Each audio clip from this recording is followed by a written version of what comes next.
start. One of my best intros ever. Hey, mate.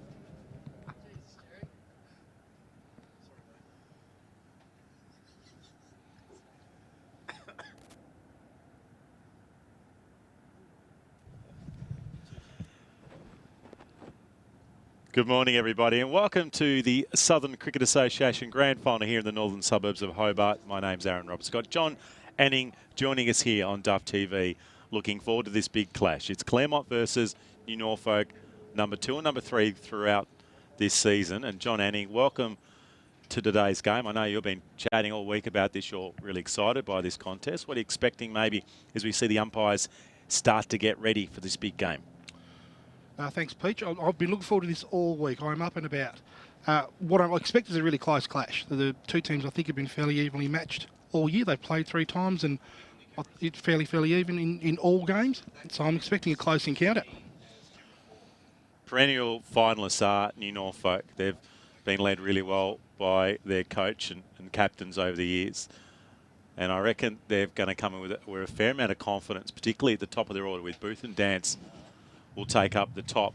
Claremont have got, we saw them a few times over the last couple of years, they've got a very steady medium-pace bowling lineup, Jon, and the ground, I'm going to be curious, it's no dew, which is unusual for late March. It's due to the fact that there's, I'm not a climatologist, but there is cloud, quite a high cover of cloud, which is maybe just preventing the dew forming at the moment. There are teams on the board. But the ground's a bit spongy, I noticed, but you've played on this ground a few times. You expect the runs to flow. Yeah, I do today. It's been lightning quick. I played here 2 times this year already. Haven't made a run, mind you, but the ball has travelled very quickly along the surface, and I don't think New Norfolk will be upset with batting first, that's for sure. So New Norfolk are charging out. Here come their openers. It's going to be a really interesting start. Grand finals have generally been tied early over the last 5 years since we started covering here on Duff TV.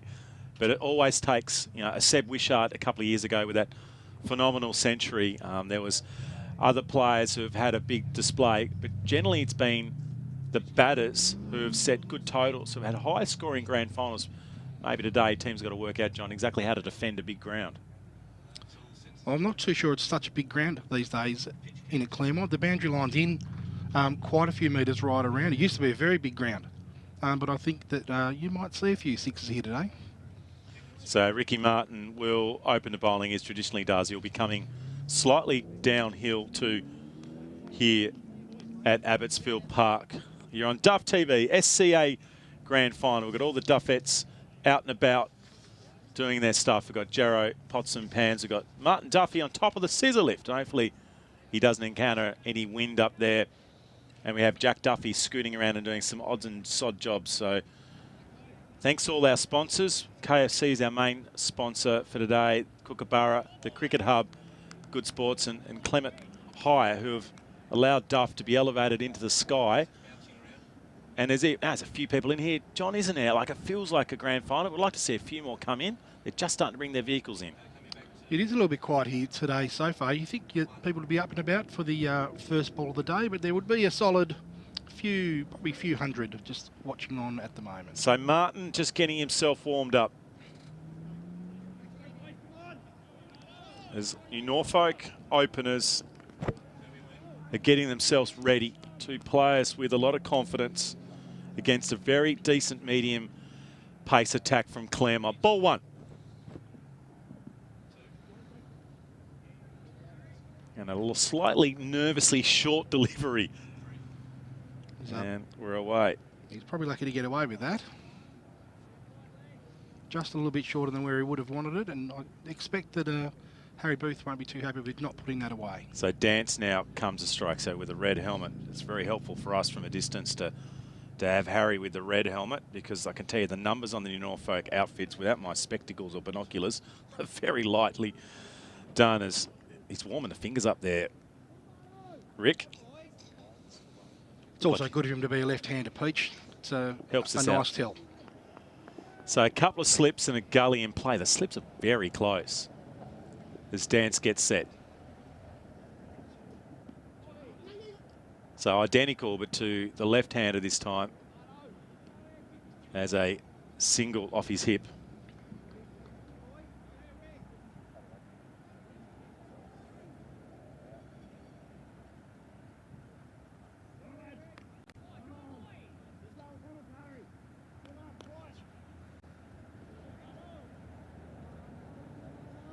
Is that a reasonable year with the ball, Rick? Just 1 wicket a game on average?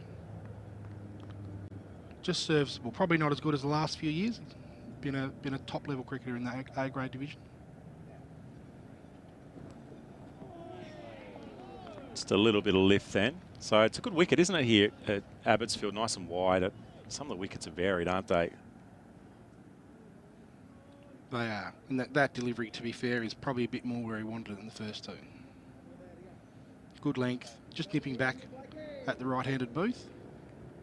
Dare say he'd like the next three right there again.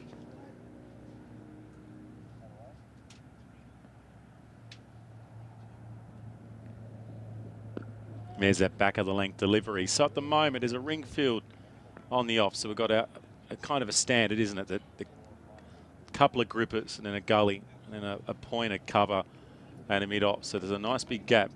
I'm curious if Martin keeps bowling back of a length, John. Does someone like Booth take him through mid-wicket, or does he wait? Does he get settled first? I think he'll probably get in first. He's had a very, very good year with the bat. Once again, back of a length, cramping up the batter. So the mid-wicket, as we said, mid-wicket is the region. It's nearly, I think when you play slightly higher level, they'll go one gripper, and then you might have a bit more coverage on the leg side. But this is a very attacking field set at the moment by Claremont. I'm curious if they can keep this held at the moment. So Clark's gone. There's our two slippers. Junior Graham's got fantastic hands. Great athlete. There we go. Future of Claremont women's team up there. He's got the uniform on. Great to see. Sun shining around 19 degrees here. Great ground for a final. Good spots to see the game. The macro carpet trees just on the highway end's a bit of a cheeky spot where some of the Rascals will hang out later in the day. Well, that's the traditional spot for the Rascals that come to the football. Just not sure about this delay in play here. This probably shows that Harry Booth might just be a little bit nervous. Yeah, a bit fiddly at the moment. Also, Martin a little off with his bowling. Here's our first wide. Just struggling to find his area in the pitch here. He's been a bit all over the joint so far, but he is a quality cricketer. I imagine that once he finds his rhythm, he'll be right back on the spot he needs to be.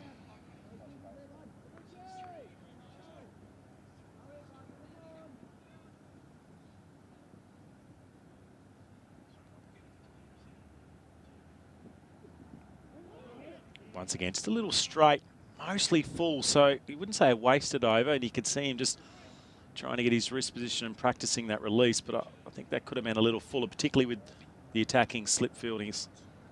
So end of the first over, and we've got runs for both batters.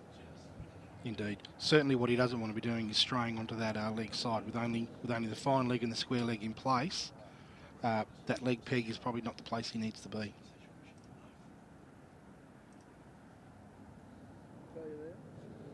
So it's none for three, by the way.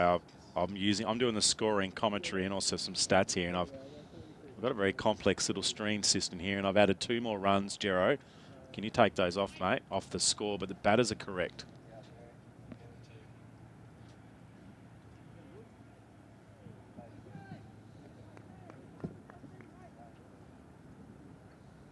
Happy days. So we're back on track. I'm only going to make one mistake. I've only got one mistake today, don't I, Jero? Good to see you've got it out of the way nice and early. Literally is the first time. There's about 9 buttons on here and a little stream deck on my left. I'm looking at the score on one computer. I'm looking out the windows, grabbing my binoculars. There's a bit going on, but this is what we love it. So Blake May, who will bowl full.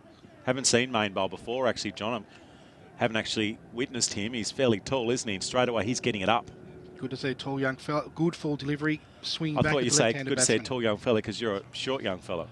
Would you classify? You're probably not short, are you? I think I'm right on average, but I'm round. So I reckon I look shorter. It may not help. So Main coming in. And there's another full ball, so down the ground. That's a nicely timed shot. They'll probably get a couple. Didn't quite get it in the end. And 2 more runs on the board. It's good running. You see that a lot in international cricket these days, is people just time the ball well to that inner ring and get that 2 runs as opposed to the jogged 1.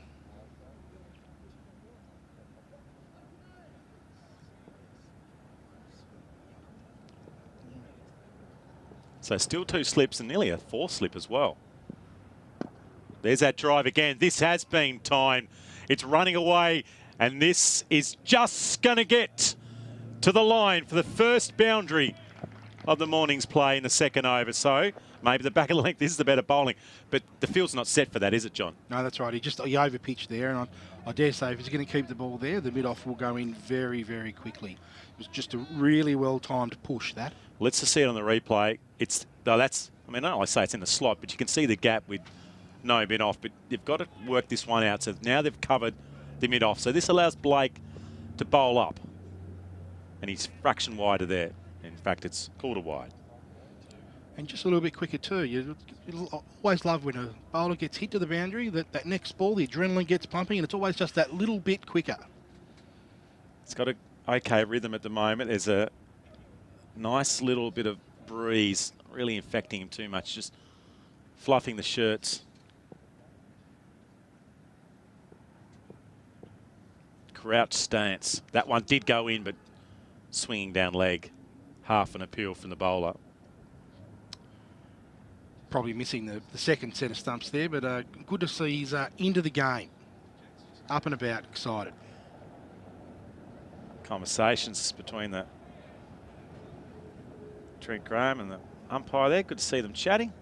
Good to see Tony Lagorowski get recognised for some solid seasons too.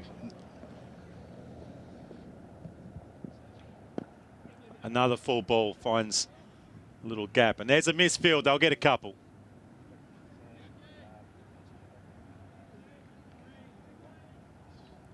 I think it is Tony, is it? No, I think it's Tony. Oh, I think it's Tony. Is it? Okay, I'll get my binoculars out. Good. I reckon everyone else in the field's happy that the captain was the first bloke to misfield a ball today too. So early stage in the grand final, we've got 1 extra in this over. There's been a boundary. It's been a lot different over than Martin. Probably a tougher end to bowl too, this one. So end of the over, there were 7 deliveries. 1 was a wide, and the rest were all very full, John. So that's Main's method. Martin's going to be different. He's going to be back of a length. It'll be interesting to see if the ball's actually moving at all at the moment. I think Main's just getting that little bit of in to the left-hander. So I think he'll probably prefer bowling to the righty, looking to nick him off real early, just with some medium pace outswingers. Yeah, just one may have just come back in the air, but not a lot off this pitch. I don't know how old this pitch is, but I feel like it doesn't have a lot of syntho on it, but it is a pretty even bounce, isn't it? Yep. Yeah, it always plays well. There's no it's a couple of grounds that you expect to be up and down. There might be a crack in the cement underneath, but this always plays very well. So Booth on strike, Martin to continue from the club room end of the ground. A little high, was it? It's a decent appeal. They've continued the appeal. Martin's hands on hip. Trent Graham there looks like he wants Tony to change his mind after he said no. Looked to me like that was just outside the line. Well, let's have a look at the replay. It also felt a fraction high from behind. He's a long way forward. Look how far Booth is. He's a good step and a half down the wicket. See, Tony looking calm and collected there. He won't be bullied into a decision.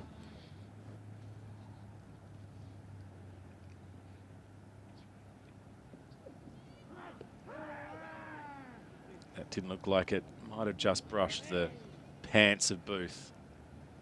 So there's a bit of energy starting to get in, isn't there, John? Indeed. And I tell you what, as a wicketkeeper myself, how good has the wicketkeeper been down the leg side so far? Who is that? Jared Kay. Kay's had a bit of work to do. He's a good athlete, Kay. I reckon he's taken 3 down leg sides so far. 1 was a full dive in the first over from Martin. That's better. So there's that in-between length. And as it was with Main's first over, there's no mid-on, there's no mid-off. So the 1 extra fielder in that sort of slip area has created a gap, and they've got a single. Indeed. And I'll tell you what, that's probably the safest shot of the day so far, is the mistimed inside edge through the vacant mid-on position.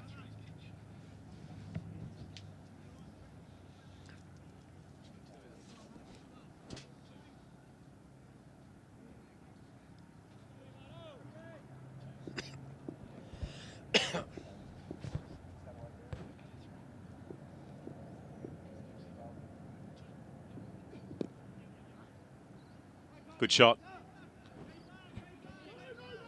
Just for a second, they were looking for a second, but you could hear keeper as Dance goes back. He's looking to score, Matthew Dance here, looking very, very positive. On the front foot, looking to score both sides of the wicket. It's how you want to start a grand final. You don't want to get too bogged down. The pressure just builds very, very quickly. I mean, they've got some quality batters, don't they? You know, even the Rigby averaging in the middle order in the 40s. They've got plenty of players that can score runs. And so they can attack here at the top of the order. Take a chance, Dance. I think he's got a couple of tons this year. This is the interesting thing, that there's there's 7 tons that they've scored this year, right? That's pretty high, isn't it, for a 50-over season? Oh, yeah, and you look through their stats. Once some of these blokes get to that 100 mark, they go on too. So they're not only just making hundreds, they're making big hundreds, 140s, 150s.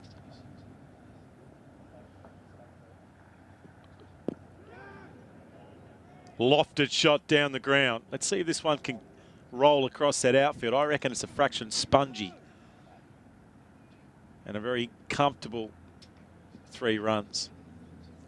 Good shot. Probably not timed as well as he would have liked to have got through the ball, but a really nice shot nonetheless. It's hard to tell what's going on in someone's mind, but if you look at, you're trying to judge anything by body language, Martin looks frustrated at the moment. Yep. I don't know if he's frustrated with himself or the ball's not swinging.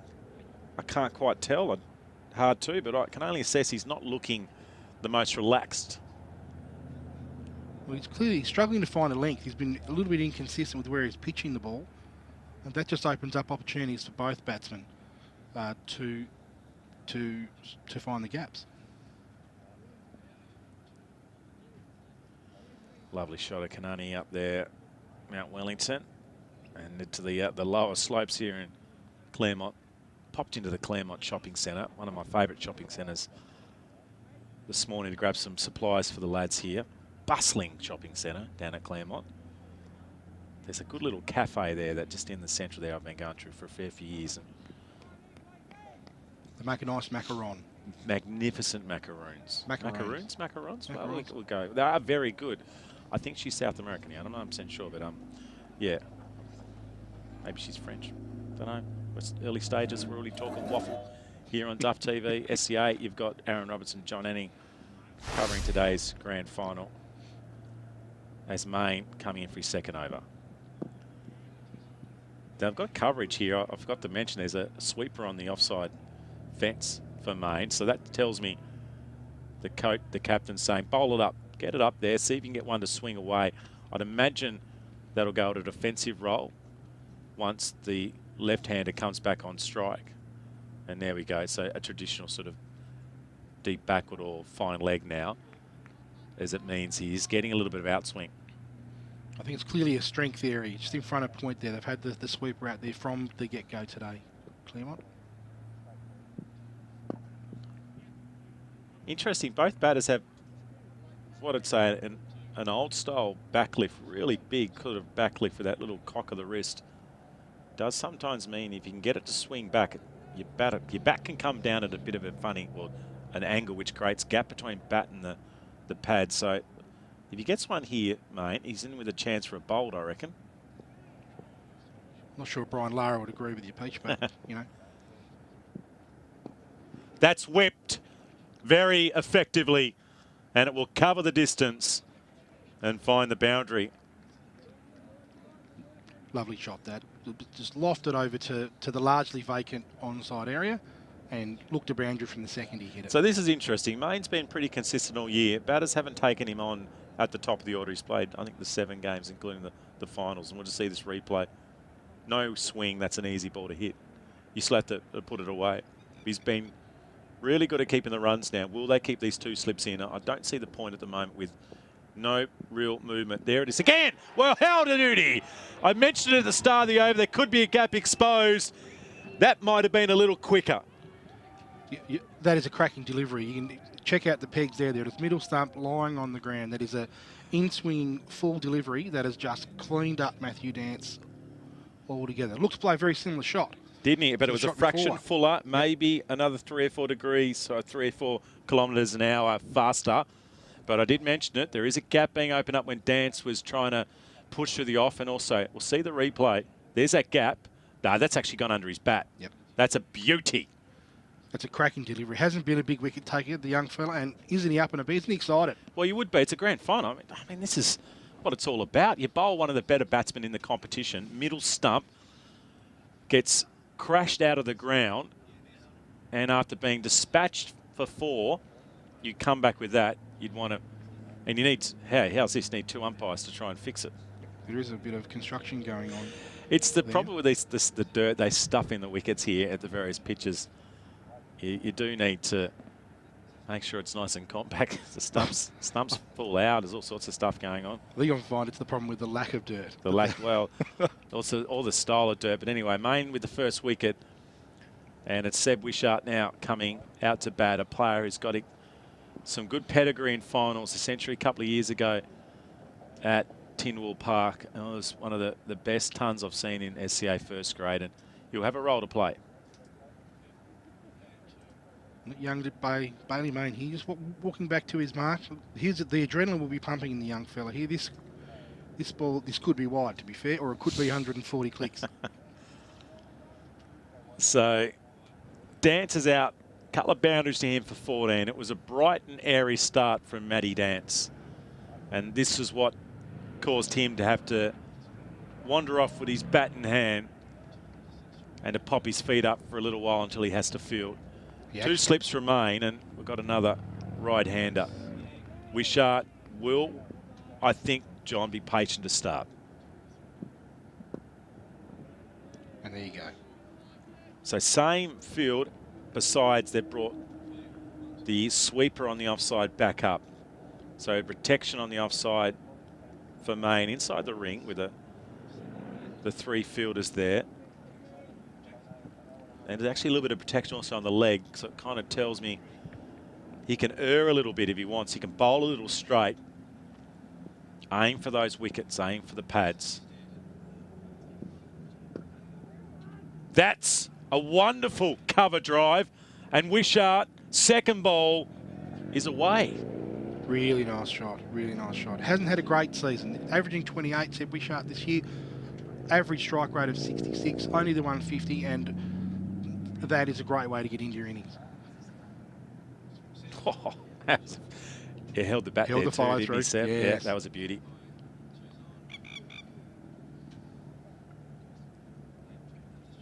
Ran through just to get himself going. So Wishart with a boundary after only a couple of balls, but a big wicket nonetheless, and a good over there for Blake Main. Bowling Matty Dance for 14. Harry Booth still there, the vice captain, and they're just getting themselves set up. Still the 2 slips in play.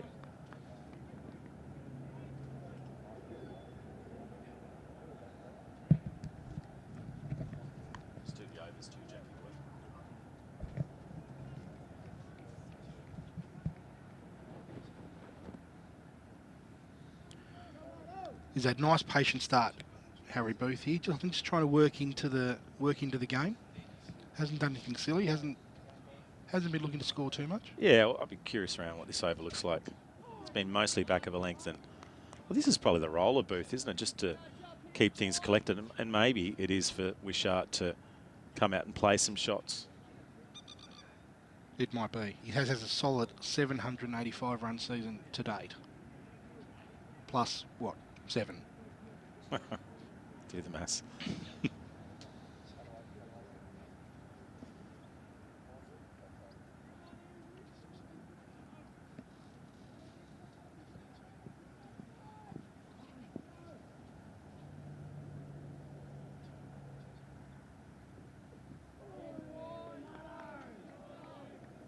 I don't reckon he's probably bowled the 1 4 ball, hasn't he? Yeah. giving the batters any chance, and maybe that might be his surprise delivery. The one that's a fraction fuller and trying to get a batter to drive on the up. At the moment, Wishart, you've seen him play one forceful shot, but maybe he's more content against this type of bowling just to let it go.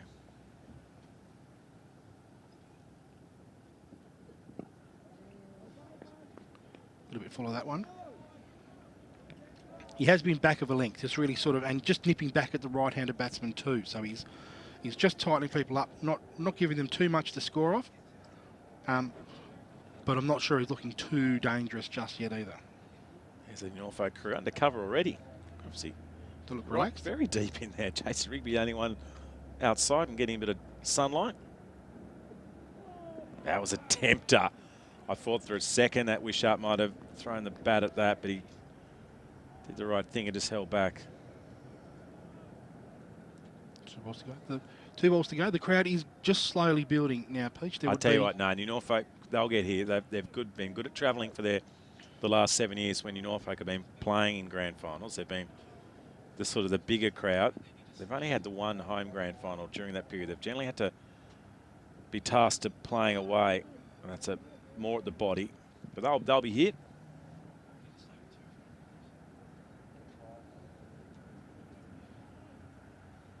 What do you reckon about the rolled up sleeve look of Seb Wishart? Peach, are you a fan, or are you just a long sleeve or a short sleeve type man?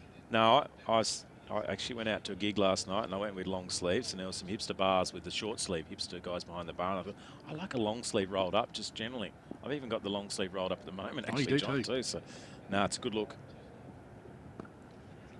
That was a good looking shot too. Timed very well, up on the toes. Remember the Ricky Ponting 3/4? He actually used to cut him himself. I mean, I think they actually made a pair for him, just for Ricky Ponting, the 3/4. So Main will continue from the commentary end of the ground.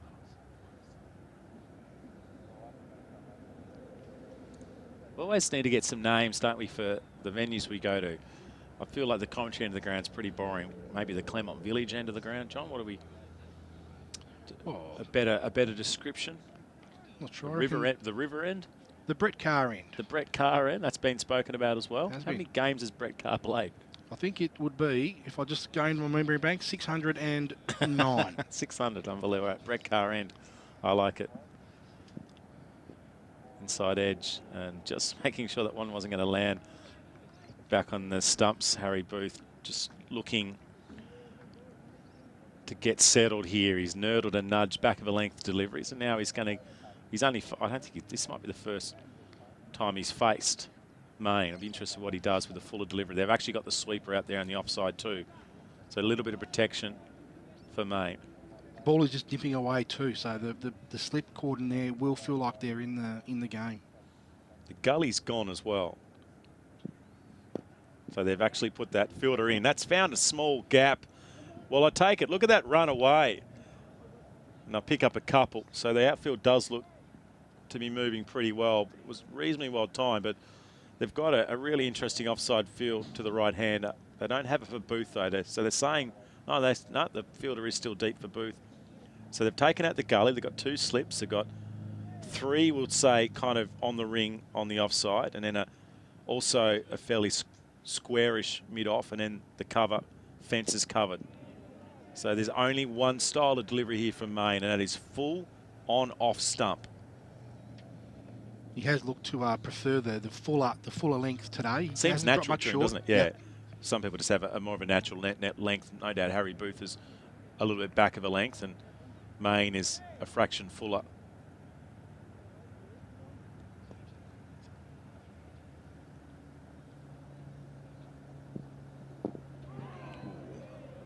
Another cracking delivery there. I reckon he might have tried to set him up there for the straighter one.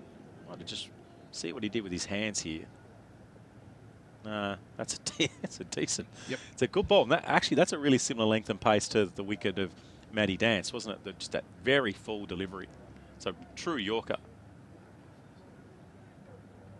And probably played pretty well. I was watching a bit of European Cricket League last night and watched a couple of blokes try and hit that exact delivery for 6. Like with one of the, that's a nice shot. like a sort of a Donny shot, like the helicopter shot on a full ball? No, it wasn't. It was a flog straight across the line both times. Okay. But, you know, unsuccessful both times. Is that on YouTube, the European Cricket League? And how do our viewers get to see that? Because it's more comical, isn't it? It's like cricket satire. It is good. It is good fun, and it's on YouTube. I can't point you in the right direction, but a quick Google, yeah. I think you'll find it. There's some good clips. There's one I saw about a week ago, which was quite extraordinary.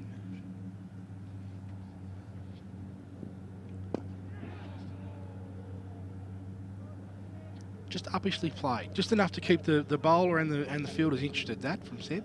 Interested that not a lot of batters with stickers on their bat out there at the moment. We'll just keep an eye on that. Wishart's completely barren. It's like the Gobi Desert on his bat. And Boos hasn't got, looks like he's got one sticker just at the front. So there are some of our sponsors. There's a bunch of them. I won't name them all, but there's some of the sponsors of the club. So thanks to all those sponsors. Rick Martin's also one of the sponsors too.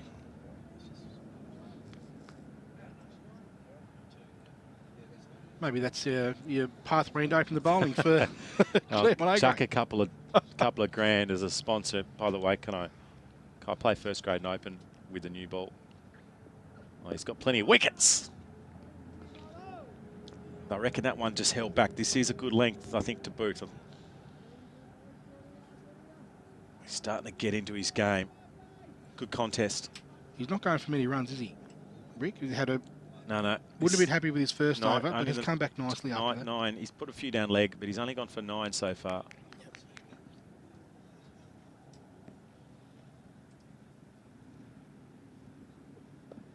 Yeah, there's that ball that just cuts back in, but it was started a fraction wide and was easily played. Straight to, it's clearly that backward point to extra cover area, clearly a strength for Harry Booth. Claremont have had that deep fieldsman back since the first ball of the day. Bit of inside knowledge.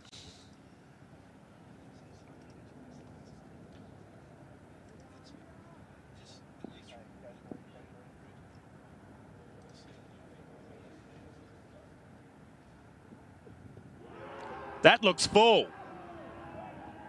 Slight plead. Harris came running in from the offside, asking for that wicket.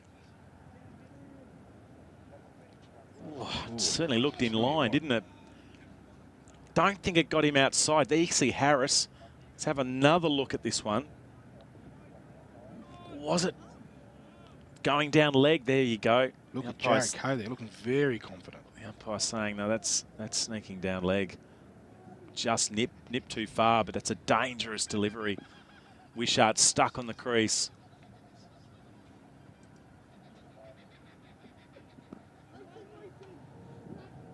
That's amazing. I had to walk around the ground, and so the first 5 or 10 metres off the pitch is spongy, and it's really hard to the inner ring. And that's exactly where that ball landed. It's kind of bounced over the fielder.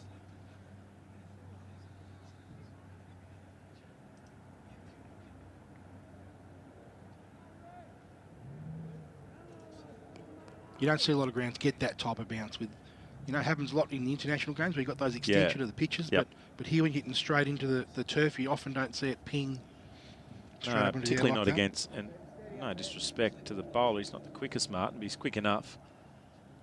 2 slips still waiting. High ball, long, delicious, 6. That is a cracking shot. Just a little bit too short from where Martin probably wanted the ball to be, and Harry has jumped straight on that and has taken advantage of that boundary being in, what, 15 metres? That's a good call. It is a fair way in on that side. This side's further out, so it's a bigger boundary. There you can see from the wide shot by Duff. 15, nearly 20 metres in, so that's curious. Geez, he picked it up early. I kind of feel like he was waiting for it, wasn't he? He was going to say, I'm going to have a crack at that. The fine leg's quite square, so if he didn't get it, he does bring in that fine leg, but... And there's a full one to respond. So often the case, it's either a really full one or an even shorter bouncer. Yep. He's just played that well. Sometimes you get on that pull shot, you hit the ball for 6 and you get a bit excited, and sometimes the next ball can be a bit of a challenge, but he's just played that very, very nicely. There's that 6 again. It carried a distance. It's a Be a good hit to get it over the boundary line, just down towards the macrocarpa trees, shielding us from the southeasterly. There we go, some Claremont fans there. There he is. Here's the man, There he is, Brett Carr there, having a bet. Is the bars? You know why? It's 11:30. It's gone 11:30. The bar's open, and Brett's just cracked a beer.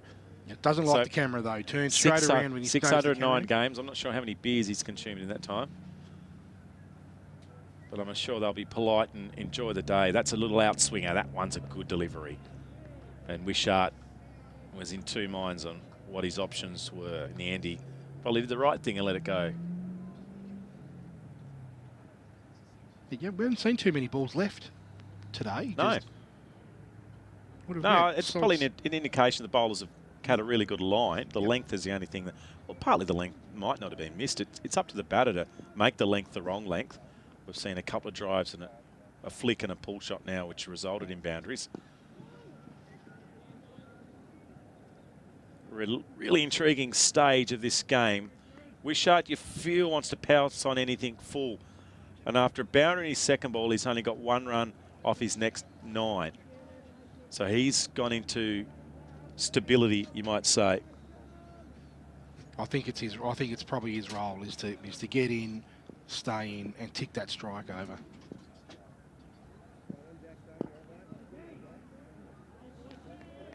Doesn't have a nice front elbow. The 4 he hit, elbow was in perfect position. Same again there, nice and high. Yeah, it was the coaching manual description, wasn't it? Keep that elbow nice and high. They don't talk as much about with people like Smith and Labuschagne, sort of just throw their hands at the ball, don't they? They talk a little bit more about play the ball under your eye. So he's probably doing both at the moment. There he's trying to guide it through the gully region. It's more a modern shot, that one. Just pop your feet on the ground and just angle the bat to where you want it to go. So you can see the dimensions there of the oval. On the left-hand side, there's actually a little sign. I don't know if Duff can pick it up. It's in the third man region at the moment. There's a sign. I think it's an advertising hoarding. Is there points for you to hit that, like the old Mercantile Mutual sign? That's a good drive. Doesn't get past mid-off. I think it's a bucket of chicken, isn't it? I saw it earlier. I don't know what it is. It's got a lot of writing on it. It's not a logo that I'm familiar with. It's a KFC sign. That's the... Is it the KFC sign? Yeah, it's the KFC logo. It's the new thing. Oh, it is too. It is a KFC sign. So what happens when you hit it? I think it's a bucket of chicken. Is it a bucket of chicken? It's a very small sign, and it's also at a very strange spot. Deep backward square at one end, or potentially a very difficult spot from this end for a right-hander. And that's the end of the over. Clearly, the bloke who put the sign out today probably is playing, probably likes to hit the ball to what, deep mid-wicket. It's a very specific spot, isn't it? If you are watching, it's just on the top left of your corner of the ground, a very small spot.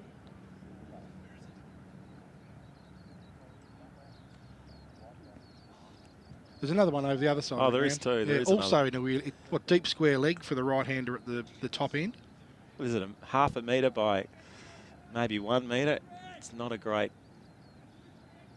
It's KFC like to hold on to their chicken. You're probably more chance of hitting a hole in one in golf than you are to hit the sign of it. You're probably right. There's so many more elements into play, isn't there? We've got Martin to continue. We've got Booth getting one at his body. I feel like it's a real 50-50 start here, Peach. No one's really dominating. We've had one cracking delivery from Blake May, but other than that, it's just been not many plays and misses either, has there? No, I haven't seen any, in fact. Yep, just good, tight bowling and just some solid batting. A couple of nice shots. So interesting. No, there is a third man in play, so I think that's sensible. No gully in play, still the 2 slips for Booth.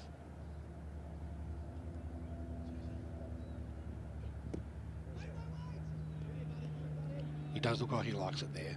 Looks very, very comfortable. Well, he's looking more comfortable to go forward now than he was, and it looks like Booth's mixing it up a little bit more too. Starting to get his rhythm going here, Booth. Controlling his line and length really well. Yeah, he's into his 5th over now. Just that one big shot in the last over, the only blemish on his scorecard. They've got a good field set here, haven't they, Jon Anning? Yeah, good for the length. Like, you know, not much is getting past that inner ring. And the only time it does is when they're over pitching or dropping short in the last or potentially taking a risk, aren't they? Yep. So you take it on, you try and take the shorter ball, or you really go for a bigger drive, and that's where we induce a risk, potentially bringing a chance for a wicket, but also boundaries as well. There you go. So that was a fraction quicker. Maybe Booth was a little delayed in picking the length up there. The fine leg is quite square too. He's nearly brought into the game if Booth doesn't get that flush. I think he's probably a bit straighter than we might see on our angle True. here. Yeah, it's a fair call. The 60 hit sort of went much further to his left.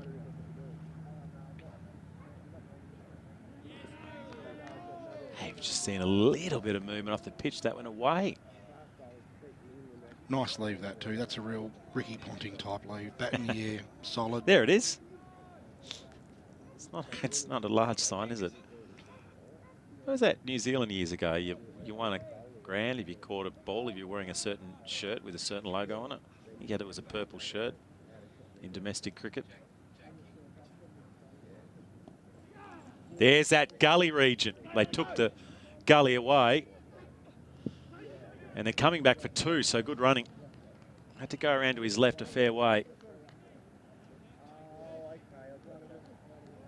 We haven't seen Harry Booth play too much, and it's probably a symptom of the length that's being bowled from Rick Martin's end, to be fair. But he doesn't look to be wanting to hit the ball straight down the ground. It's the two square areas that seem to be his strength. Yeah, it's probably just his technique, isn't it, or the way he plays, his trigger movements, which is might even just be how he's holding the bat. It seems to want to sort of splay the ball out. It's not a bad option either in a one-day game. You've not got a lot of movement. There's only the two slippers, only two in that catching area, so you can kind of find some gaps, but only a couple of runs then.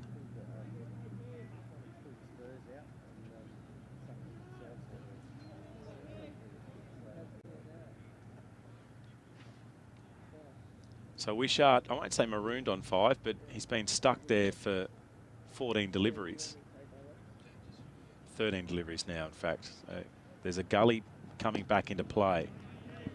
And there's a ring seal field on the off and coverage.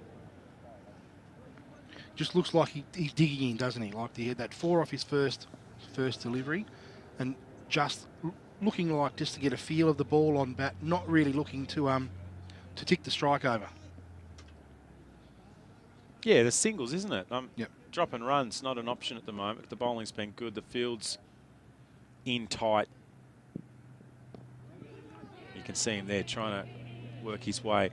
And for Wishart, he's such a good player on his legs.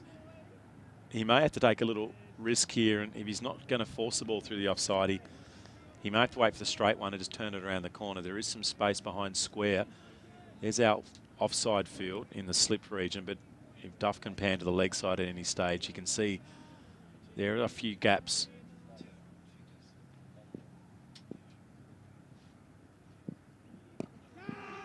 Oh dear.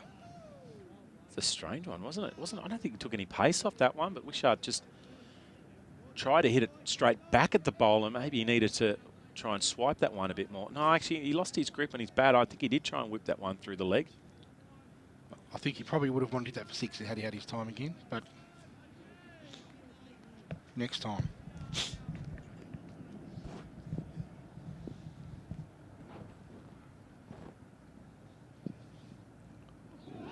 That is a wide. Well, I think they were calling out for excitement of a nick, but unfortunately, that was a long way from the bat as Wishart nearly put his back out and trying to reach that. He's had a lot of 30s, said Wishart this year. 30 off 50 deliveries. He's probably brought that mindset in, hasn't he? Where he kind of felt like that first shot, maybe a bit of adrenaline or whatever. It was a great cricket shot, but it was a reasonable delivery. And after he saw his teammate get clean bowled, since then he's dug. He's digging in.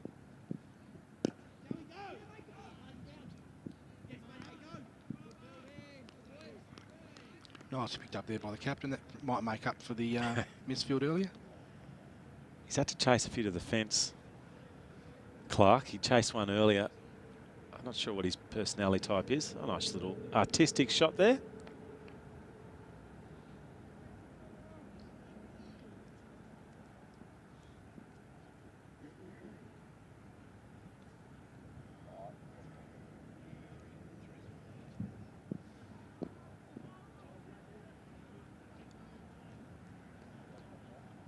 just with the conditions overhead today, you might have thought that the ball would swing just a little bit more than it has done. Is he taking it away just a little bit from the right-handed batsman? Yeah, I feel like sometimes the Kookaburra doesn't swing when it's not warm enough. I'm not sure if that's the case. But, yeah, it's not as warm as we may get to as the day goes on. You're right, it's a fairly high cloud cover at the moment. The sun is peeking through at different times. It's a decent over so far. That should be the end of it, and that's the end of 10. And we're on 42. One down in the SCA Grand Final. You're on Duff TV. And I hope you're enjoying it out there. This is, I think, the 6th year of Duff TV covering the SCA 50 over Grand Final. So thanks to the SCA for doing the work to get this in. Some drinks have come out into the ground. And it looks like we'll continue. I just wonder if a change is imminent here. The Norfolk team are travelling along at about 4 runs and over, which I think they'd be pretty happy with one down after 10 overs. But the bowling just hasn't looked dangerous, or consistently dangerous, I should say. Yeah, it's nearly a holding pattern by both sides. As the bowlers are bowling to their strength, back of a length, there's not a lot of movement. Neither batters are taking too many risks. Now and again, they're trying to get it. There's a lack of timing at the moment. Maybe there's a lack of pace off the wicket. There's still an attacking field. There's a gully back in play for Wishart. And he hits it straight there. Probably only a matter of time, I expect, before we see someone like oh, should have forgotten his name. Tristan Peniston, sorry. Big wicket taker, Peniston. He's a big wicket taker. He's also got the most fouls in his name as well. He does too. In the team. We'll keep the ball tight. Bit of an X factor. So he's climbed into that one. And maybe that will release a little bit of pressure for Seb Wishart. So his first run for nearly 20 minutes, and he moves to 10. In fact, he got a single before, so his second run in the last 20 minutes. That'll give him some confidence.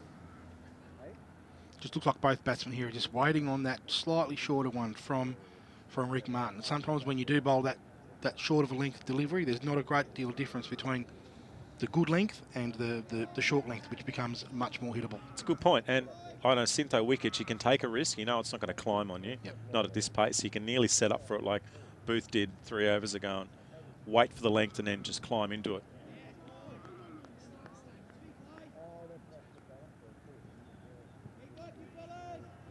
Looks like he might be a little bit keener to score here now, Seb Wishart. He's faced 24 deliveries now, I think. Probably feels like he's got the pace of the game and just looks a bit keener to get that hit and run style cricket happening. It's 260 sort of seems like an average score, would you say? I mean, it's hard to know in finals what's a good score, but what do you reckon? Anything over 260 today is competitive? I think any time you score 260 in a game of cricket, you're in the game, so you wouldn't be upset walking off. Speedy single in the end. There was a bit of excitement from the fielding team. I thought Wishart was home. He's pretty quick between wickets. Maybe he was a fraction slow getting going. You find this will be his game. Zeb hit the odd boundary, yep. And then other than that, it'll be into the gap and get the opposition, get the other batsman. I'm really still curious around no gully, but they've still got 2 slips. The lack of ball movement going away, and it's mostly coming into the right hand. I don't see the valley in the 2 slips. Well, don't see valley, but I see plenty of valley in that cricket shot as Booth creams one through the offside for 4. And a lovely shot again. He just opened himself up, banged through the gap, and there is no one between backward point there and absolutely pinged off, didn't anyone. it? Yep.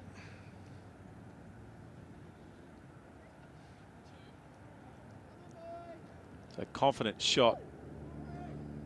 Maybe Booth's just saying to Martin, look, if you're going to bowl short, I might take you on. If you bowl full, I might take you on. And it's just, let's see what Martin responds. And he responds to ones that's a little straighter and maybe a better length. It's the end of the over, so maybe some changes to come as Martin's bowled now 6 overs. He's gone for 28 8, just the one wide, but a couple of boundaries and 1-6.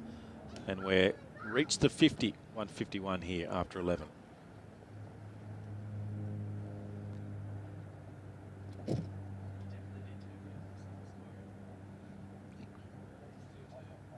Looks like Bailey Main's going to take the ball again. It has been a solid start from the Claremont Magpies. Yeah, I reckon I need a wicket. Claremont need it. They've held it. Just a few more boundaries coming. Main is maybe the one they're saying you've got a bit of work to do.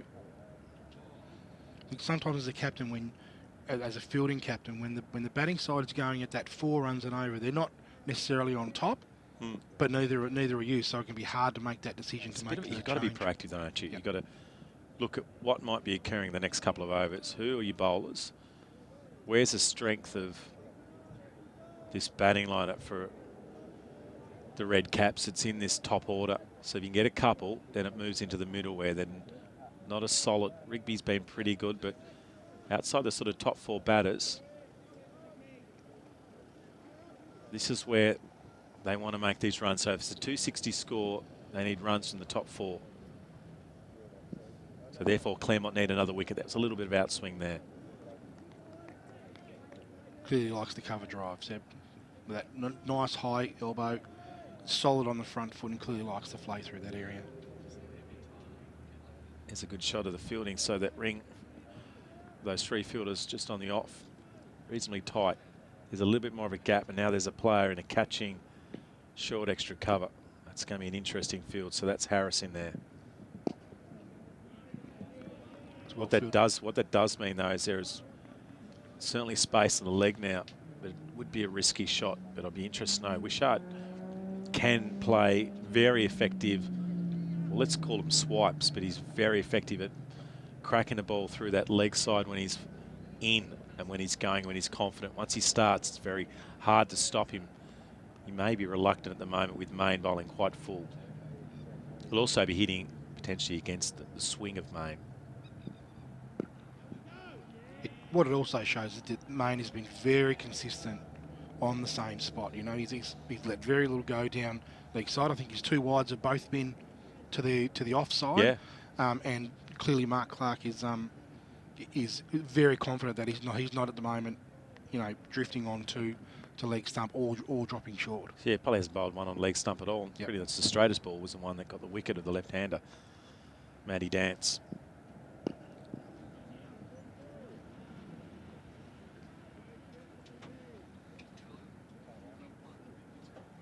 Just wonder if he's dropped in pace a bit here. Oh, I actually think he's taken Main. a couple of steps away in his run-up too. Yep. Don't think it's as long as his first couple of overs.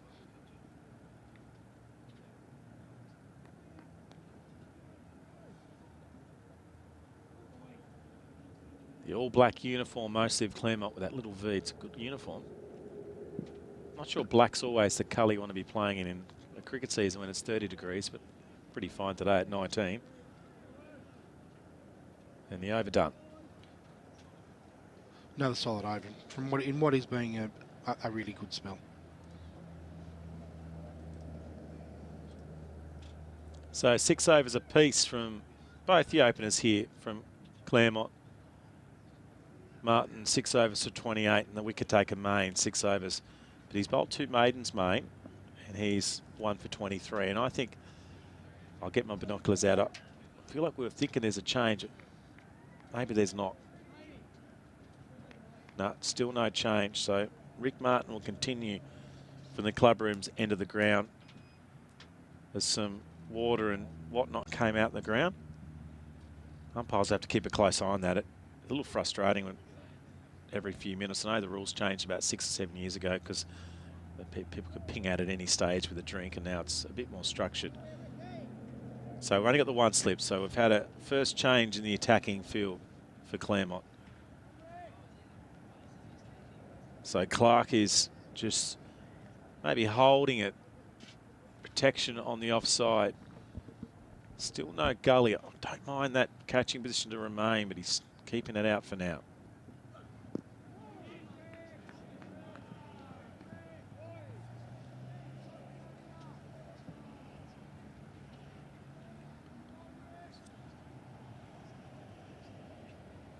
I'm not sure they're trying to get a wicket at the moment, John. They're just trying to hold it. I'm not sure that's right. To be Well, I mean, yeah, they're trying to get a wicket, right. but the field doesn't suggest what the strategy here is for a wicket.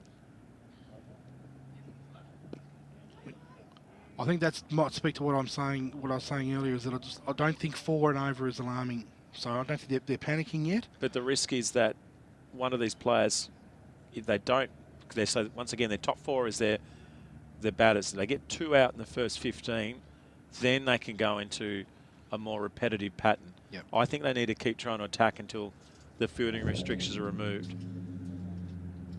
And so the slip's actually gone out as well, so it's even less attacking at the moment. It is a bit. The ball's not swinging that way, though. He's not getting any away movement, Rick Martin, so the edge is probably unlikely. So the 2 fielders. They have blocked up Harry Booth's strength here, though. They've got the two guys just in front, just backward of point, and he's probably in front of point. I can't quite see from my position here, but forward of point. Looks like he's just forward of point, and he has scored quite a few runs on that side of the wicket so far today. But it's a restrictive move. I can understand with the extra fielder out now.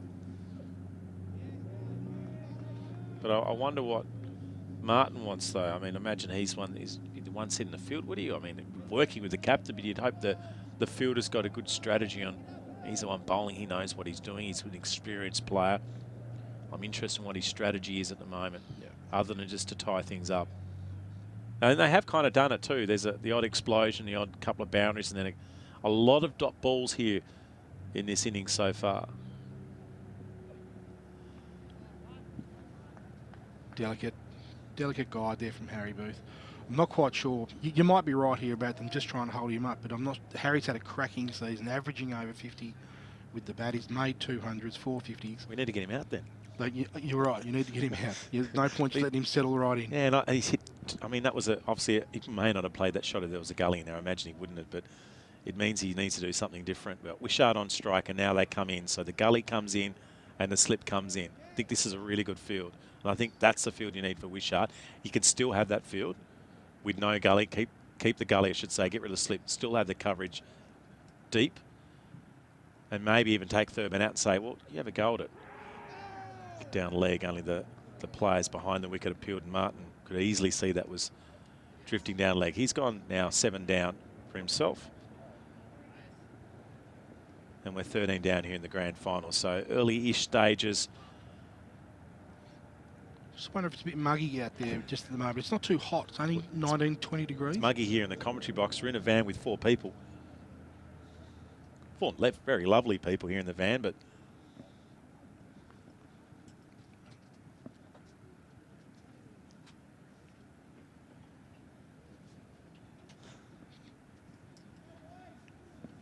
just try to open the door. It won't open. well, I feel like we're locked in. Horrendous.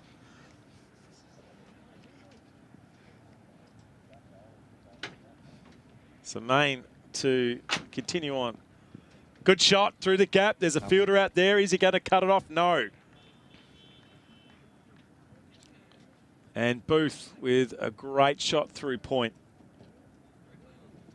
He would have a fantastic wagon wheel if we had one to show. It would all be square of the wicket, bar one inside edge that went through mid-on. It's a beauty. It's gone racing through between sort of a backward point and a player's forward point. It was about the first short ball Main's bowled. That's good cricket, isn't it? Waiting for that mistake from the bowler. Great intent from Harry Booth.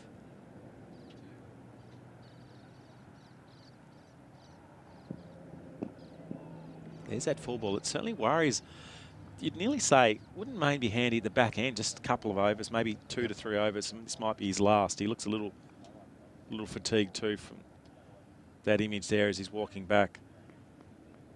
Certainly if he could maintain that length in those last half a dozen overs, he would be very, very useful. Yeah, a ball like that, particularly if it's a middle or tail order batter, he could take a couple of scalps at the back end. So be interesting what Clark does here with his bowling lineup. Slip in place. Booth trying to find that gap again. Just feel like This man out at extra cover, just sitting just in front of point here, is just a little bit too straight. Just probably needs to be 20 metres to his left. Well, I suppose he's covering both. He's covering the shorter one, which is hit forward of point, and also the fuller delivery, which results in a cover drive. Dangerous thing to do is try and cover both. But you're right. It's, one or the other. You probably want to... Well, he's got it through the gap again. Let's see what the pace is, and it's very good. It's 4 runs. That's a tremendous cricket shot. Harris had no chance of cutting it off. Again, square of the wicket, nicely guided. You know, on the T20 games, have the young kids that go around the ground and retrieve the ball. Was that bloke there volunteering? Is he just happened to be doing a lap? Here he is. He's gone. He's retrieved 2 balls, this chap here.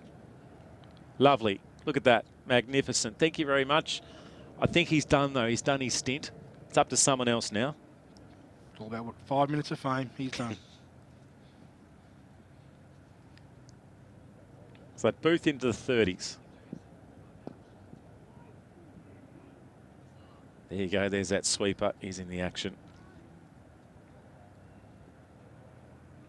I just still think they need 2 out there, Peach. I think they've got it for Rick Martin. They've got both out there covering the ground, and I think that the confidence they've had in Bailey Gray's length so far today is probably led him to only have 1 person out there. But when you're as good as Harry Booth is at opening up his blade and playing through that area, I think it's just too easy for him to avoid the one fieldsman. Got catching player in around about 8 or 9 metres off the bat as well for Wishart. Wishart cramped like a crab and angling it away. No run. Compact at the moment. And another over done here in the grand final. We're gone 14 overs. Booth on 33 and Seth Wishart on 11 here in the SCA grand final on Duff TV. And looks like Rick Martin is wandering up to his, looks like his standard position in the slip cordon. So we must be about to. So I sponsor the club. I get to open the bowling, take the new ball, and then I'm standing at first. There, I'm done for the day. But it was a good spell. He offered up a couple of opportunities, but it was mostly consistent from himself. And we'll see a change from the top end of the ground. No one's too keen to get in there and take the ball. It looks like Trenny Graham's got it.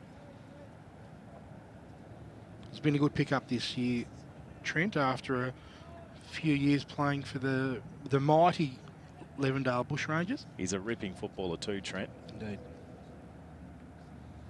Seems like one of those blokes that will just pick up any ball and just I'm not sure what he does for a job. I bet he's capable of probably a multitude of sports, the way he moves. A good communicator on the field. He's just instructing the captain, hey, I need some support on the off. So he's got a little bit of support on that offside. So Blake Main, who's done a lot of the work, he's moved just in front of this little pack of supporters just in the interchange bench. It's a good spot to watch the game, I should say. There's about 20 of them all packed into the interchange bench there. There's Trent Graham will bowl his little mediums. He's still not happy with his offside field. You might as well get it right, though. Main's still in the wrong spot. They've moved him for a 4th time. He's now gone past the interchange bench. He clearly knows what he wants, Trent, which is a good thing. He's probably, I think, been their most effective bowler for the year. Ooh. Loosener. Very loose. Taking the 18 wickets. And his economy rate has been a very fine 3.78. I haven't seen him not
There's that whip again. Gets through the infield. I reckon it's going to be cut off. And the energy and pace from Graham prevented a boundary. Some good cricket there. Lovely shot. Great chase. And good flat arm from Trent. So the end of the over and the continuation of this strategy from Claremont to try and keep the boundaries down. Maybe just wait for a batter to make a mistake. So it's a good competitive start to the SCA Grand Final. Booth and Wishart at the crease, both now looking, well, certainly Booth's established for a little while. He opened the innings. Yep. Only the loss of Matt Dance, clean bowled by Main around about 40 minutes ago now, and since then they've progressed quite nicely. I think they'll be really, really happy with this start. The Norfolk side has Rice, Rigby and Needs to come in. Still later on down the order, they're all striking at over 100, and this is a fantastic platform to allow those blokes to come in and play that free-flowing style of cricket that they like to play. Let's see if Graham can get his length here. I don't think that's it, but there you go. That just does come off the pitch with a bit of pace and bounce with that very straight arm.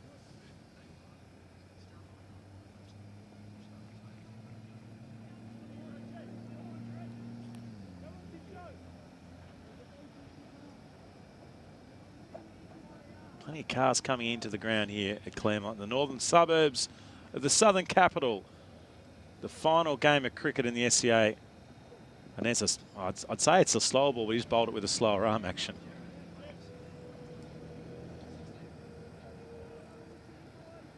Of course, it's not the only game of cricket going on today. The Premier League has their grand final being played today. Did you see the 9th wicket or 10th wicket partnership yesterday? No, I was busy at work and then preparing for a football game commentary last night. I haven't seen the score, actually. Oh, really? I think it was something in the vicinity of 250 runs or something for the 10th wicket.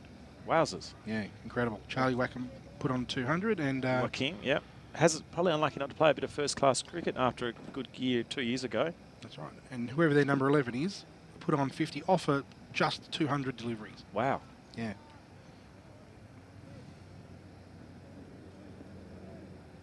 Anyway, back to Abottsfield.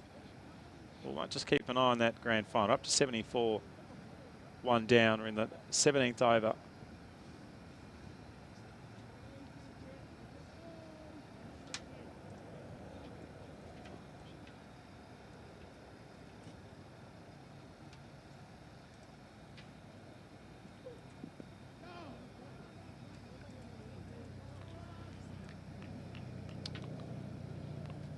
Harry might have not have been too happy there. I think he was probably expecting to put that short delivery away for 4.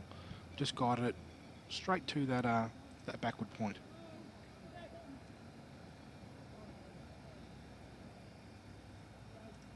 False start from Trent. Something caught his attention by the look of it. Just part of the drama, isn't it? Now and again, it's the Ashland from India. How many times he deliberately walk into bowl and then just stop?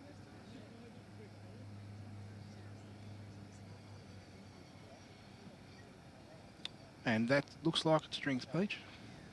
All right, so we'll collect ourselves as we get a few things set up here in the van. We'll just do a quick rundown of the score here in the SCA Grand Final. Harry Booth on 35. Seb Wishart with a few nice boundaries on 21. We've seen so far 8 4s and just the 1 6. A nice attractive start from Dance, but then he was bowled by Blake Main. Just a bowling record at the moment. Rick Martin, 7 overs, no maidens, none for 20 time. Blake Main with a wicket taker, 7 overs, 2 maidens to him, 1 for 32. Trent Graham with his 2 overs for 7, and Jade Clay just the 1 over for 6. We'll have a break here on Duff TV. It's 1 for 74 in the SCA Grand Final. Claremont currently in the field after losing a toss, and the Red Caps are in bat.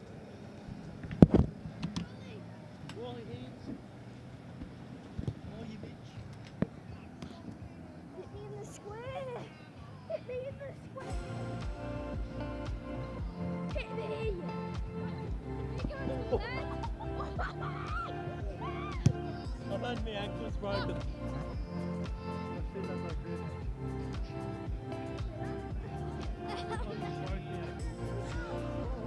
Come on.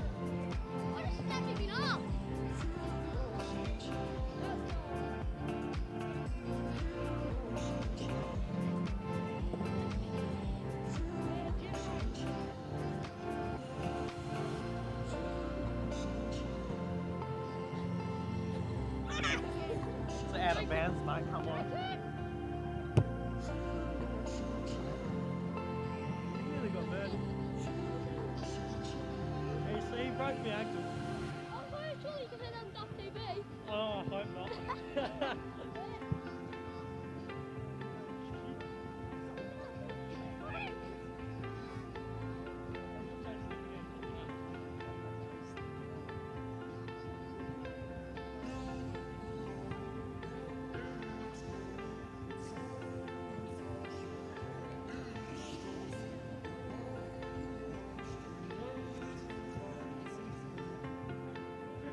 Don't take us an ovary. Don't take us an ovary. Oh, you don't.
Can you hit that fuck quickly?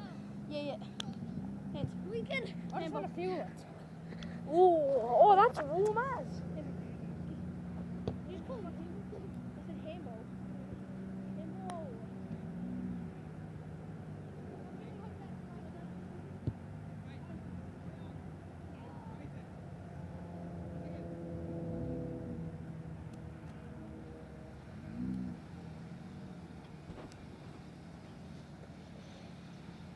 So we're back in action here. Settle down, a lot going on. Aaron Roberts, Jon Anning in the commentary position for the Southern Cricket Association Grand Final. Wishart and Booth on track at the moment. We're just going back to that Premier League Grand Final, John. Charlie Wakim, 215, and the last man, Matthew Wilkie, 52 of 207 deliveries. Even 200. They were 9 for 153, ended up getting to all out for 353. They put on a double century stand for the last wicket. And we've also got another bowling changes to say coming in. And it's just what we called for. It's just something, just a change up. Something. Yeah, we're trying to work out maybe who might be bowling some slow stuff.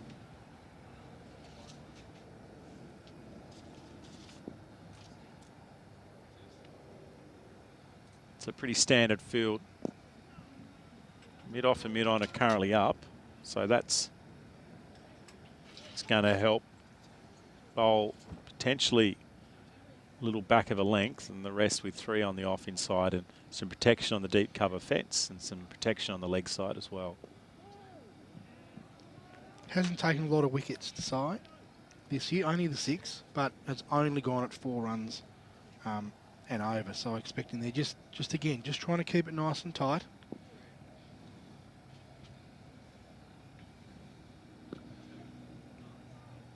Forcel through the gap. You find a lot of commentators find this part of the one-day game really frustrating when you know, captains aren't pushing hard for wickets and they're just, you know, it's a kind of holding pattern.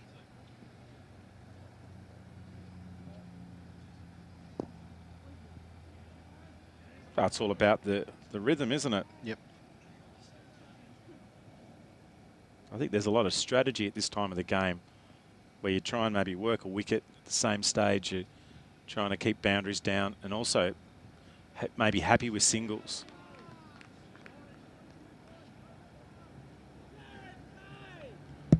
Good fight over from Desai. It just looks quite gentle, but didn't go for many runs, but also didn't look very threatening.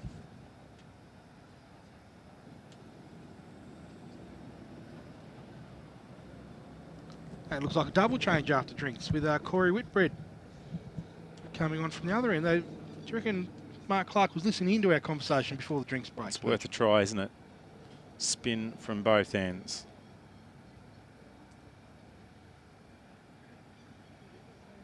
I think this is a really good move from the Claremont side, just to change it right up, invite some risky hitting from the New Norfolk side. They'll be looking to Desai and Whitbread to go for a couple of runs. I don't think they'll be happy to just tick them over for 3 and 4 for a while, and it might just bring about a wicket or 2.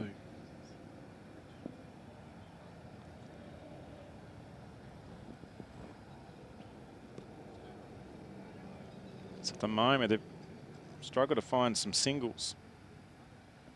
They're going to have to be a bit aggressive. I can feel that Wishart might think leg side is an option at some stage. At the moment, he's mostly got through the off, and that's going to put some pressure on the fielder. It's going to be a close race, but the ball wins.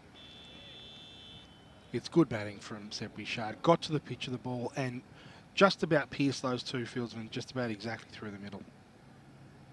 It's good batting. He's found that very small gap a couple of times on the offside. That's mostly about timing than anything.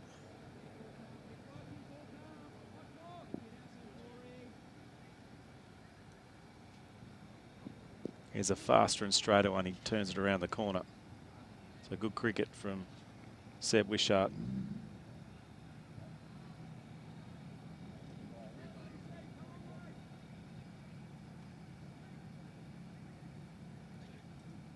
So set him use his feet once in the over.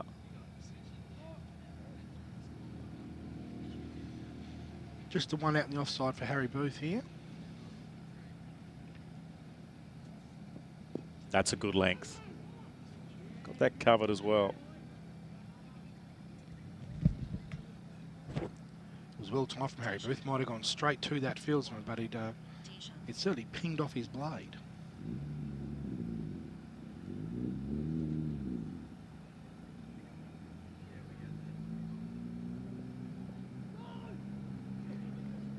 There he is, Harry Booth is opening himself up again, straight to that what is he, deepish gully there, I suppose. The offside ring are just about all back on the circle here, so they're not attacking, but they are looking to save the runs.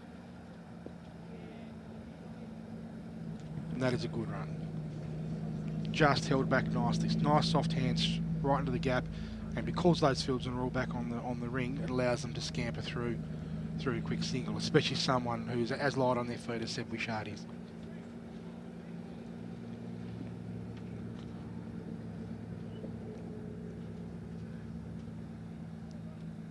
Another solid over, but still looking very gentle. No real turn from the leg spin of Corey Whitbread, or from the what looks like off spin of Malone Desai. So field spread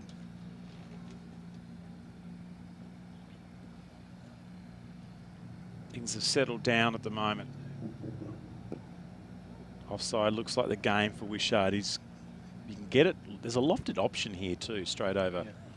There's still only, probably says a lot about where the game's at. There's only one fieldsman on the boundary on either side of the wicket, which probably just goes to show that the batsmen aren't pushing too hard for the runs. And what Claremont are trying to do now is just try and cut down those singles so that Norfolk don't get too far away from them. Yeah, it's one down the ground. He launches into it, but I reckon he's hit a little squarer than what he intended.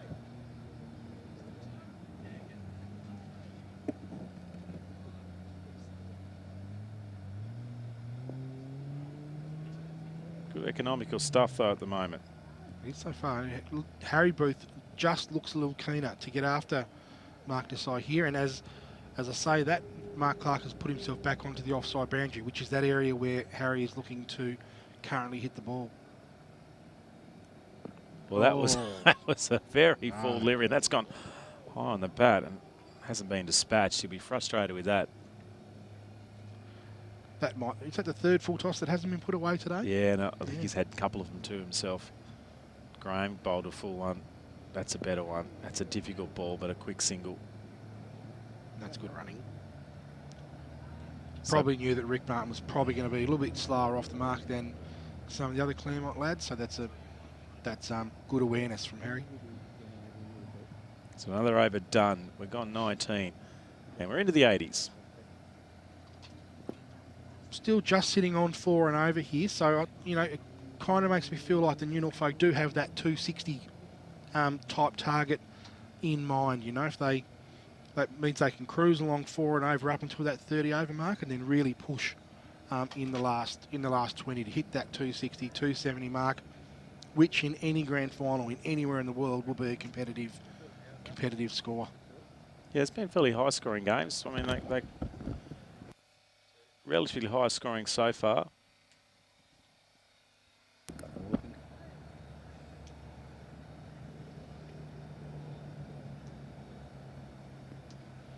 So Whitbread to continue from the... And looking like Harry Booth's going to ask those poor two people that are sitting there behind the... sitting there getting a really good view of the cricket to move to the side.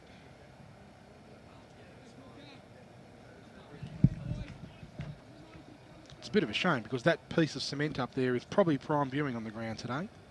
Not when Harry Booth's batting.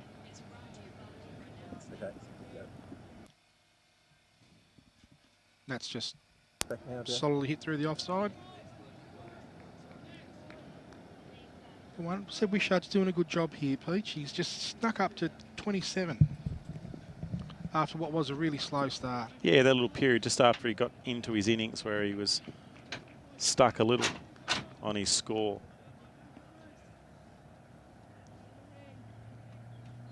Jero's on over the fence again. Our pots and pans man. There's 4 cameras set up today. I'm not sure how many are running at the moment.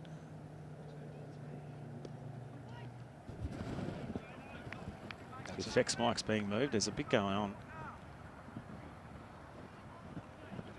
The biggest issue for our effects mic over the years of doing cricket and football is a muppet sitting next to a bunch of kids cruising past and saying a couple of cheeky things. I think we're pretty well set up here at Whitbread. Bowls a flatter and faster one. Just feels like Corey Whitbread might just be bowling into Harry Booth's strength here, and with only one person on that offside who is quite a bit in front of a point, he's really sort of targeting that point to backward point type area. You know the spot. It's actually where all the kids are sitting in the interchange box. That's his spot, I reckon, if he bowls a little short. He gets one through the offside. Low extras at the moment so far in the game. It's been a disciplined bowling performance from Claremont. Just the 4 extras. Very good effort, good keeping from Kay behind the stumps. He's been outstanding against the pace. Let's see what he can manage. Something and a chance for a run out. This should be out. Big appeal, he's gone. Well, out of nowhere, Wishart's been done. He went down the crease. He got too far out, had to get turned back as Booth said, no, there's not a run there. Brilliant bit of fielding, and there's Kay in the action taking the stumps away. Really bad. And he has taken the stumps away too. He's only left one in the ground there. So let's see this on the replay. It was a nudge. He was away straight away. Booth went 2. It's a great bit of fielding. I think that's Harris, is it? That's wonderful. And quickly turned to the umpire, Seb Wishart, run out in a grand final. Not that there's any good time to lose a wicket, Peach. I think that Seb was just getting into his rhythm there. Just found a few boundaries.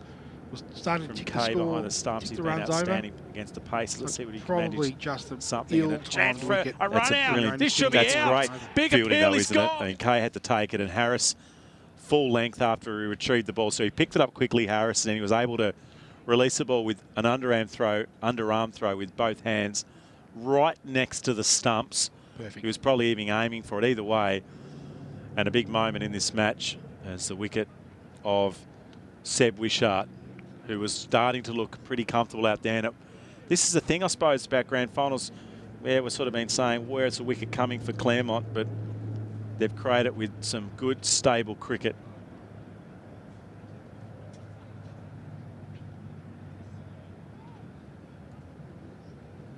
Just a really great way to just to get the blood flowing for the fielding side. A run out too. Everyone gets excited. Harry will feel a little bit of pressure now. Yeah, it'd be interesting. He took off Booth, didn't he? Yep. And then he sort of stopped mid, well, 2 or 3 steps. It's one of those ones where it's both players call too. Yep. Square of the wicket. Both players have got to be calling it. So here's the star of the batting lineup. Matty Bowden coming into play. Booth on strike as Deshar to continue. And straight away, Booth just using his feet.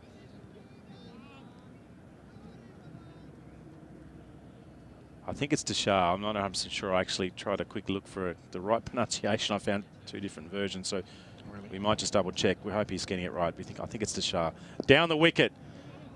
And that's going to cover the distance. Well, somehow that's got between the bowler's foot and the ground and 2 fielders at mid-off, mid-on, and resulted in a boundary to Booth.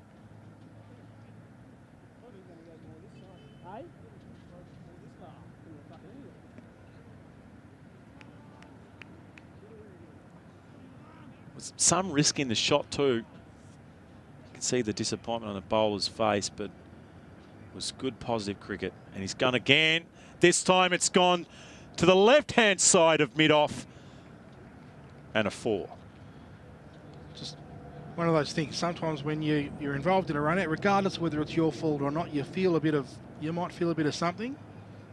It just might motivate you just maybe to just wiped get a it bit out. going. Maybe also didn't think it was his fault, but I think at some stage, every run out, regardless of what happens, generally everyone, or I should say both batters play some role in it. And now it's resulted in a couple of boundaries with good use of the feet, a similar delivery. And now the field change with the long off going into play. Just protecting that fence. So I've just checked the pronunciation of the bowler's Pronunciation name, or pronunciation? It is Desai. Desai. Okay. I've got a different one. I had a slightly different Spanish pronunciation, so maybe that wasn't helpful. I checked with the Claremont local. Yeah, you did you? I did. Yeah, okay, Desai. Thank you for that. There you go, communication into us. We want to make sure it's as authentic as possible, and if we're saying someone's name, we want to try and get it. That's right. So if it is wrong, thanks to Scott Purcell, by the way.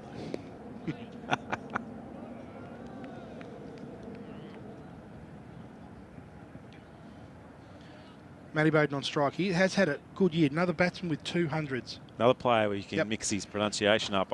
Yeah, Bowden. Bowden. Do we know what it is? Bowden. Bowden. Get it out to Purcell again.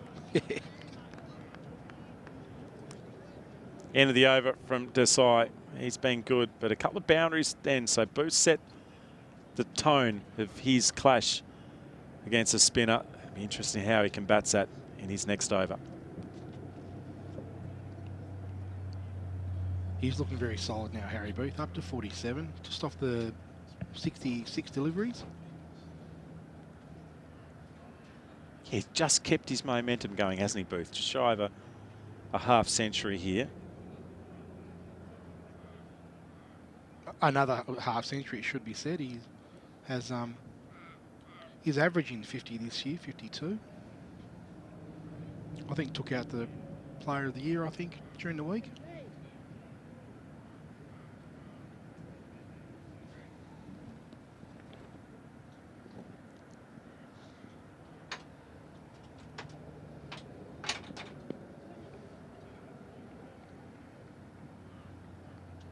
That's good cricket. Just pushed nicely into the gap. Yeah, Boots kind of accumulating at the moment. The odd boundary, some accumulation. He's keeping the better ball out. He's now got different type of batter at the other end. A player who's going to push and run a bit more. Nurdle and work the ball wide the wicket. Good experience at Premier League cricket too. I think for Lindisfarne at his last club. And there's that manipulation of the cricket ball, but cut off by Penniston. He might play a role at some stage as well with the ball. Nice to see two spinners, isn't it, operating in a 50-over game on Syntho wicket. Gets through the overs nice and quickly, that's for sure. That's short.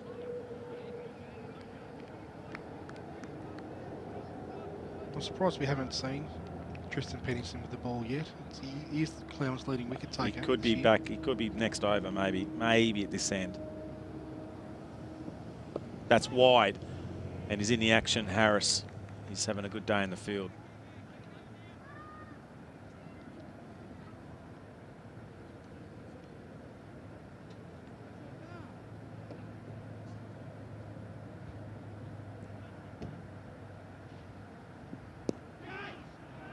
The mid-off's still up here, and he's in the action. It's okay at this length. It's pretty hard to get away.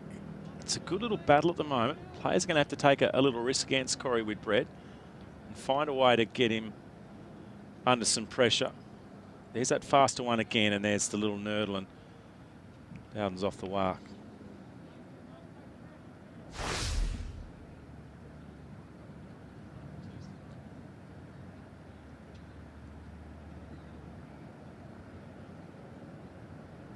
So climbing up towards halfway mark overs-wise has decided to continue. There's some happy people on the hill. Young kid on dad's shoulders. A couple of Claremont footballers there, I think. Yeah, there's the Claremont Mafia here already. Great ground to watch footy on.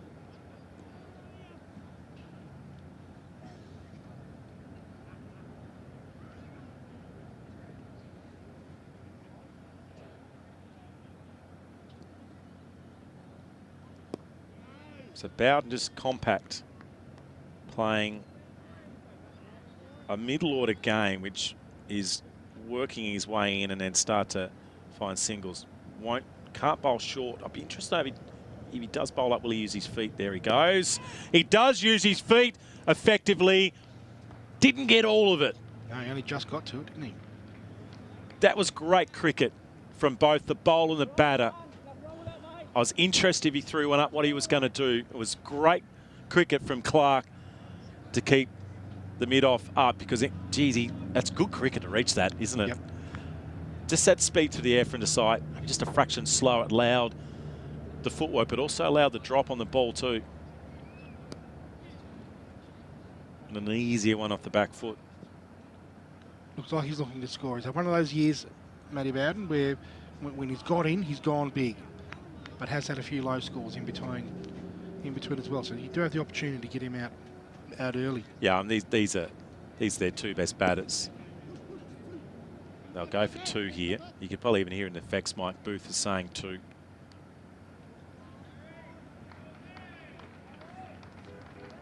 And that's a half century for Harry Booth. Fine knock in a grand final to continue his great season. He's moves to 51 of 68 deliveries, 5 boundaries under 6 in his innings. Low-key celebration too, just taking it all in his stride. That's a good shot. Oh, I thought for a second he was going to go to the right-hand side of backward square. Good field position. You're right there next to the umpire.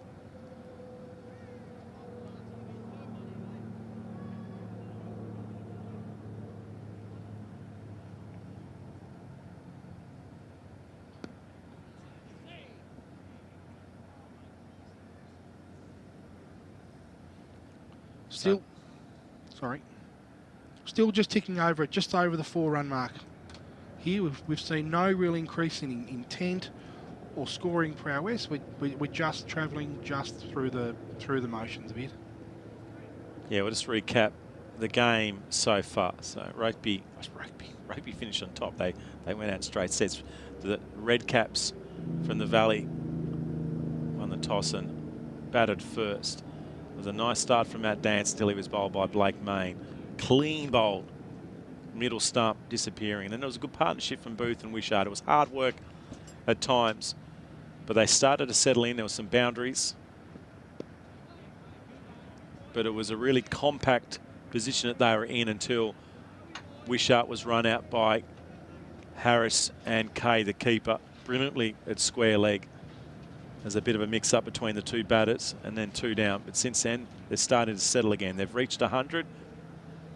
Booth's got his half-century, but Corey Whitbread's providing a real problem for both batters at the moment. No runs off his bat. He's been very consistent.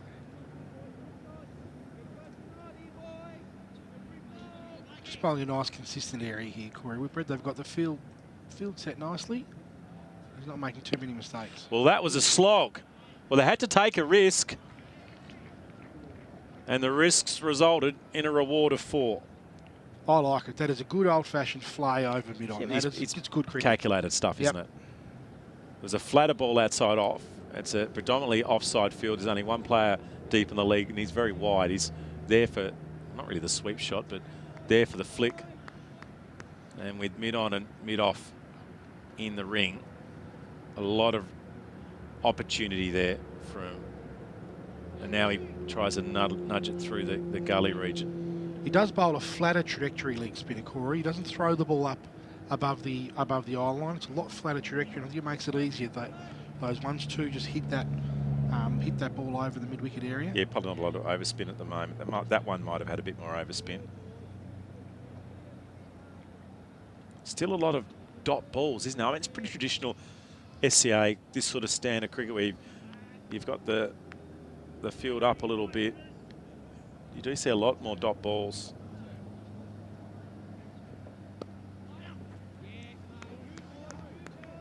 He'll be frustrated with that, Matt Bowden, because he's whacked that to the fielder 3 times after the good boundary in the over.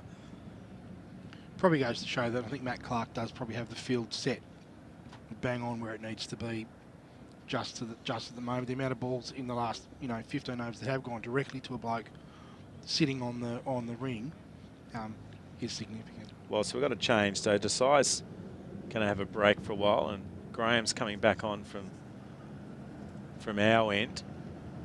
So the river end of the ground, getting his mark set up. Must have been happy bowling downhill with the wind, Trent. We must like the uphill end of the wind type scenario. I reckon they're going to keep Whitbread and bowl him out at the other end. I reckon they're happy to just protect this. There's some worry that Booth might have started to have a go at the side. It was a risk versus reward situation for Clark to work out. Does he keep bowling? Because he might actually get a wicket, because his length was good, but the batters were trying to take him down the ground. And that's going to be work on the fence and a couple. Still no Tristan Peniston, still no Matthew Carr, who's also been very serviceable with the ball this year. 35 wickets between them both, in fact.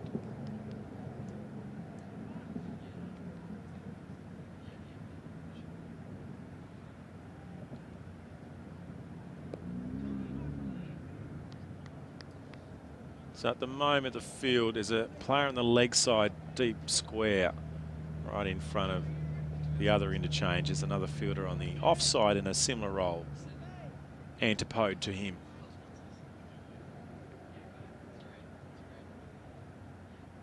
I think they're waiting for a car to go past. Well, they're waiting for someone. Jero's got in the way. The pots and pans man. Don't make him any more stressed. Now he's being told up by Harry Booth. That's got past the gully, and there's a chase on. It's a fair chase for Penningston, and he's not going to do it. A little bit top edge-ish, but effective. It might not have been where he wants to go, but it's his area. He's trying to hit that straight to point where the fielder was. He actually might have even been trying to get that over the infield in front of point where there is a gap. It's a good field at the moment with only 2 outside. They can have 4 outside the field until over number 40. Just the 2 outside the field. It's very much a ring field, keeping those singles down. Great opportunity here for the batting side to go, we're set. But the challenge for Booth, John, is does he take it on, or is he going to try and maybe bat out the innings? Just got a feeling that Harry, he's playing a couple more shots now than he was early. So I think he might have noticed that there's still only the two people out, and he might be looking to say now's the moment to take advantage. Trying to force it through the ring. I actually think aerial game's not a bad option at the moment. Even a flat bat type shot straight down the ground, mid-off and mid-off or wide, so you can straight over the bowler's field, even if you don't get the height. The outfield is moving quite quickly, or the ball's moving quickly. That's a good delivery. That's a second little outswinger. A little nibbler. It's probably more of a nibbler off the wicket from Graham. You can see his hands on his heads as he's realised he's got the ball doing a bit here at the moment. He's got a good pace. It's a good change from Clark. And it's a nice battle here in the SCA Grand Final. There are some of our sponsors. KFC, Kookaburra, the Cricket Hub. Good Sports, clean it higher, and we might get a shot of the KFC sign, which is on the periphery. It's a bucket of chips or chicken or something, whatever it is, if you hit it. Not much reward, but it's only a small sign. And the other signs sort of right next to the interchange bench. There's one of them. And we go the other side of the ground, Duff. You'll see the other pan out.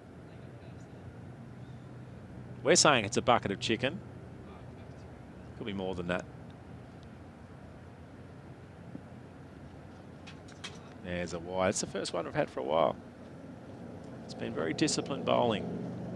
What is it, only the 5th wide of the day, I think? Yeah, it is the 5th wide of the day.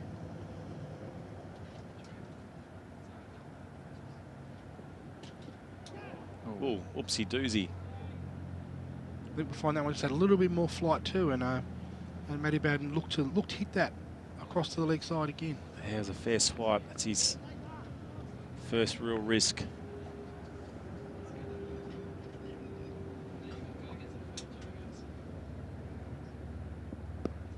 Yeah, down the ground. It's a good cricket shot. Lofted. It will stop just inside the line. We haven't seen too many shots straight down the ground today. Probably one a couple of overs ago from Harry Booth, and that one might be the only 2 that have been hit through the V.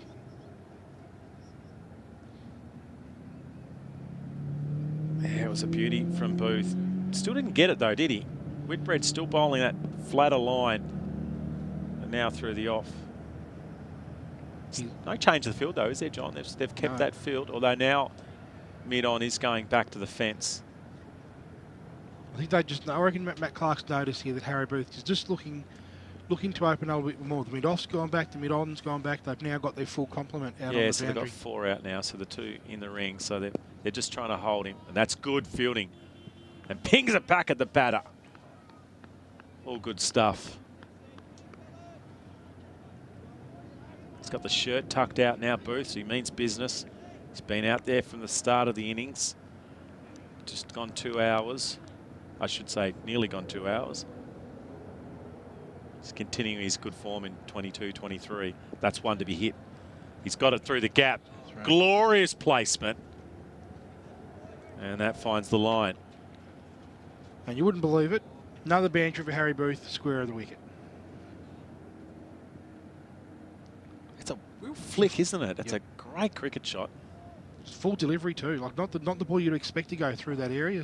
Just opens the blade really nicely, just goes straight through with the shot. A little bit of whip and potential energy as he gets the bat through the ball. It's a good spot to hit with mid-off, mid-on. I reckon that ball he might have gone down the ground before those fielders went back. So that's the cat and mouse game here at the moment. It's the end of the over.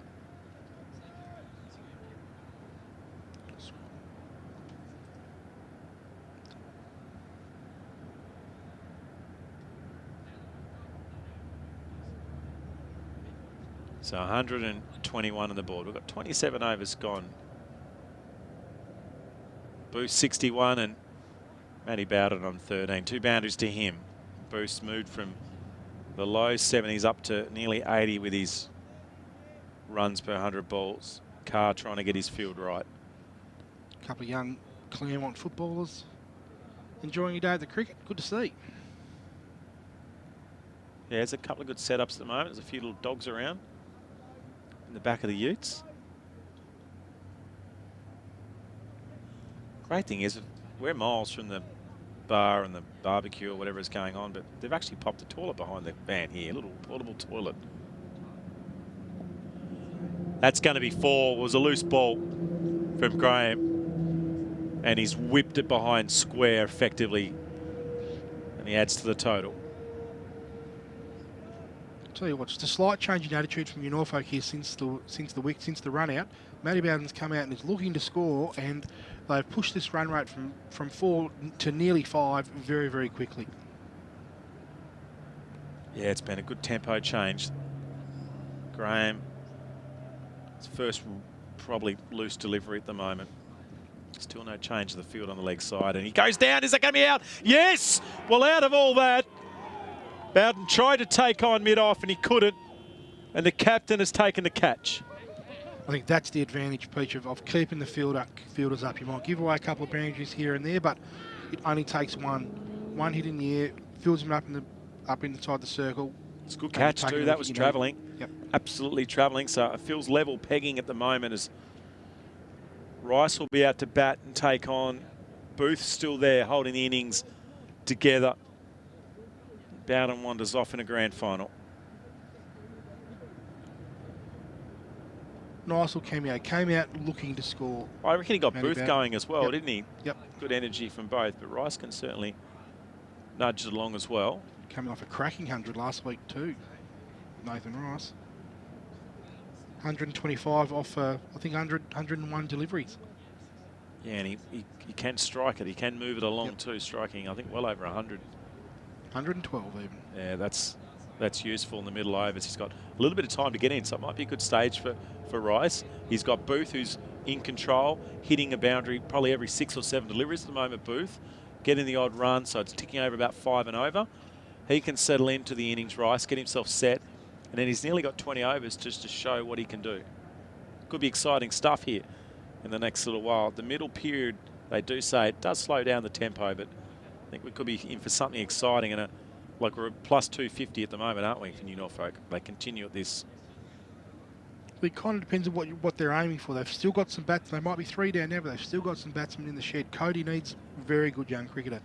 Jason Rigby. We all know how good a player Jason Rigby is. So they've got a lot of hitting still in the shed. So it kind of depends whether they're aiming for 260 or they're aiming for 300. You know, as to how they go about it from now. I think regardless, Nathan Rice will look to hit the ball.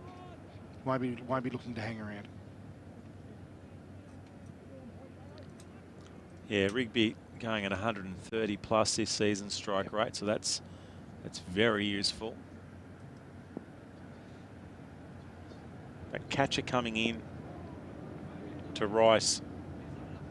So Clay's just come in just off the bat on the offside.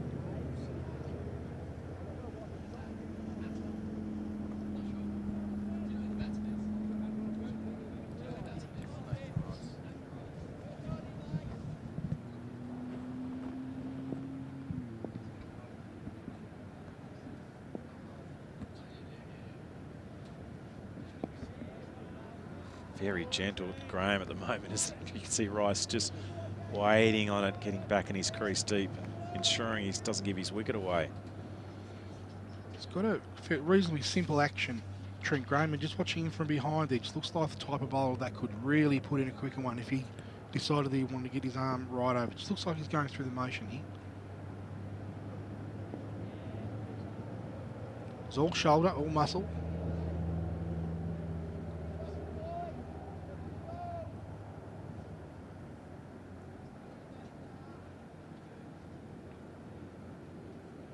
What's the rule on the rubbing of the ball? You can't put saliva on anymore. Is that still a rule? I believe so. I'm a wicketkeeper, Pete, so I don't pay much attention to the shining of the ball rule. Oh, that for a second. Where's that gone? In his pad. So the ball's dead once it gets caught up in your uniform or the player. That's into the a good over from Trent Graham.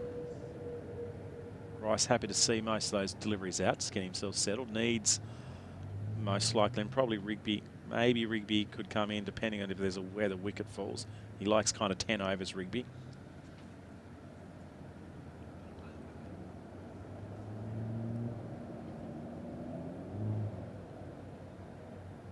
There's that wicket again. The catch from Clark was good. The positioning was good. The shot was on. He just didn't get the elevation in the end. And one mistake from Bowden, he's on his bike. You were calling for the aerial route to be taken? Has to be a bit more aerial. And maybe if he was trying to go a little straighter. So Whitbread to continue. Sweeper into play. So the field was spread there for Harry. They had the 4 out all in front of the wicket, and you can see the mid-on and mid-off have come up here for the new batsman and Nathan Rice.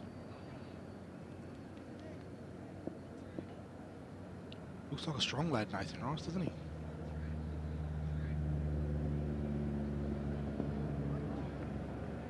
He's playing mostly off the back foot at the moment. They put a little bit of pressure on him. So one player on the leg side, another player on the off. Mid-off and mid-on to come up. So just the 2 outside at the moment for the new batter. Do they take a risk and put in a gully or there is I suppose it's a wide. There is what we call a short third man, I suppose, inside the ring, but maybe a slip in play. He looks to be playing off the back foot. He might try and just guide one through that gully region. Could be a chance for a top edge. Another wicket to be very much needed here. That's been driven. You can see it lob, but it's going to jump away for 4. Well, that jumped out with the bat and a bit of a surprise shot. It did. He not into a nice position, Nathan Rice. He had the elbow high. See the replay here. You're a big fan of the high elbow, aren't you? I'm a big fan of the high elbow, and also like the follow through that gets held, which he did. He did there too. They call it holding the shape, but he was there. It was a very effective shot, just wide of the field though.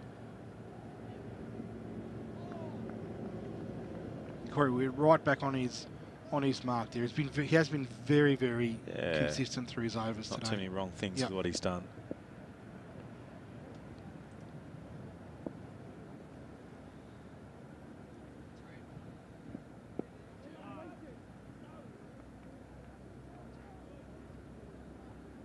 So still cloud cover most, a little bit of sun trying to peek its way through. Pleasant day. Nice to see no wind because Martin Duffy up in the scissor lift. It can be a rather challenging place to be.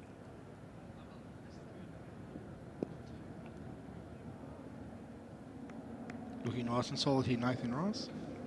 So good over from Whitbread, just the one boundary in it. They'll be happy with that. 4 off and over is okay. Keep it under 4.5, 5, and they're doing well, Claremont. And they're at the stage with 3 down. It's much about keeping the boundaries down as getting wickets at the moment. Funny old game cricket, you know. The Matthew Bowden was in. He was scoring runs. The run rate was pushing 5, up from 4, and within a couple of overs with the new batsman come in, we're back down to that just over 4 mark again, which New Norfolk have been probably travelling since ball 1.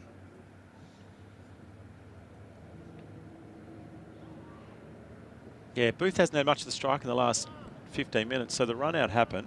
Boundaries came from him. He looked to sort of up the tempo a bit, and since the third wicket's fallen, it's just quieting a bit again. Trent Graham gesticulating to get his field right. He wants his deep cover further around it. That's a good call. So he can bowl a fraction shorter, but still with a third man and a deep point on the fence. They're the 2 fielders out on the offside. And as we squeeze our way around, it looks like there are the only 2, John, out on the offside. The leg side is no coverage at all on the fence, so they're only inside the ring. So 2 fielders out for Graham to Booth. They're both on the off. Cannot bowl leg side. And just for a second, Main was chasing that one down, but he couldn't pick it up. I think it was going to be a tight single, but slight opportunity there from Main to maybe put a bit of pressure on. So Rice on strike. Graham bowling back of a length. The field stays. No, the field now does change. So one fielder out on the offside. Interesting, but attacking. I like it. And there's also a fielder up. He's just in the action now. I think that's Harrison close. No, in fact, it's Jade Clay just in it. Short extra cover. So there's our field. There's the only fielder outside the ring. We're in the 30th over. Great attacking cricket from Matty Carr. There's the flick, and there's the wicket. Brilliant. That's captaincy. That is pure captaincy. He kept the leg side field up. The risk was taken by Rice. It was missed time. Very consistent bowling as well, John, by Trent Graham. And he went a bit leg side too. I don't reckon he meant to be that leg side. And the umpire's done a very good job at not being sconed. It has to be said, it's a pretty ordinary shot from the young fellow. Like, it was training type stuff. Clipped straight to the man at leg, on the leg side there at square leg. Didn't get timing on it either. I reckon if he timed it better, it might have got past the fielder. Yeah. So the 4th wicket down here in the SCA Grand Final. Just didn't get the timing off it. Yep. And Rice on his way. And I think that's Rigby, is it, coming out to bat. And another wicket, it just keeps this game in a real 50-50 type place. You know, no one team is on top here. Both teams fighting hard.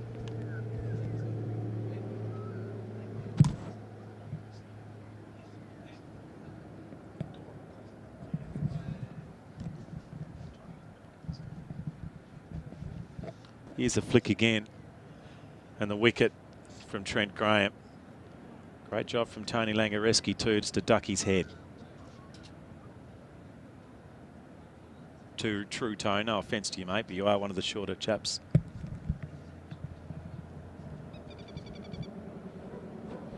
We've got 2 green helmets here, Pete. You won't be too happy with this. That's okay. Well, what is pretty useful, we've got a scoreboard here. We've also got the app going as well. But Rigby, a little taller. He's an enjoyable player to watch because he hits boundaries in weird spots. Well, maybe weird's the wrong word. He hits boundaries maybe in unexpected spots as a fielding side, but he won't be doing that straight away. He'll go into a more of a nudge and run at the moment. Booth will play, well, he's playing out an innings here. He's kept the momentum going, but I reckon he's faced only half a dozen balls in the last 27, 28 deliveries that have been bowled. He's been stuck at the non-striker's end. He's seen a few wickets fall as well. And mistakes too. So the run out, first of all, may have had a bit of a role in that, but it felt like it was maybe a little bit more on the striker. Wishart then goes, Wishart then was the run out. Bowden then goes, and then Rice trying to get the ball over the infield. And what those 3 wickets actually does, Peach, is it just turns that pressure up on Harry Booth now, because Norfolk cannot afford for him to be back in the stands for the next probably at least 8 or 9 overs. Well, we mentioned a few times that's a good call. Carr's captaincy has kept the freeing up, but they've just gone mid-off, mid-on, so they're defensive with Booth. It's an easy strategy to do, but it still has to be done right. Mid-off, mid-on goes up, so 3 players out for Booth, and he bowls one right in the toes. And that's the end of a successful over from Trent Graham. He gets the big wicket of the dangerous Nathan Rice, who, if he got away, could have provided some serious troubles. Once again, thanks to our sponsors for the SCA season, KFC, Kookaburra, the Cricket Hub, Good Sports, and Clenat Hire with Martin Duffy. High on the scissor lift, the Clenat Hire scissor lift here at Abottsfield Park in the northern suburbs of the southern capital. One full day, it's around about 17 degrees. We've had some interesting weather in late March for the SCA Grand Final. The last 5 or 6 years, we've had a few really rainy, horrible days. We've had some good days. The only stress we've had today is the generator kapunked at some stage. We lost all power. So Corey Whitbread, though, Jon Anning, has been fantastic. Just the one risky shot, I reckon, against him. But at the moment, his figures are looking really good. 6 overs for 29 for a spinner. In this environment with very competent batters is a good result. If he stays under 5, he's done his job. He's been really solid, and what he's done really well is he's put the ball on the same spot time and time again, which just allows Mark Clark to just position his fielders right where they should be, and he's not having to do any real guesswork. So Rigby on strike. And there is one of those deliveries that John explained.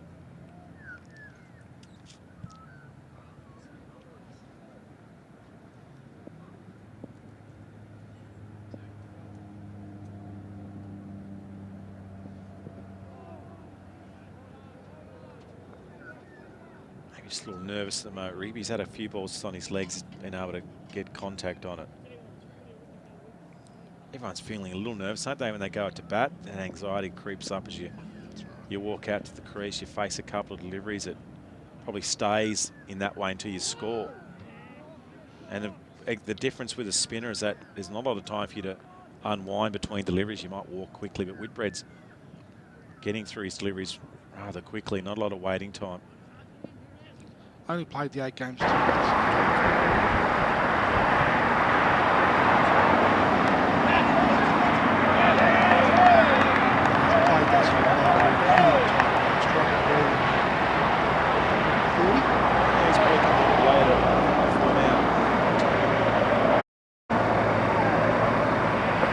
Chasing balls down, he's busy. Oh. You can hear the all, and I gave an all too from behind the stumps. That looked like an okay lead because he's not out, but fairly close to the stumps. So the field up from Carp.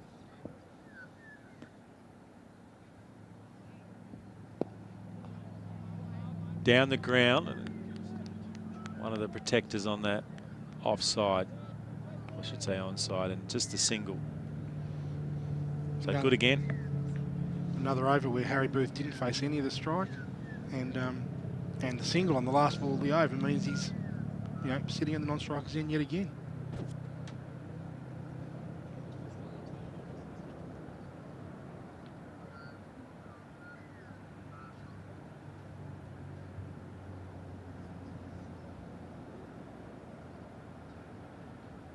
Couple of big overs here. 30 overs gone. 130 on the board. They reckon that you double your score after 30 in the big leagues cricket. So, Norfolk still on target for that 260 type mark, but 1 or 2 wickets brings that target, or potentially brings that target down by quite a bit. Definitely. Yeah, it's starved of the strike at the moment. Booth, I think he'd be okay though. I mean, he's relaxed. The team's in a solid-ish position to launch. There's Whitbread's nearly done. Graham's nearly done. They'll have to find a couple of overs from someone else, from potentially Penningston. Trent Graham's very difficult to get away, isn't he, John? Just bowls a good full length. Haven't they hammered the full length from this end today?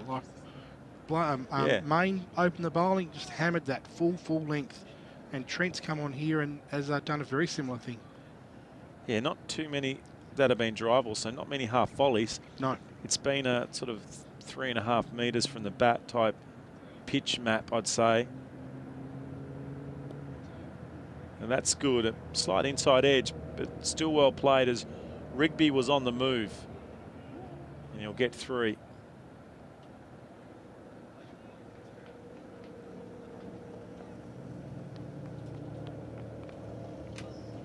Good chase from the big fella there.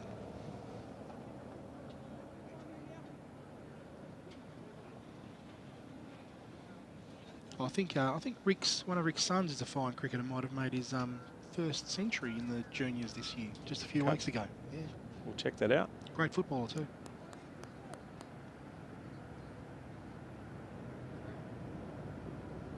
That's short. Didn't time it. Can you believe he's got another catch at backward square? And another disappointment, but this time it's Booth. Massive wicket, and you can see the body language on Booth is despondent. It's the complete opposite for the Mont. Worst ball he's bowled. Should have been put away. Langer risking getting out of the way again. It's incredible. He's put 2 of those away already today, Harry Booth, and probably bowled him another 90, and he's probably putting them all away. Well, he got the harder one. It maybe was too slow in the end. But a big, big wicket.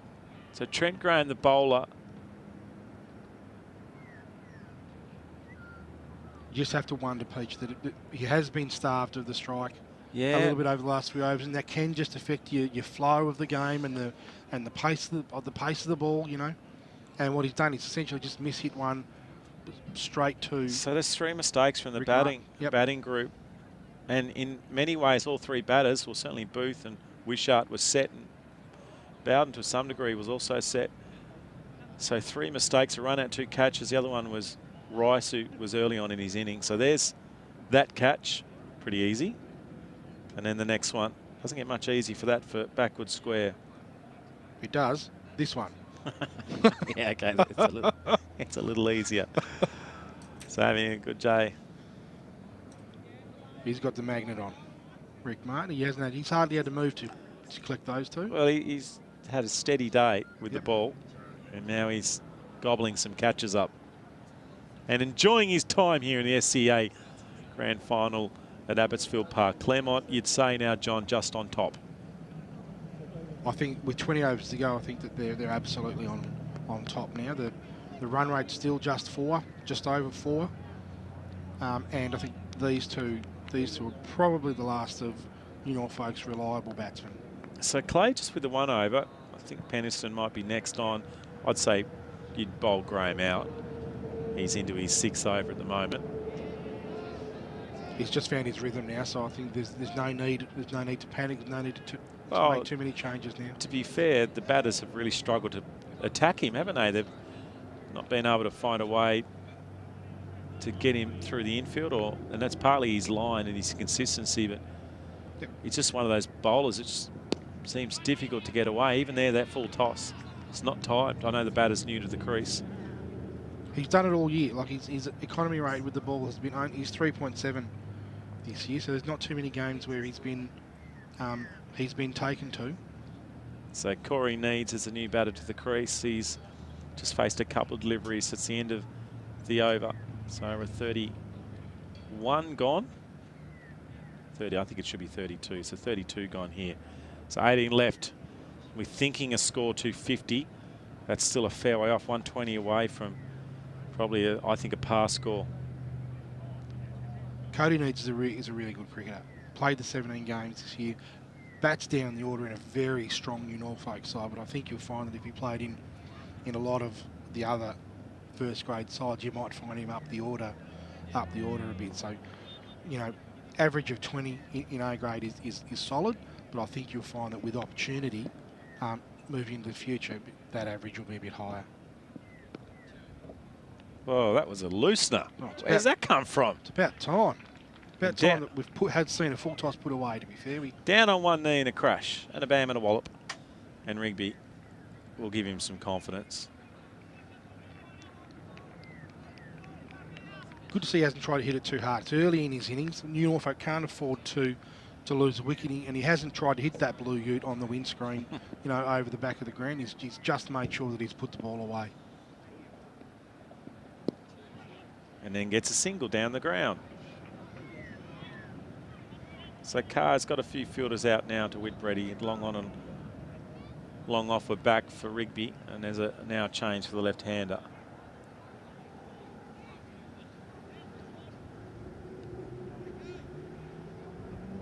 So Blake Main's gone to a very straight cow corner, a very, very straight mid-wicket on the fence. So maybe they've seen Corey Need bat before. That's an interesting position. There's also a cover on the offside as well on the fence. The rest is pretty standard.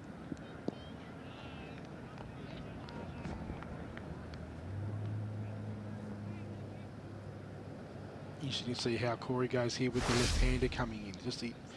He's been really reliable on the same spot. We've said it a lot, but now with the left-hander coming in, if they can manage to tick the strike over, it just makes it a bit harder for the leg spinner to change their line. Yeah, and his line that's been his biggest advantage. Yep. His length's been a little bit up and down, but it's been good. It's the line that's made it so hard. So mid-on, mid-off are up inside the ring. So he can attack down the ground with a drive, but at the moment he might just try and work it square of the wicket to get off the mark and get Rigby back on strike.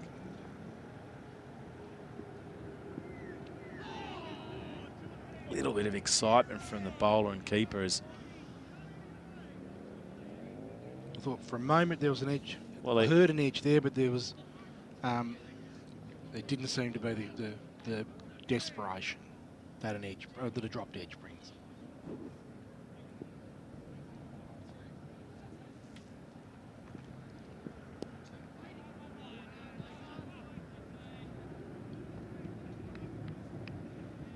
good crowd up there on the hill behind the bowler's arm. The can bar might be up there.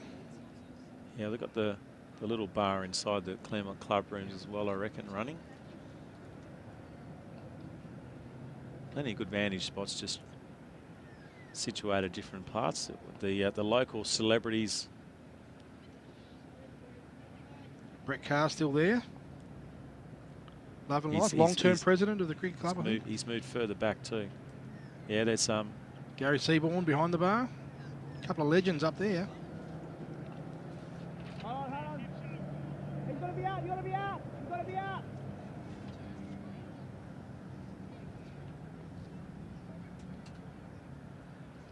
So Drake Graham will continue from the Brett Carr end of the ground. So we've got a long off in play and a long on to Rigby. And he gets it short. Not through the infield. Good pressure. Tell you what here, Peach, the field's interesting. They've clearly got a high regard for Jason Rigby here because the largely all day, bar a couple of overs, the field has been up. And they've only had the two players roaming the boundary. Straight away for Jason here, they've got 4 straight back to the boundary. Whipped. Oh, he was in the action for a second. I reckon that might have been a little closer than we think. Interesting way to get back into the stumps there, Rigby.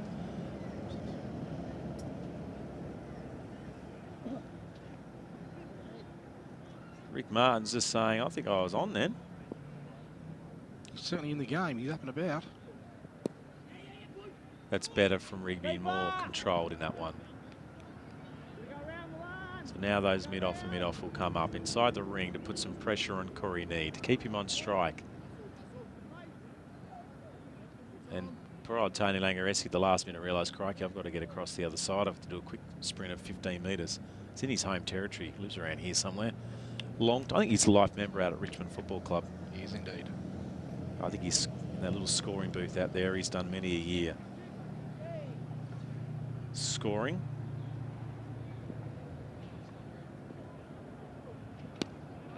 Looks neat, doesn't he? Neat. Yep.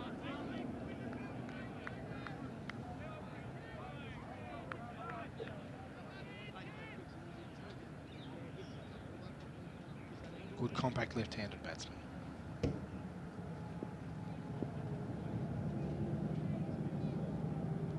Well, I didn't get up.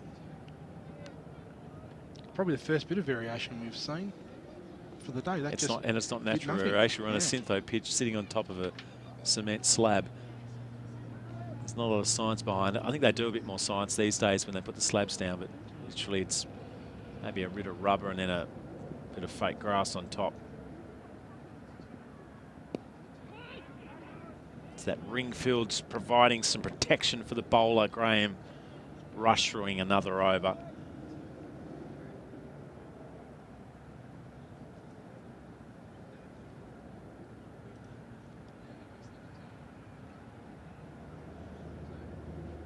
So Rigby on 10 needs yet to score. 9 balls he's faced and still unable to work his way off. Whitbread with 8 overs for 35. Trent Graham 7 overs now for 3 wickets, all to ring infield catches or inner ring field catches. 7 overs, 3 for 22. And he say there's 5 more overs from those 2. There's another 6 overs from the 2 openers. So they're going to have to get a few more overs from somewhere else. So there's a Sai with 4. I suspect he won't bowl again. Jade Clay, he came in and he may have just bowled 1 to get some changes, and Penniston is the other, we think, could come in. But it's tough, isn't it? you're in the hitting zone. The late third is early fours, and they're going, oh, we need 2 overs from you. It's a tough gig, isn't it, John, for a bowler to come in and find their line straight away. Yeah. But we're going to have a little drinks break here on Duff TV. It's a good start for Norfolk. Claremont have fought back with the ex-captain, I should say, former captain Rigby, out there at the moment. He's settling things nicely. Needs yet to score. 5 for 143. We'll have a break here on Duff TV.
And we're back. Corey Whitbread with the ball again to continue his spell. He's got 2 overs to go, so I think it's fairly obvious that he will bowl right out here.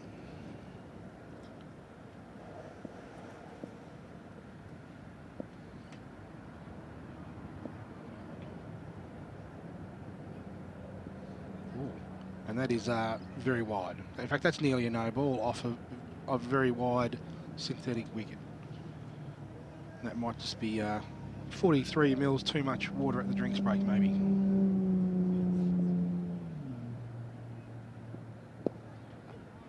that's a good delivery, straight back right on the spot he wants it. Looking through the stats in the drinks break here, we could be in for an exciting 16 overs. to come. Both Jason Rigby and Cody Needs both hit a high level of boundaries in their runs. So it feels to me like they'll be looking to tick the strike over, but to really ramp up the boundary hitting power. Cody Needs, I think he might just be stuck on 0 here. Yes, he is. Faced quite a few deliveries and just struggling to get off the strike.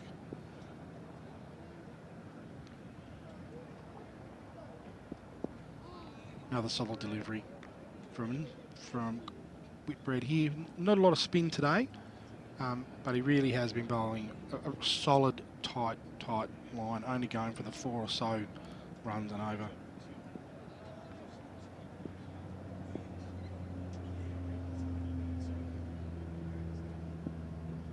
Oh, well, I'm not sure if that was a deliberate wrong or if it just went on with the hand, but just fizzed past Cody's outside edge. Another great over here. Field's up, nice and tight. Still that deep mid wicket out.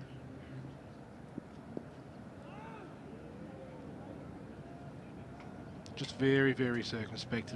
Hard position for the batsman here because Norfolk can't really afford to lose another wicket. The batting, they haven't got a whole heap of batting, but a few hitters to come.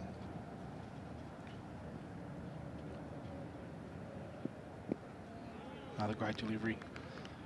And so the batsmen here need to, they're riding a fine line between going too hard, potentially risking getting out, exposing the tail, or scoring the runs. Tricky predicament. Sorry, John, I thought you were going to say fine line between pleasure and pain, but... I was, but... Great to see. This is little Jack Russell, the littlest Duffy, the funnest Duffy, who's on the pots and pans.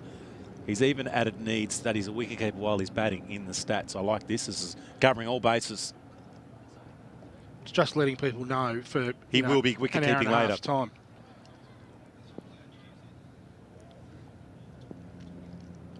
So Trent Graham, I've just smashed down I've managed to go to the bathroom. They popped one behind the van. Otherwise, it's a 190-metre sprint. And it'll be 400 return trip. The last time I did 400 sprinting was grade 10 athletics carnival. Minute and a half? Yeah, well, it wasn't. I can't remember. I don't reckon I'm doing it in under 3 minutes with my Birkenstocks on. That's a good little glide. The chase on for Penniston. I reckon the ball's going to beat him again, and you could just see for a second he was going to try and make a slide right in front of the faithful from red cap land, and a handy boundary. It's just a really nice shot that he's just opened the blade. You know, the bowlers probably think that's an outside edge, but Jason Rigby there has just opened up the blade and guided that ball nearly perfectly, just beating Penniston to the boundary. Penniston actually might have even got his foot stuck as he was had to launch into the dive.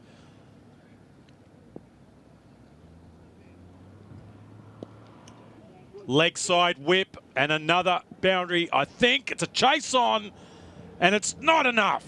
What a chase though from Main, who hasn't done a lot of work for the last 20 minutes after bowling a pretty good spell at the start of the innings, and a wonderful bit of timing. Great shot. It's just drifted onto the pads there, Trent, and Jason Rigby has just played through the line all the way to the boundary. And it was, look at the great chase. Great chase. Well, he might have dived after it past the boundary, to be fair. Just to make sure he looked like he's making an effort for the captain, who was around 100 metres away. Now he's gone forceful, but the fielder should cut it off. No! Boundary's coming here from the bat of Rigby. I think this is just what Norfolk needed. Is this the ice cream van? The ice cream van here. This is an ice cream van. That takes me back a few years. No, it's going a bit too quick too. Slow down, mate. Who is that? What's going on? He was keen, isn't he? I don't know why I find that funny, but he's driving about 40k an hour in an ice cream van. The carnies have arrived that's a nice straight drive, but cutting it off. He's going a little too fast. There's kids Look everywhere. how quick he's going. There's a few speed bumps. Shouldn't laugh. That's serious. He's slowing down as he approaches the crowd. That's probably a good thing. he slowed down near the kids. No, he sped up No, I again.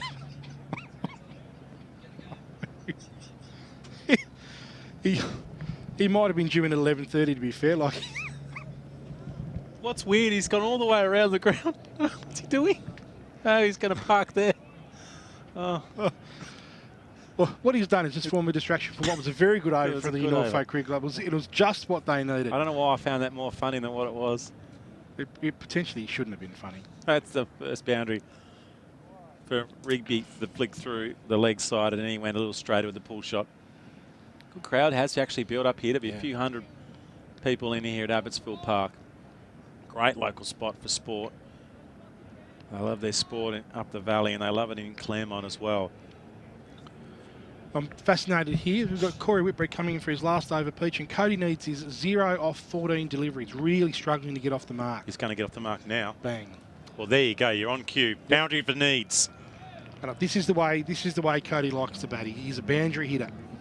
But good patience from him, though, because he's seen 3 of the top order mainstays batters hit into the trying to hit into the outfield and get caught on the ring, and he's waited till something is more appetising for his style of batting. He's found the fence. Absolutely.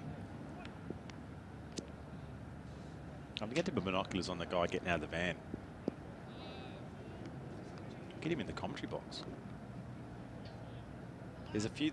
I reckon 3 blokes went over to him straight away. He's a popular individual. Hopefully they might have said, mate, just slow down a bit. Full ball. Oh. Needs. Looked like the backlift was going to race down on that one, dispose of it. Jason Rigby. Good leader, Jason Rigby. Having some words with the young Cody Needs there. Just saying, take your time. Hit the ball when it's there.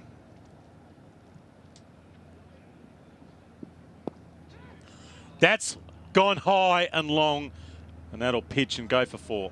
So Needs opens up with a couple of boundaries.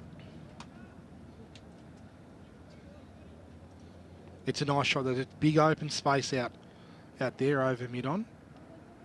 And just a little... It's a good cricket shot, isn't it? It's a good, aggressive, modern-day spank. Tim Payne's in too, 10 not out in the Premier League Grand Final. He's in with Brad Hope. Good contest there. They've got a bit of work to do because they've got the big wicket award. Bowled 4 overs yesterday, Tim Payne. Why shouldn't he? The back end of his career. I think he might still play next year club cricket, but retired a week ago from first class cricket. Needs, tries to work. There's no run. One more ball left in Whitbread's spell. So he's gone for 45 so far. See, we kind of mentioned if he goes for under 40, it's a tick. Under 50, it's a tick for Whitbread. I want to keep this one a dot ball because he's gone for a couple of boundaries in this over. Not ruined his spell, but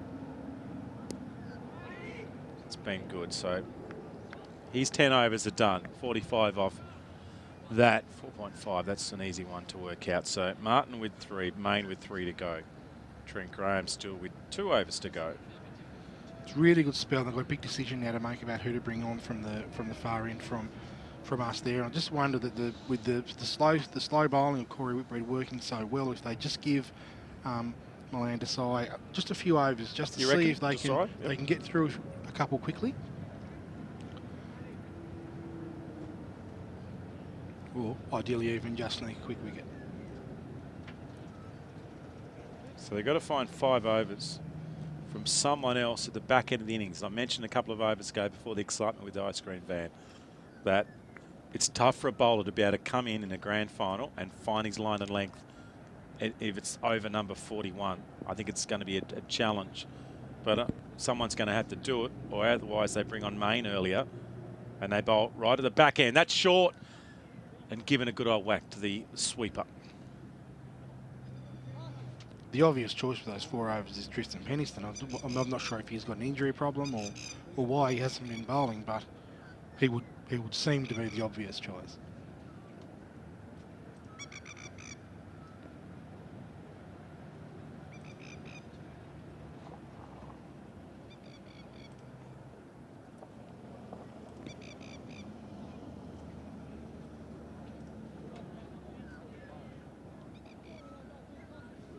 Still only 2 blokes back on the boundary here.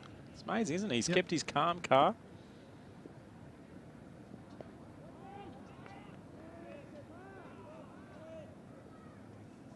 Clark, sorry. I don't know why. I feel like Carr is the name for the ground, isn't it? Yeah, indeed. Carr president, Carr legends, president of the women, sorry, the footy team and the cricket team for a period of time. Oh, that's that little one that just zipped a bit. You mentioned the heavy ball. I think he's just given that. He just got through his action a bit quicker there too. Look at that. Well, Penniston didn't bowl in the last game these two teams played. He got a half century at the top of the order, so maybe he might have gotten to 20 wickets and said, well, that's me done for the year, lads. That's my contract done. Without knowing enough, does that indicate maybe a little injury? Yeah, Not maybe. sure. We'll try and get a bit more intel. Get our scouts out there. The field is up, as Jon Anning's mentioned. They're trying to caress. I don't think this needs his way, is it? With the field up, needs his.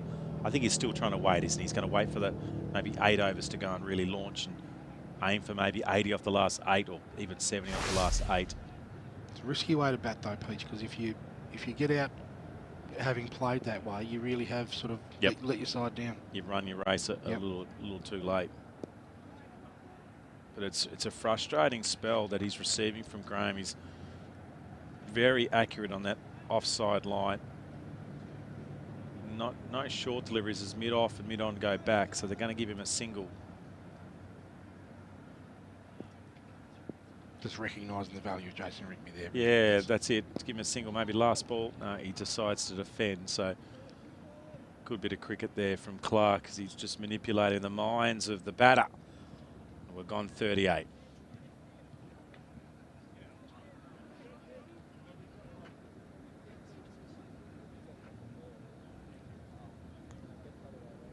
Now this is Matthew Carr taking the ball here, so it's probably looking more and more like Penniston won't bowl.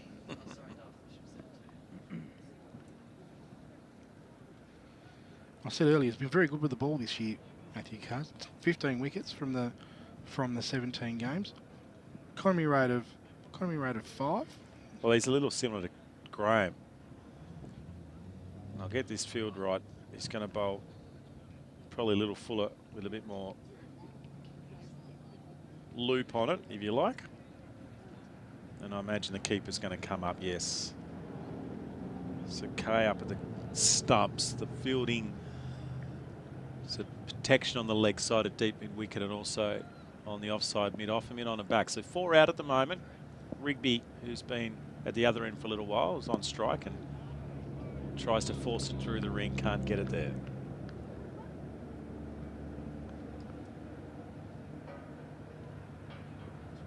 Yeah, we'll just wait on the bad ball here, Jason Rigby.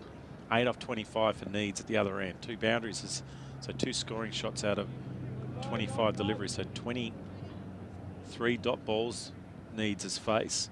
Rigby's at a run a ball at the moment. He's hit 4 boundaries. Still a lot of dot balls, but his ability to find the ring or get it outside the ring and get it into the outfield has been a benefit to him, and that one caused a few problems. So he's just bringing the ball into the batsman just a little bit here, Matthew Carr, which is a nice way, I think, to bowl at this stage of the innings. You know, if the ball's coming back at you, you don't feel like you've got as much room to get your hands through the ball as a batsman. Yeah, he's just getting that little bit of whip. As I mentioned, he's got a really neat wrist position at release. Wouldn't be any swing at the moment, you wouldn't imagine. Lush outfield. These balls don't really reverse with synthetic wickets. It's darting it in. Rigby trying to force it down the ground. One of the more distinctive voices in a sports field, Jason Rigby. Could be a blues singer with that nice gravelly voice that he's got.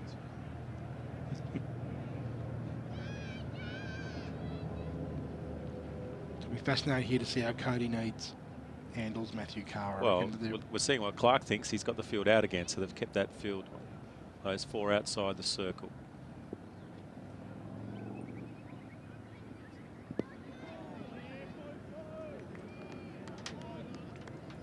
Good over, solid over. Didn't give the batsmen any room to free their hands, and if they can get five or six overs of that, out of Matthew Carr now, they'll be super happy, the Claremont side.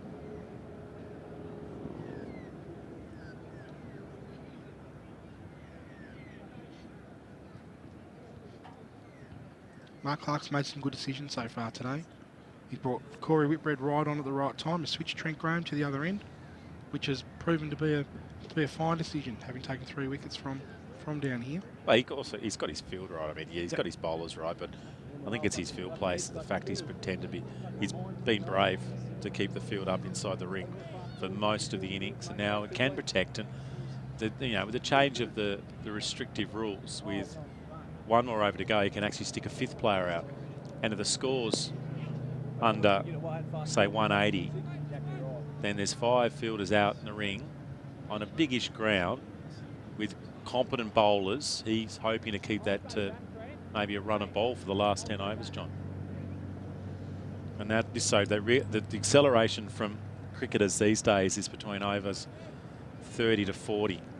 And it started to start, but then they lost that momentum with those wickets falling. So Needs has got a big job to do.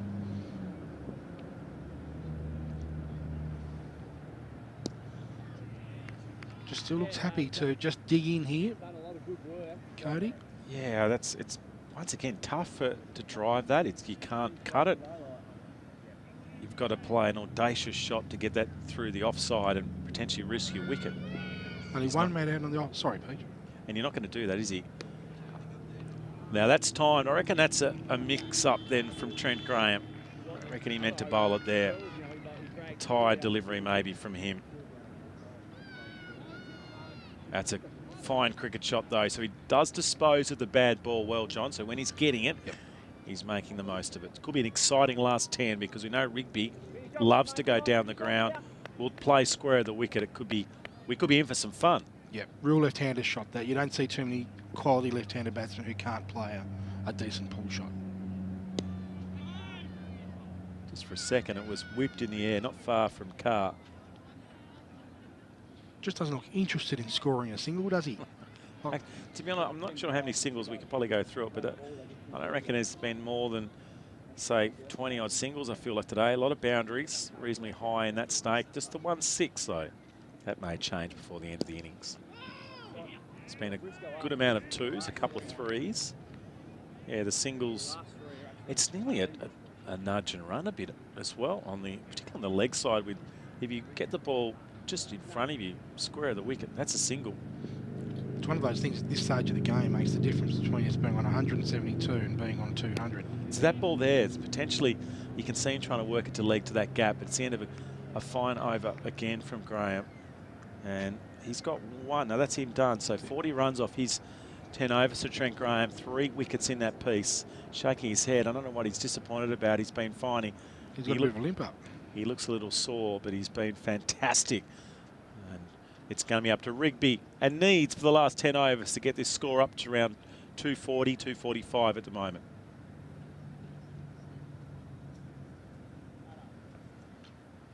So with 10 overs to go here, I think Norfolk would probably still be looking at that 260 type mark if they can manage to restrict that. Okay, so let's go through. Best case scenario is 260. That's particularly good. That's 9 and over. Yep. Normal, good scenario is 250. Claremont are trying to keep them at a runner ball in the last 10 overs. They'll need to get a wicket during that period because these two can both score better than a runner ball. That's right. But 60 off these last, it's only going to get you to 222. Sorry, 232. And I don't think it's enough. Anything's enough in the grand final, isn't it, John? But it's a below par. Carr to continue.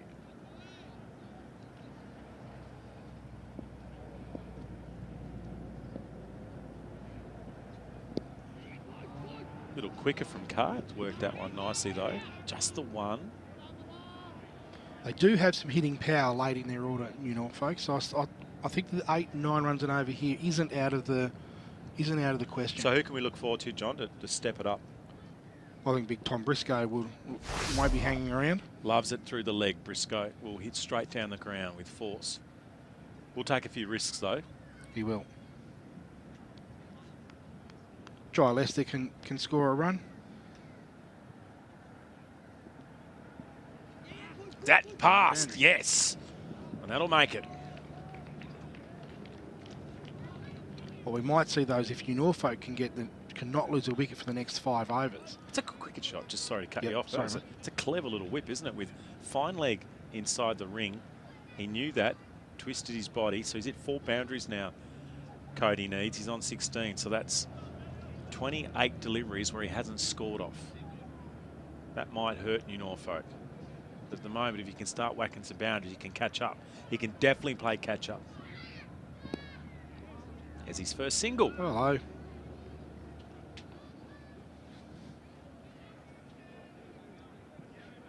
No applause from the crowd. Yeah, there's been a lot of clapping, has there? Maybe we've got the Fex mic a fair way away, but we can hear the in and out of the chits and chatting and the 250 people that are up and in their cars and in their chairs around the ground. But yeah, it's a quiet scene here at the moment. It's well worked. This is the bit that I like about Rigby. His decision making's good. He's calm as well. We've seen him win a grand final. Would have been 5 years ago at Cadbury's with his bowling. He bowled the last over in that win against, I was going to say St Anne's, St Aidan's would have been. Someone correct me, I'll double check that. Now he's showing his calm with the bat at a crucial time for his side. Tony was saying that's off the hip. And they want drinks to come out. That's the end of the over. We've got 9 to go. One thing that hasn't come in under any pressure today, John, is those KFC signs on the outside of the boundary line. They haven't, have they? Nowhere near the ball. Nowhere near the action. We've only seen the 1-6, haven't we, I think? Just the 1-6. That was from Booth early on. It was a great pull shot. There was a Rick Martin short ball which Booth launched into and put it behind square. But since then we've seen a couple of balls go close. And the short boundaries are to the northern side of the ground. It's a shorter boundary. Down the ground it's just a good length boundary, but to the northern end of the ground it is a fair whack to make the distance. But Rigby and Needs, I reckon, both can get that ball to travel. That's right. I think we'll probably see more than the one by the end of the match, I would expect. So we've got Clay again. So he's bowled just the one over. He's going to bowl here from the Brett Curry into the ground. So he 1 over for 6 and he was taken off. Might have been to change Trent Graham around. He's trying to get his field right. I reckon he's going to go defensive straight up. Potentially, I think they might put their 5 allocated players out. We've got 4, haven't we? I could see 4 out at the moment outside the van. We don't have a 100% view of the ground. We've got a little bit of twisting and turning to do to be able to see outside. But it looks like there's 4 outside, 3 on the leg side on the fence, and that 1 player on the off is in the action. And I expect at some stage we'll see Blake Main, who did that fielding, to come back on and bowl some Yorkers to finish off this innings. Could play a role too, couldn't he, John? And I even thought, do they bowl him now? Do they take a punt and maybe get Main back on from this end and see if he can York one of these batters, particularly now when they're just starting to lift their tempo? They might change their mind if it's Main coming in instead of a medium pacer such as Clay.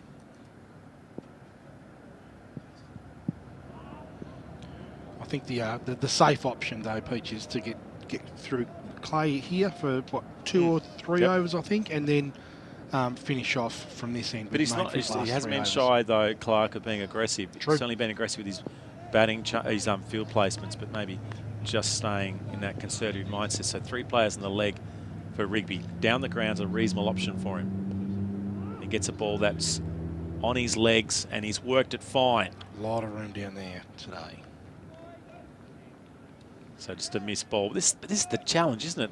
Clay hasn't bowled for an hour and a half and is expected to come on in the 42nd over to now Rigby, who's set 35 deliveries he's faced, and Needs has faced the similar 34. And a clever batter who can work the ball all around the ground. It's a challenge.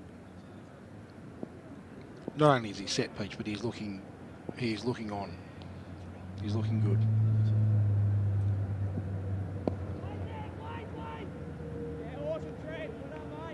Trent Graham looks like his calf Might be the old man calf injury.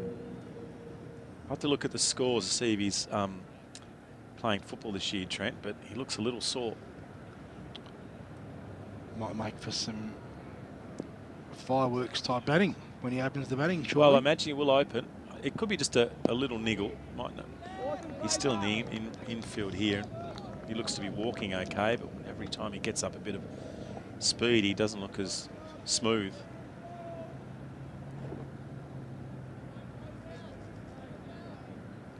Now, you're a local here, John. There's a weird house on the hill I've been looking at for the last 2.5 hours.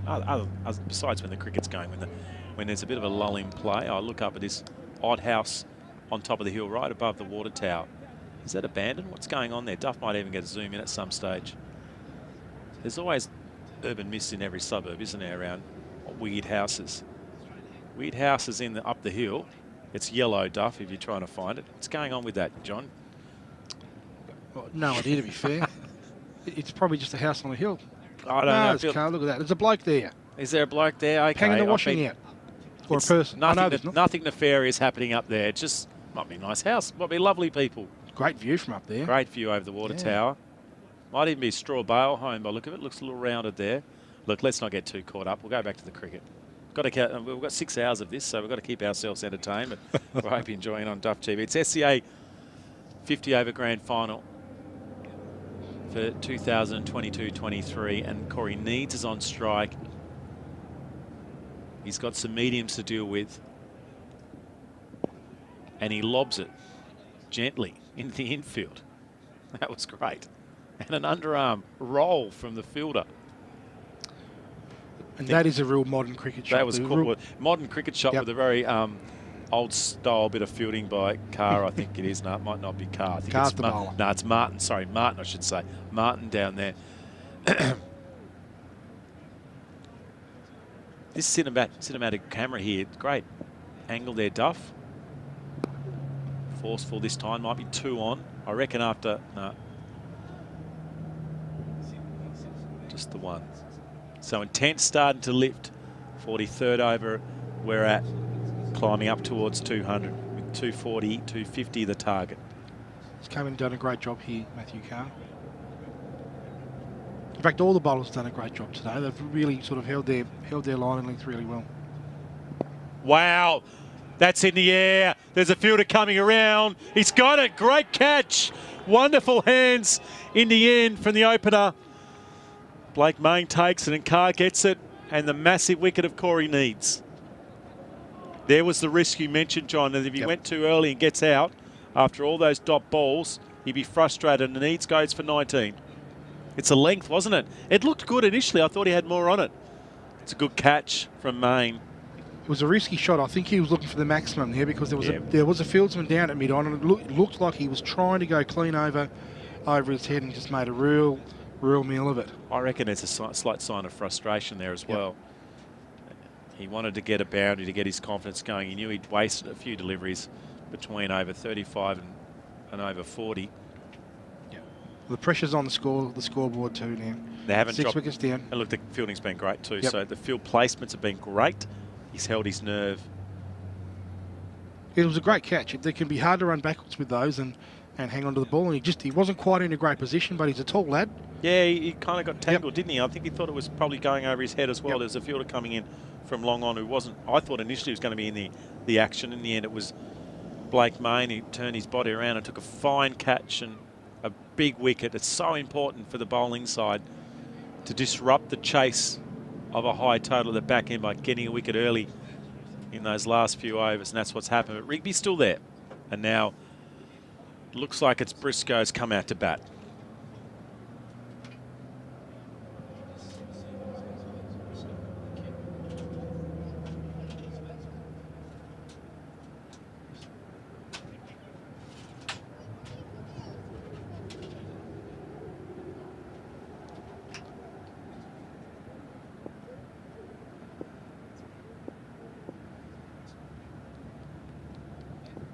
So the keeper, K, is up to Carr.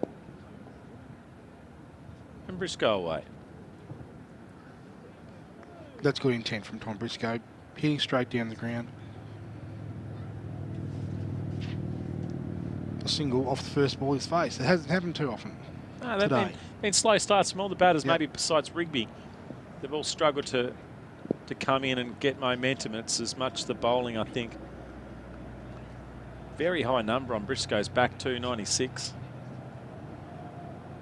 Only good players carry the 90s on their back. All right, yourself included.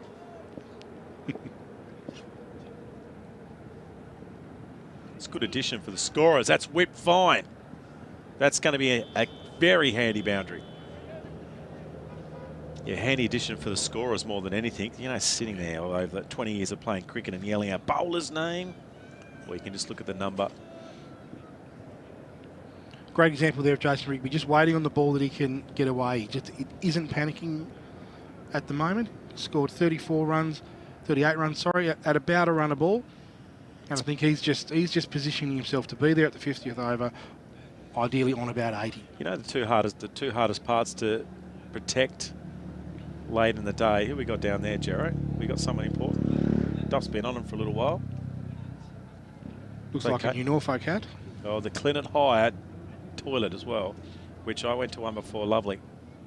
Wonderful experience. So, yeah, so the two toughest parts to defend in the latter overs of a game is behind square leg and behind the square and the off. You generally don't have fielders there, and if you do, the ball's usually travelling at some speed from the velocity of the bowler. Yeah. And they're generally not great balls. The balls that go to those two parts of the ground generally aren't good. They're mistakes or even they're an edge. Clay to continue here. Brett Carr into the ground. I'll tell you what we got here. We've got a deep mid on and a mid wicket at cow corner, very close to each other. He's hit it down there as well. This is where I've seen Briscoe hit. He does hit sort of mid on-ish and a little square. I reckon they're exactly where I would have put them myself. So a little bit of history taken into account. That's Corey Whitbread there with the underarm throw in again, and he's deep mid on to deep mid on at the moment. So he's not too keen on throwing the ball in. He's probably showing, hey, I shouldn't be through. I shouldn't be in the outfield. I should be in the infield. Get me in there.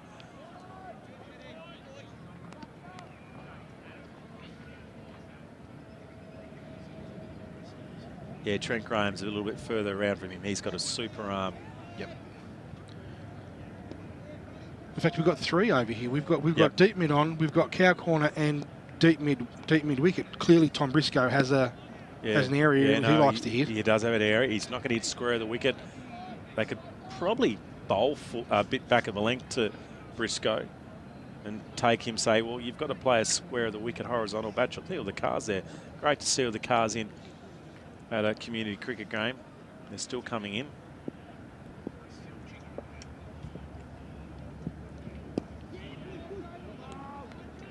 See the difference in Rigby.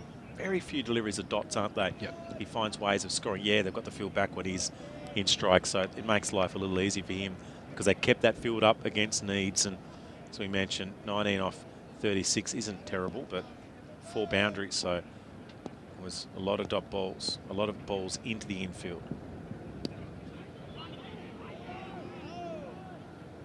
Got to say, if we get a bit more action, we need a camera just on Tony Langareski, who's at square leg as the umpire at the moment. We just need a permanent fixed camera on him. He's one of the great men, Tones. I'd see him in doing his little his veggie run years ago when I was working down Salamanca for 12 or 13 years. I'd see Tony cruising into the Verst House and various other establishments. Great shot. That's a beautiful shot. Wonderful glide. And that's going to give Briscoe some confidence. So there we go. He can play a horizontal bat shot completely. And I'll tell you what's a fantastic shot is because Mark Clark here has set up the field for him to pound the ball over to the leg side, and he has guided that really nicely, really delicately through the vacant offside. He's also played inside. You can see a little bit of a foot movement. We might get one more replay and just see the clever feet position and the little shuffle inside the line of the ball to allow that shot. It wasn't just the bat work, it was some footwork as well. But once again, a bunch of sponsors. There's some talk that the Granada is going to get a few Duff TV patronage later today. Yes, a shake of the fist is a yes from young Jack. So interestingly here, Matthew Carr's continuing. He's done nothing wrong so far. Not the Talbot Duff, Granada. Oh, Yeah, just missed Briscoe. looked like he nearly put the hand out to catch it. So Matthew Carr's continuing to bowl here, and this is the point of the game where Clark could have brought back Martin and Main just to finish off. They both bowled great lines, great lengths earlier, but he's given Matthew Carr a pat on the back. Hasn't done anything wrong. Gee, that rinner ring. Is that Harris again? Yep. Yeah, It's been good there. Geez, he's been good. Him and Penniston have, I reckon, stopped 20 runs today. Diving with energy and athleticism in that inner ring. Such a crucial part. Square the wicket, particularly this type of bowling, because it's all been on the offside. You want to try and keep protecting that area. Gives the bowler so much confidence in the air for a moment, but it's to the left of the fielder.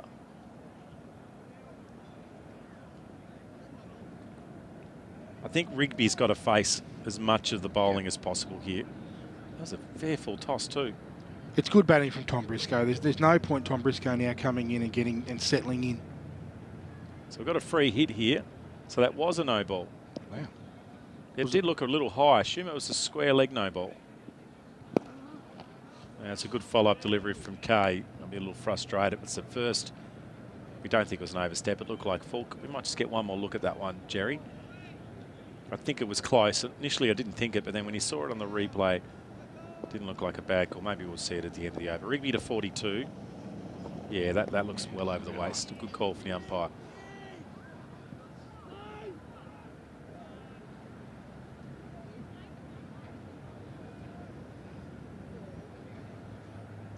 Another solid over here from Carr, and I think that we can probably start to rub our hands together and expect a little bit of excitement in the last 5 overs. Yeah, it could be fun games with both these players. Briscoe will start the launch. Rigby, we know, is nearly going now, but not quite. He's sort of 85% there, isn't he? He's got a little bit more to give and a little bit more risk to take.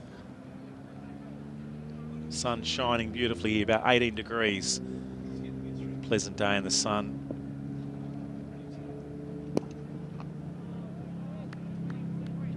A lot of work down the ground at the moment. There's Whitbread with his lawn bowls action. Lawn bowls finals at the moment, probably around the state too. So maybe Whitbread's got a career in lawn bowls. You might already have a career in lawn bowls. Might do. Maybe he's trying to get on some scene with his work, but that's the end of another fine over from Carr. So there's 5 left here in the SCA Grand Final. Thanks to KFC, Kookaburra, the Cricket Hub, Good Sports and Clenard High, who've got some good work done with the, I think they've got the scissor lift up and they've got a couple of toilets as well. No scissor lift. Oh, surely. Clenard High, they need to get scissor lifts. All booked out. What's going on?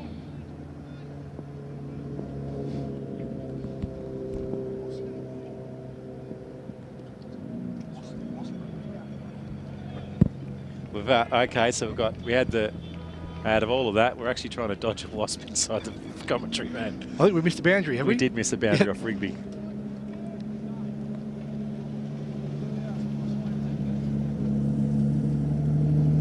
Here it is, good replay. Another work to leg. That's a lovely Gordon Greenwich-esque. He's played leg delightfully glance. down that leg side today. Put away just about everything he's had opportunity to hit. I feel like someone might be allergic to wasp in the car because the van doors flung open and arms and legs are going everywhere. What's next?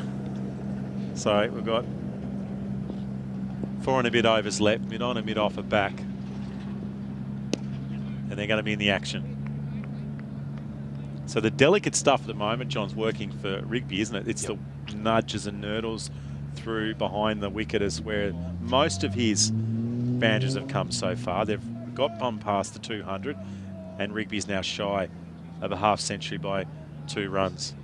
This is one of those situations where one boundary and over and minimal dot balls gets them 8 and over and gets them to that 250 mark. Well, that was the hunting ground. Nearly a second, but they decided to stay put. Yeah, that ball.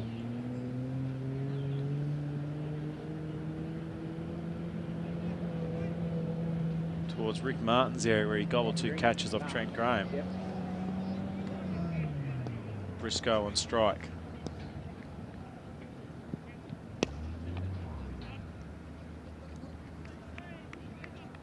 covering it pretty well at the moment. 2:14 now. Two balls to go in this over. They'll be really keen, the Norfolk side, to get another boundary in.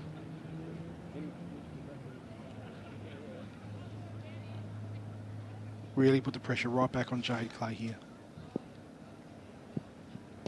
There's a glance, but they've got the fine leg down there. So he's covered it well. But it does mean that that fine leg's there, that another fielder in the ring's actually been moved to cater for that. So that does open up another gap. And the gap that's opened up at the moment is the deep backward square fine leg stays for Briscoe. I wonder if that's a mistake. They've taken the cow corner out. Yeah, so they've got a gap through square leg right there. That's actually gone fine. It's running away, but not time. They'll get a couple. Look, if it wasn't a boundary there in that last ball of the over, the 2 is a really good result. Leaves Jason Rigby back on strike. I think there's one. Is there one left? No, that is the end of the over. So we've got 16 legitimate deliveries left. And so at a run a ball, and a little bit, a run a ball and a bit more, that gets them to just over 230, 235. But an acceleration, 245, and a really good acceleration, they potentially could hit the 250 mark. So they're having a quick drink with the last little dance. We still haven't seen the openers. No, haven't seen the openers. I'm just looking over at Blake May now, and he's not looking like he's warming up. He hasn't made any indication like he's coming on to bowl. We've still got Carr from the far end. I would have thought Martin's got 3 overs left. Well, he's not going to bowl all his allotment because he bowled from that. He's down a deep mid-wicket at the moment and not looking like he's getting ready to bowl. Yeah, it's the pace just at the moment. These are hittable paces. So the field spread, though, this is an interesting strategy, but it could actually work. They've done a great job, both these bowlers. Jade Clay, 4 overs for 28. So he's gone for 7, but I still think he's been pretty good. And Matty Carr now, he's gone for just over 5. He's in his 5th over. Still just keeping himself within his control, isn't he, Rigby? He's got 4 wickets left. They're shy of the par score at the moment. Just looks like he's wanting to get to maybe that 48th over. You know, that 12 balls left before he really starts to have a dip. But I think this is a change in the rules around 5 fielders outside the ring in the last. He's going to get back. And he does get back, and he throws his arms and legs and everything back and smiles all around. It's a bit ungainly, wasn't it? That's a little bit European crickety, wasn't it? He certainly reacted quite late. Carr actually got in front of the stumps, which he had to because the ball lost a little bit of energy. Briscoe now on strike.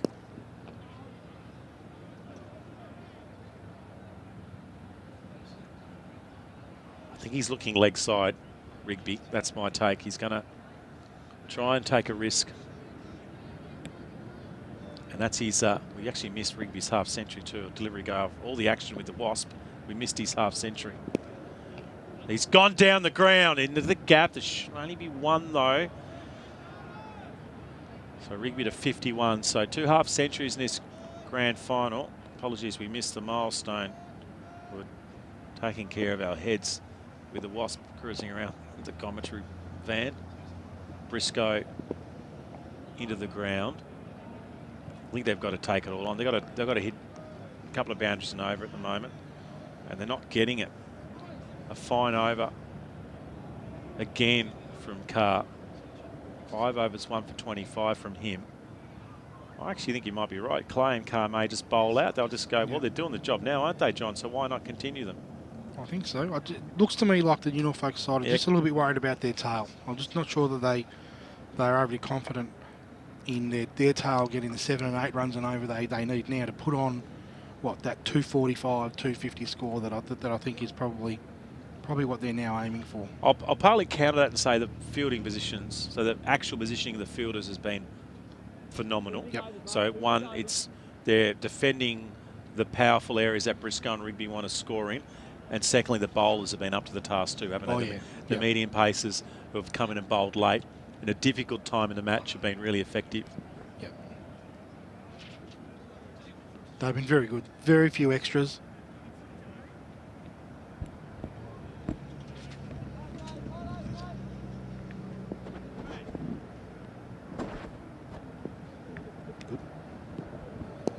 Whipped by Rigby.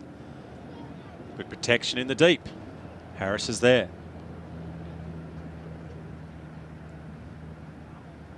So Briscoe has got stoppage, but Briscoe can go square of the wicket. He can also go straight, can't he? I reckon that mid-on is quite wide, trying to cover the flick. So he can go straight, and that's where he goes, but mid-off's going to cover this one. He's got all the angles covered here at the moment, Mark Clark. Full credit to his ability to get the compass out and do his Pythagoras theorem and cover off all the major boundary spots. Ramp shot maybe. That's not helpful. The side falls over and he watches the ball trickle onto the line. That is rather exhausting after making the effort to get around the boundary and dive and cut it off. He saw the ball ricocheted off his hands and just dribble onto the line. It looks for a bit like he did an injury. There's a good chase down. Yep. At the last, it was awkward. There, yep. It looked a little awkward, and in the end it wasn't effective, a handy boundary. That's no good. That's a 6. A couple of cars, watch out. Oh, not. A bit more of that. That is a big boundary out there, yes. Paul Doran puts his arms in the air. I reckon this is Paul's 4th or 5th grand final in a row, so credit to him. We haven't mentioned Paul. We're big fans of the Tony Lagareski club. But Paul Doran, he's done a lot of grand finals in the SCA, and he got his arms up. We'll see this on the replay. That just into the crowd, into the little huddle there. He goes again, this time wide. It might not get the coverage. And a couple, so Rigby. Just looks like he's starting to open up a bit, Jason. Rigby, Well, which is just what the game needed. Well, the intent is good, but he's also taking a certain spot. So he's aiming for leg, he's moving across his stumps. Clay has to bowl a fraction wider outside off and maybe even back of a length. Not too, it's a fine line. It can't bowl too short because Rigby will cut him. But the whip at Rigby at the moment, he's going nearly 90% to leg. For me, Martin, I think, would be handy in these last couple of overs because you know he's going to bowl back of a length outside off. Yep. We know he can line, get that in, and I think he's calling for the ball too. No. So Matt Carr's got a few things to discuss with his team, as Mark Clark should say, a few things to discuss with his team as he works things out. As Carr did grab the ball, he's going to continue bowling. Looking very much like now Carr and who's this character? There he is, little Jack Duffy. What's he got? He could have let us know he was going to get some lunch. Did he get an order from us? Don't think he did.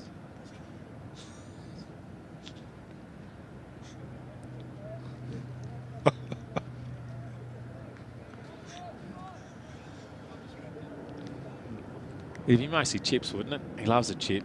He's just come back from India too. Is his brother still alive, Ben Duffy, somewhere in Nepal? Rigby on strike. Trying to get it down the ground. They'll get a maybe get 2 here. If he pushes, one or two there. Well, there's going to have to be 2. They've got to get Rigby to face 90% of these deliveries.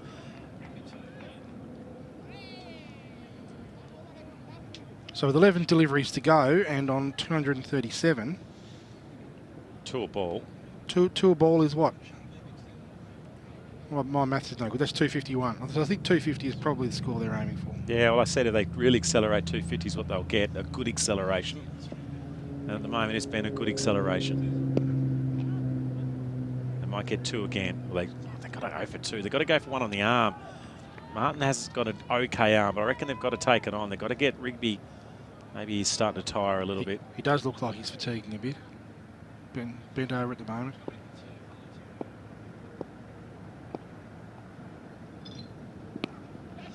High in the air. It's going to stay short. We've seen a few of those. Whitbread's had a couple of teasers. Fielding it long on. It's one of those ones that's just mishit well enough, wasn't it? Yeah. Rigby having a chat to Kay there. He's probably discussing, no, I'm fine. I'm not tired. I'm leaning over the bat. That's what I do. So let's see if he can get one to mid-wicket. It's going to be a little harder to hit Carter mid-wicket. He's been outside off stump. Will he go across his stumps? He's going to put it up in the air. It's flying around. It's going to be a tough one for Clay. He does a great job. He holds onto it. And a Rigby innings, which has got them in the game. He's out for 66. Bit of fatigue brought that one, I reckon, John, and good bowling. I think it was good bowling, but I think he was certainly looking to hit leg side for the last probably 3 or 4 overs, Jason Rigby, and just with the fatigue setting in, just didn't quite get to where he needed to be to really hit the centre of the bat. Another good catch though. But look at the balls, outside off stump, back of a length. These aren't easy catches, running back with the fly to the ball. This is a great catch. That was in the air for a long time. And the last minute, you can tell that was going to swing. As it's been delivered, chips and gravy. Gravy looks a little old, doesn't it? I reckon it should be okay, though. That was a fine catch. Now, is that Maddox coming in? I'll get my binoculars out, see if I can zoom in on his face. I think it's Dry Lester, isn't it? Or is it Lester? I imagine Lester would be...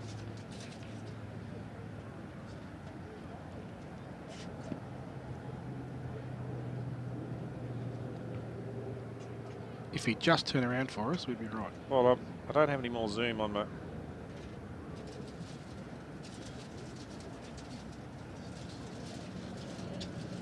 Yeah. So wait till he faces. So wicket down, an important one of Rigby, a fine inning, 66 off 60 balls with 8 fours and...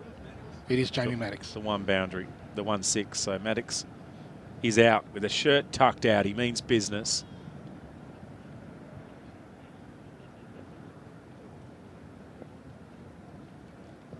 He's got 11 deliveries to, maybe it's 10 deliveries to make it work.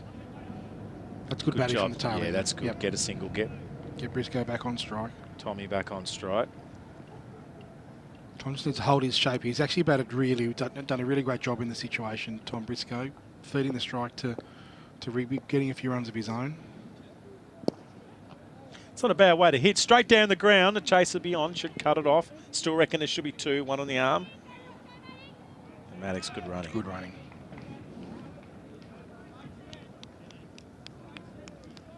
So an over to go. Clay will finish it up, you'd imagine. So good competitive score, 240. We think they're 10 short of the par. Maybe even a little bit more short of the par, but they're in the very much competitive grand final total. Not sure they could have made much more. Like the bowling has been fantastic. The captaincy has been fantastic. They haven't dropped. Have they dropped a catch? I don't think they have. No, the outfield catching has been great. So the 2 infield catches pretty easy on the leg earlier on, and then Clark took a fine catch, and that was a big one at Bowden. Martin's 2 behind square were pretty comfortable, but then Clay's last one was fantastic. So your place, John? No, it's a bit unusual. They whacked in the side of the hill there. A few foundations put in there, I imagine. So the last over is nicely cut off. They'll probably just hit and run at the moment. Be interested to see how Graham moves. Picked that one up nicely, but we expect that he'll open the innings. No, he's jumping around okay at the moment, so he looks fine. Yeah, he might have just been tired earlier. Jade Clay charging in to finish it off. That's been picked up. There's a fielder coming around. They should chip it. They'll pick up a couple. Bowler's end in trouble. He's missed the stumps. May not have been home either. That's good cricket from Jamie Maddox. Maddox has been great, so he's got back 3 times now to the bowler's end. Yeah, would have been gone. Probably would have been a tough one, though, for the umpire. He was in a great position there, Paul Doran, but it would have been a tough one for him to say yes to if he had to hit the stumps. Great bit of cricket. It's just good cricket because he put his own wicket on the line to get the right batsman back on strike. Yeah, they've got to be unselfish at the back end to get Briscoe's on 15, a runner ball from him. Just the 1 boundary. They've covered his leg side game really well. He's cracked it through the off for 4. Great shot. Well, I think it's a worthwhile delivery. I'm not going to have a go of that one because that's not his hitting area, but he stepped back, gave him some space and creamed it. Wasn't a real drive, just likes the flat bat. There. That's a front foot drive off the back foot. Flat bat through cover. Is that an oxymoron?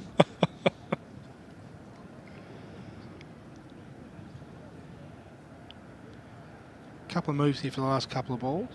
Clearly Clay's looking to bowl this ball out wide outside off stump. Yep. Take away the leg side. Yeah, a little bit of protection there, but he's not meaning to bowl there. No. That could be a 6. It is, and it could be a no ball. It is a no ball. Free hit 6. All of a sudden 260 is on.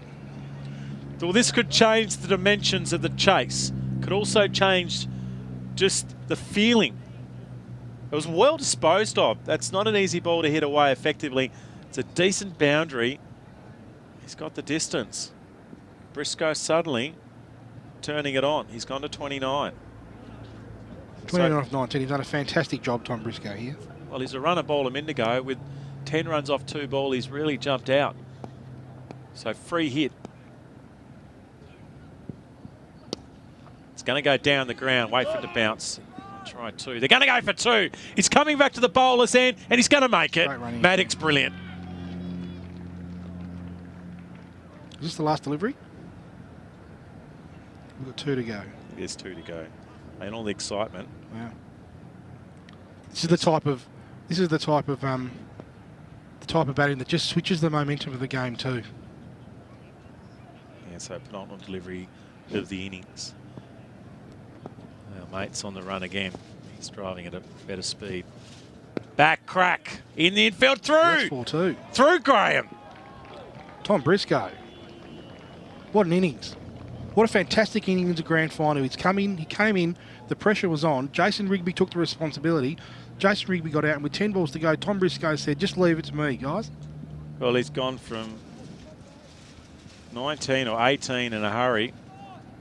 And Graham got that was skimming off the ground too. He's gone from 19 to 35 in a couple of hits. So 3 boundaries. He's added a 6. He's now down the ground with the last ball. They'll look for 2. He might as well. Can Maddox do it? Yes, he can. Great little cameo from Maddox. He only got 2 runs. Yep. Maddox only faced 2 balls, but it was his running at the end, and they've gone past, I reckon, par. 260 was par. 264 is the score. At one stage, we thought 245, 250. And at the end, a little Tom Briscoe, bit of magic and some brilliant cameo running from Jamie Maddox has got them up to a very competitive total, Jon Anning. So you're absolutely right. Jamie Maddox there has probably been the difference between 248 and 264, you know, just by working hard and getting the right batsman back on strike. It's been a massive, massive innings. Great inning from Tom Briscoe. Great running from Jamie Maddox. Great cricket from Jason Rigby. And I think that Norfolk are probably walking off here really happy from where they are. We might just go through the scoreboard again. Harry Booth at the top of the innings with a fine 63, 7 4s and a 60 him. Matty Dance out early. He was bowled by Main with a beautiful Yorker. He went for 14 after a couple of nice shots. Seb Wishart struggled a little bit to get going, started to get moving, but was run out from a brilliant bit of Jaden Harris work.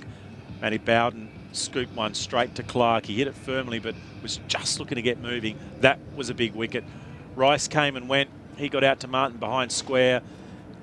Needs also behind square. Jason Rigby 67 off 62 deliveries, 8 4s and a 6. But at the end, 37 not out to Briscoe, 22 balls, 3 4s and a 6, and some nice running. The bowling, Rick Martin at the top, 7 overs for 29. Main, 7 overs, 1 for 32. Trent Graham was great in the middle. 10 overs, 3 for 40. Very hard to get away and very complex. Clay in the end suddenly went for 65 off 6. He was going at 4. He was going at 7 and over with 2 overs to go. So he's gone from 7 and over to 10.8. Desai 4 overs to 18. Probably could have come back on again. I mean, he was probably unlucky. He had a couple of boundaries, nearly got a wicket. Whitbread was great, 10 overs, no wicket for 45. And Matty Carr was great at the death, 3 for 31 off 6 overs. So the scoreboard says 264 is the chase. They lost 7 wickets, half centuries to Booth, and another little cameo from Rigby, and a nice finish from Briscoe to finish it off. We're going to have a little break here as we have a change of innings. Duff will have a break, and we'll see you for the chase by Claremont to see if they can get this grand final victory here at Abottsfield Park.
There's that drive again. This has been timed.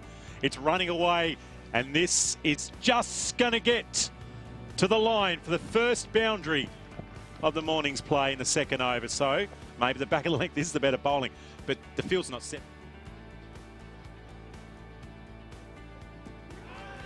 A little high, was it? It's a decent appeal. They've continued the appeal. Martin's hands on hip. Trent Graham there looks like he wants to take. That's whipped very effectively, and it will cover the distance and find the boundary. Lovely shot that. Just lofted over to the largely vacant onside area and looked to boundary from the second he hit it. So this is interesting. Maine's been pretty moment with no real movement. There it is again. Well, how to duty. I mentioned it at the start of the over. There could be a gap exposed. That might have been a little quicker. That is a cracking delivery. You can check out the pegs there. That's a wonderful cover drive, and Wishart, second ball, is away. Really nice shot. Really nice shot. That looks full. Slight plead. Quick enough. Two slips still waiting. High ball, long, delicious, 6.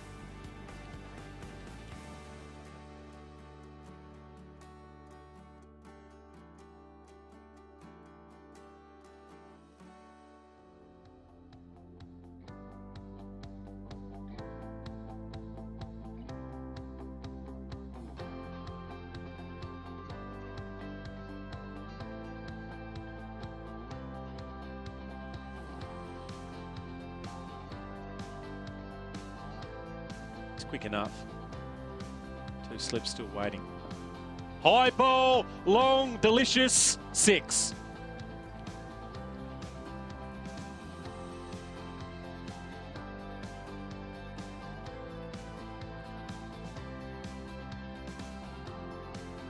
I think leg side is an option at some stage. At the moment, he's mostly got through the off, and that's going to put some pressure on the fielder. It's going to be a close run from Kay behind the stumps. He's been outstanding against the pace. Let's see what he can manage. Something and a chance for a run out. This should be out. Big appeal, he's gone. Well, out of nowhere, Wishart's been done. He went different version, so we might just double check. We hope he's getting it right. I think it's Deshar. Down the wicket. And that's going to cover the distance. Well, somehow that's got between the bowler's disappointment on the bowler's face, but it was good positive cricket. And he's gone again. This time it's gone to the left-hand side of mid-off. Field set nicely. He's not making too many mistakes. Well, that was a slog. Well, they had 2 hours. He's continuing his good form in 22-23. That's one to be hit. He's got it at the moment. Still no change to the field on the leg side. And he goes down. Is that going to be out? Yes! Well, out of all that, Bowden tried to take on mid-off and he couldn't. And the captain has taken the catch. I think that's the advantage, Peach, of keeping the fielders up. You might give away a couple of boundaries here and there, but it only takes one hit in the air, fields him up inside the circle. It's a good catch too. That was travelling. Yep. Absolutely travelling. So it feels level pegging at the moment is going to be very much needed here. That's been driven. You can see it lob, but it's going to jump away for 4. Well, that jumped out with the bat. And great attacking cricket from Matty Carr. There's the flick, and there's the wicket. Brilliant. That's captaincy. That is pure captaincy.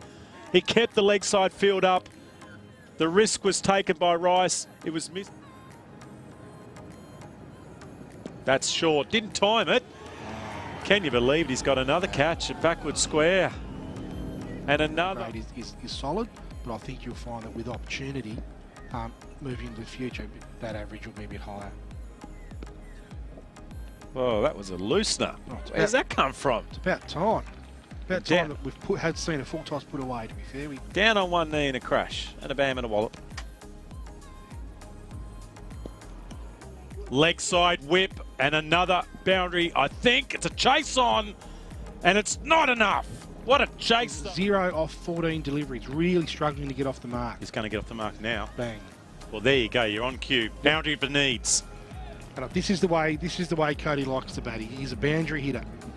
But good patience from him, though, because he's seen 3 of the top order mainstays batters hit into the out, trying to hit into the outfield and get caught on the ring, and he's waited till something is more appetising.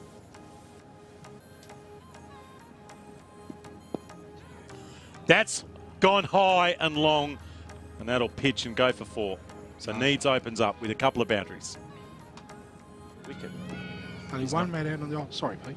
And you're not going to do that, is he? Now that's timed. I reckon that's a mix-up then from Trent Graham. I reckon he meant to bowl it there.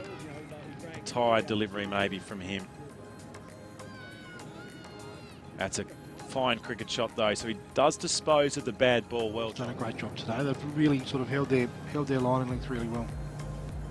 Wow, that's in the air. There's a fielder coming around. He's got it. Great catch. Wonderful hands in the end from the opener. He's done a great job today. They've really sort of held their line and length really well. Wow, that's in the air. There's a fielder coming around. He's got it. Great catch. Wonderful hands in the end from the opener. It's a good addition for the scorers. That's whipped fine. That's going to be a very handy boundary. Years I'd see Tony cruising into the Verst House and various other establishments. Great shot. That's a beautiful shot. Wonderful glide. And that's ramp shot maybe. That's not helpful. The side falls over and he watches the ball trickle onto the line. That is rather exhausting after making the effort to get around the boundary and dive and cut it off. Yeah, it was awkward. There, yep. It looked a little awkward. In the end, it wasn't effective, a handy boundary. That's no good. That's a 6. A couple of cars, watch out. Oh, not. Bit more of that. That is a from big Jason boundary Liddy. out there. Yes. Carter to Dick Carter mid-wicket. He's been outside off stump. Will he go across his stumps? He's going to put it up in the air. It's flying around. It's going to be a tough one for Clay. He does a great job. He holds onto it. And a Rigby innings, which has got them in the game. He's out for 66. His leg side game really well. He's cracked it through the off for 4. Great shot. Well, I think it's a worthwhile delivery. I'm not going to have a go at that one because that's not his hitting area, but he stepped back, gave him some... Clearly, Clay's looking to bowl this ball out, wide outside off stump. Yep. Take away the leg side. Yeah, a little bit of protection there, but well, he's not meaning to bowl there. No. That could be a 6. It is, and it could be a no ball. It is a no ball. Free hit 6. All of a sudden, 260 is on. Well, this innings. Our mate's on the run again. He's driving at a better speed. Back crack in the infield through. 4-2. Through Graham. Tom Briscoe. What an innings. What a fantastic...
And we're up to the chase.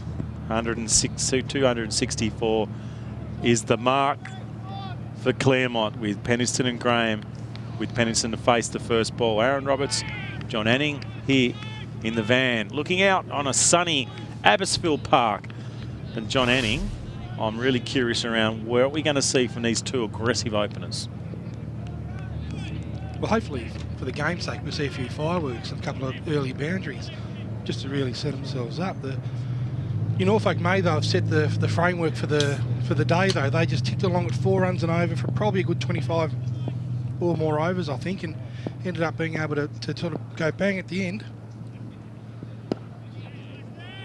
So we're away in the first ball. Penniston, the elegant left-hander, against the belligerent Trent Graham.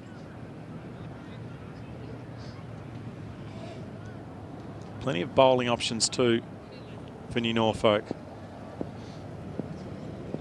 So Jai Lester, we know he can move the ball. He's got a slip in place and a gully to start with. He'll zip it across the left-hander and he'll drag it back into the right-handers. I'll be interested, John, if we'd see a little bit more swing. It's still not very warm. It's only about 18 degrees. A bit more of a breeze too. The sea breeze has just picked up a little bit. Won't have a major impact, I wouldn't imagine. I don't think so. I think the clouds that were over have lifted just that bit higher too, so it might be a bit up and down here for a while. Great crowd in place for the SCA Grand Final. On the move was Penniston.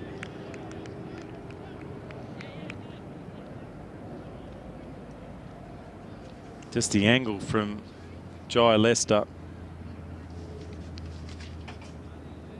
He's a very good bowler, Jai Lester. Another solid season following a fantastic season last year of 31 wickets this year. Yeah, so he's a genuine strike bowler in SCA A-grade cricket, one of the leading quicks. For that reason, he can angle it back in and rule away for Claremont. I do enjoy watching Penniston bat. He's one of those players that just looks neat and relaxed. Scores both sides of the wicket. Yet to see Graham with a willow in his hand. We'll soon find out in the first cup deliveries what he's capable of. Half century not long ago. What's his stats there, John? Trent Graham. Just the 100 this year, which he wouldn't be used to over the last few years, but has made 550s, averaging a really solid 46 this year, but at a surprisingly mundane strike rate of 77.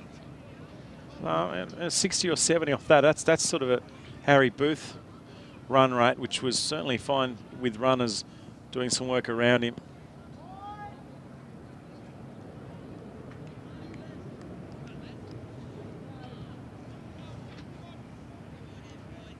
So extras were low. We'll just quickly go through the Norfolk batting lineup. So Harry Booth 63, Dance 14, Wishart 28, Bowden 17, Rice 4, 67 to Rigby.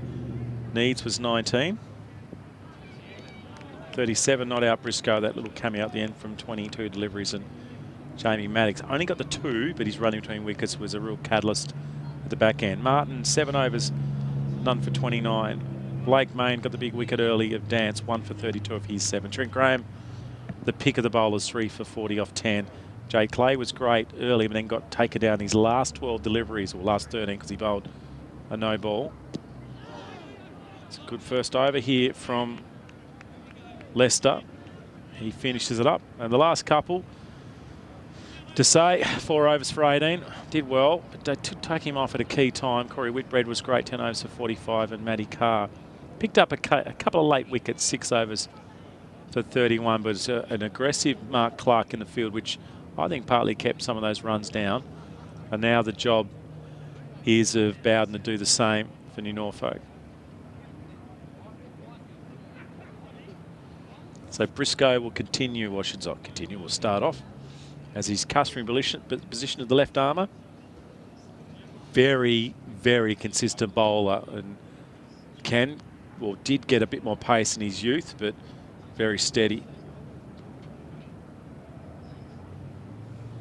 I'll tell you one thing I have noticed looking down these Claremont stats here is they don't hit sixes very often. The A-grade competition in the Southern Cricket Association do play on some postage stamp type grounds, so you would generally expect those 6 numbers to be up. But yeah, up at Collinsvale and Old Beach, they're all, well, actually Old Beach aren't in the A-grade anymore, are they? Yes, they are. Oh, they are still in the A-grade. Yep. So, but right down the list there, you don't see too many 6s being hit for the season. Lots of boundaries, lots of 4s, but not many 6s.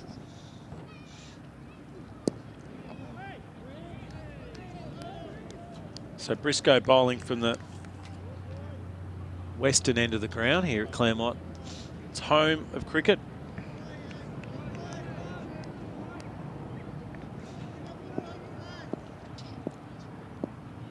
Can swing the ball when it's new.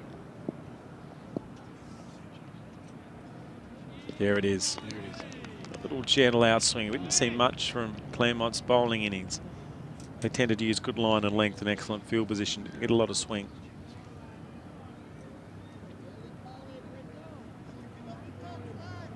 Another good aggressive field to start the day here. So, yeah, 2 grippers and a gully in play and then 3 on the off inside the ring.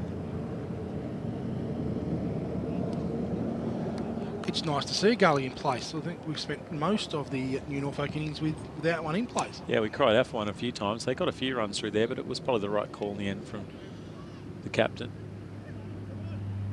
There's a new Norfolk contingent there. Yeah, they've got a good little mob of them there.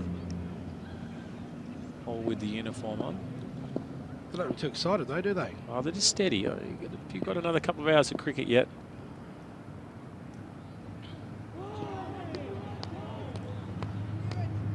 It's good away movement there again from Tom.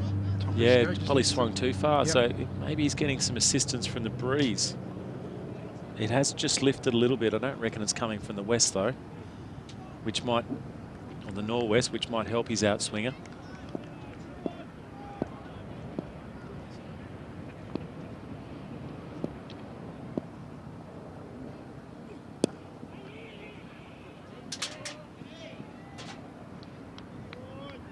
Good urgent running there too, which is something we didn't see early from the new Norfolk side. So it's a southeasterly blowing, but it's a pretty standard summer or late autumnal season breeze in Hobart. It's not really going to, it's probably going to stymie the outswing of anything from that end. So we've got the right hander now on strike. Graham to face his first ball from Tom Briscoe. Gee, Tom Briscoe's innings was good, wasn't it? Thoroughly enjoyed it. Fantastic at the end.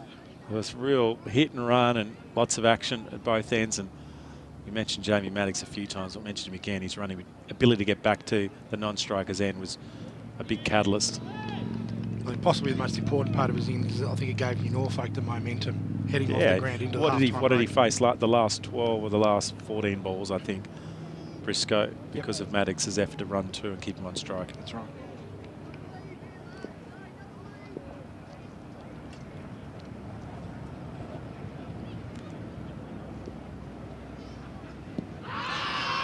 Oh, he's gone. Yes. He turned around, he looks disappointed, and Briscoe is the complete opposite. Looked So out to the naked eye from my... Looked like it was swinging right into the stumps. And a very disconsolate Trent Graham.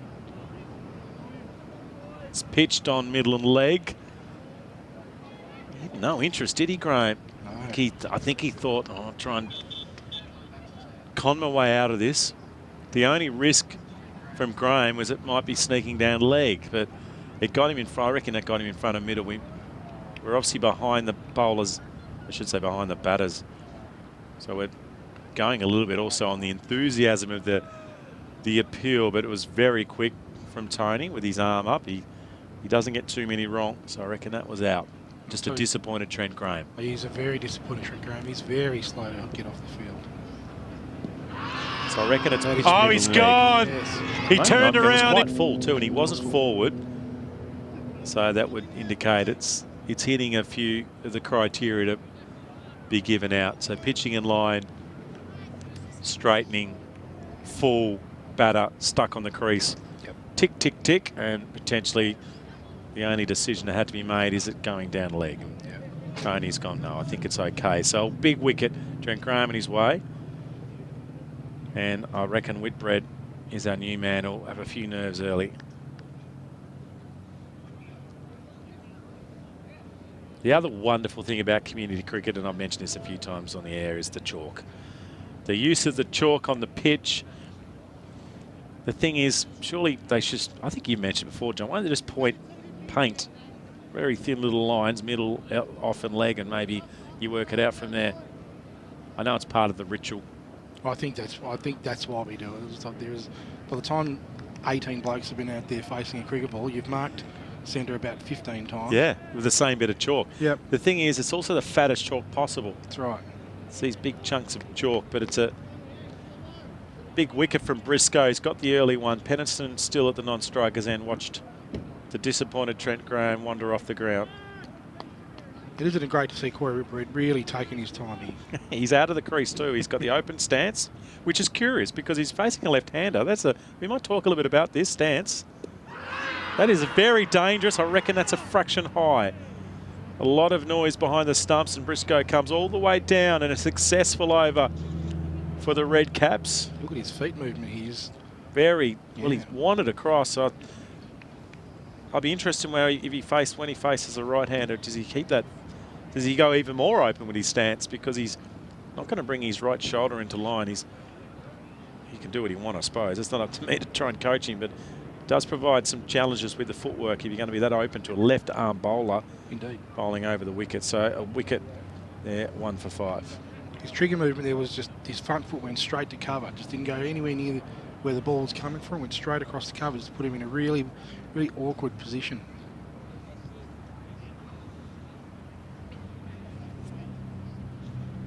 So Penniston's got a slip and a gully. Joe Lester just rolling the arms around. There's a deep backward square. And that is the only player outside the ring at the moment. Well, they've appealed, but it's off the thigh guard. That was an easy one for the umpire. It's one of those ones where you get a little bit of excitement. An early wicket, you're trying to ask for another one. Maybe a big appeal might help. We'll see. Do we get it from? I'm going to say we get it from this angle. Clearly missing the bat, but it was still an enthusiastic effort from Norfolk. He's a fine umpire, Paul Doran. He's not going to be talked into anything, I don't think. There's that little bit of in-swing and just into position compactly behind that one. It's just enough, isn't it, to straighten out the peg. So if you can manage to pitch one so it's a bit on fuller, that isn't it? leg, yep. Yep. Fraction fuller, and you could probably even bowl a bit wider too, and maybe think Penniston might think it's drivable if it's a little bit outside the off stump and he gets it to swing, because the swing's late too from Lester. That's his challenge. Well, there's a challenge back to the bowler over the top of extra cover and the first boundary of the innings. Really nice shot, just straight on his line there. Jai Lester overpitched slightly and Penniston's gone bang. Thanks Bad very ball, much. wasn't it? Yep.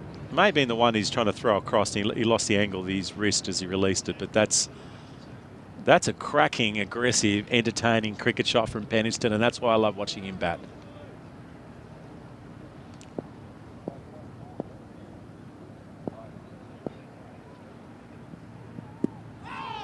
There's something else about Penniston, and I like he looks like a player from the 90s, his stance. He hasn't got the bat upright with the bat waving, which is what they say the modern players should do. Have momentum with the bat, movement with the bat, and use your legs to deliver the power with the bat raise. He's got the bat, he's cramped, he's in the crouch stance. Lots of taps of the bat. And he's got plenty of power. That's got through that gap. That's only a very small space, and he squeezed a couple.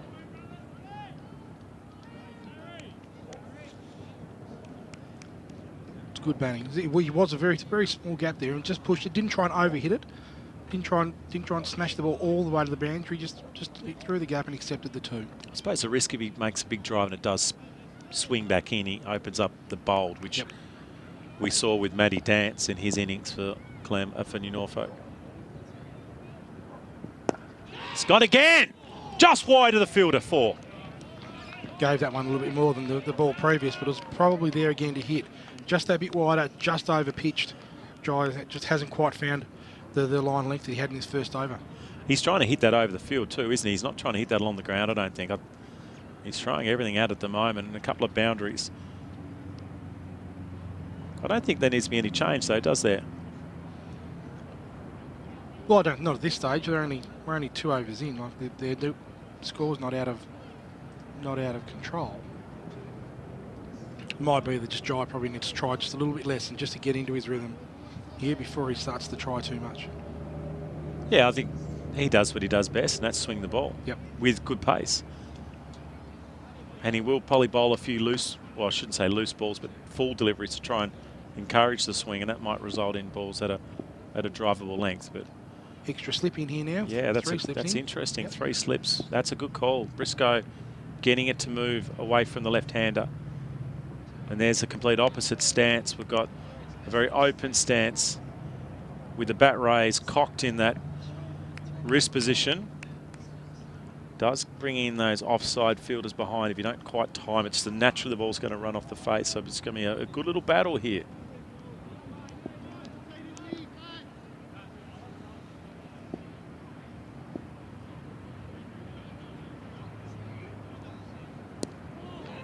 There's one into that gap and racing off the bat for a couple. This is good positive cricket from Claremont. The Claremont batsman early. I think that you chase a score like 260. You have two ways to go about it. You can settle into your innings and just tick the score along, or you can really just try and knock off the score early, and just try and cruise through those last overs. So get on top early. You think, Yep. don't move this infield. He's up. You do have a chance to take some risks.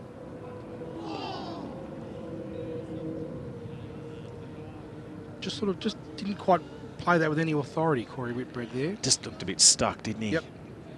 I think it's a lot to do with that first foot movement. He's very open, and his foot goes from pointing towards nearly mid-on, all the way over to cover in that one movement. It's obviously his natural stance. It's what he's comfortable with, and he's not going to change it for a final. But I wonder if he's going to make an adjustment.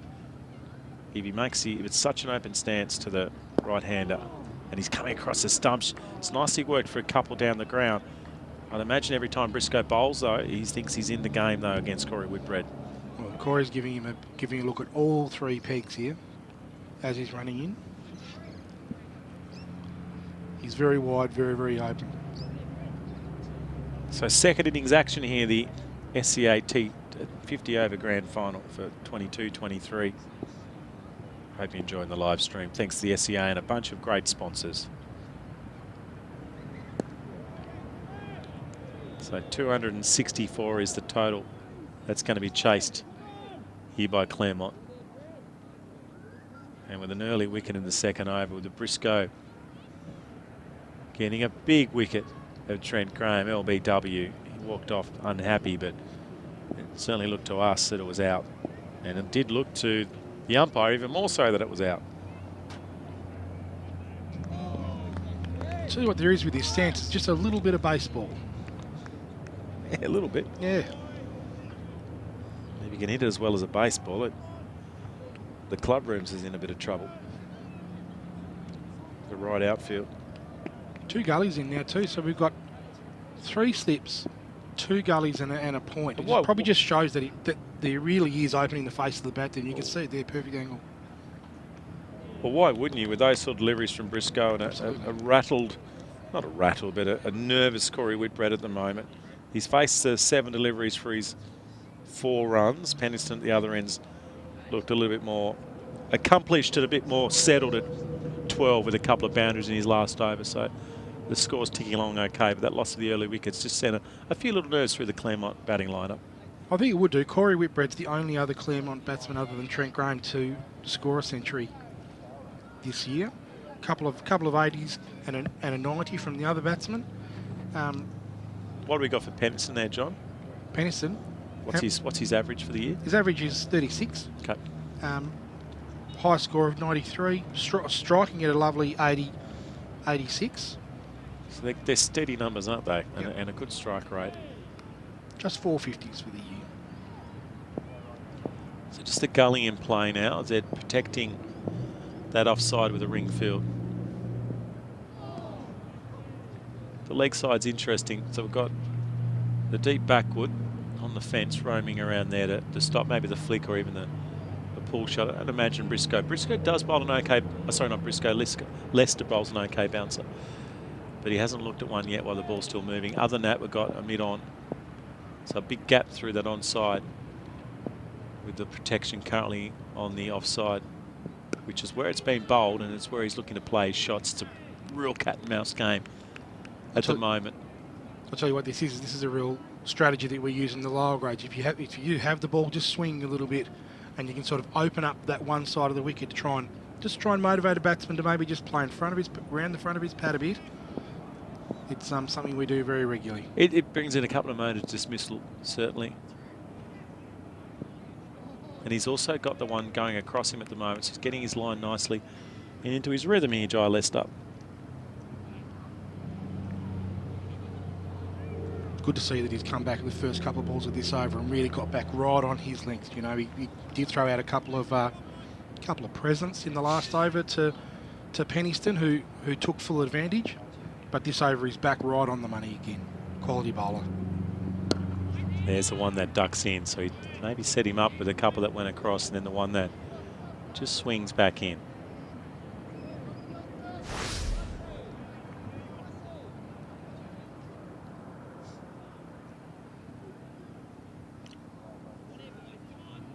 So we've got a fielder now going back, covering off the offside.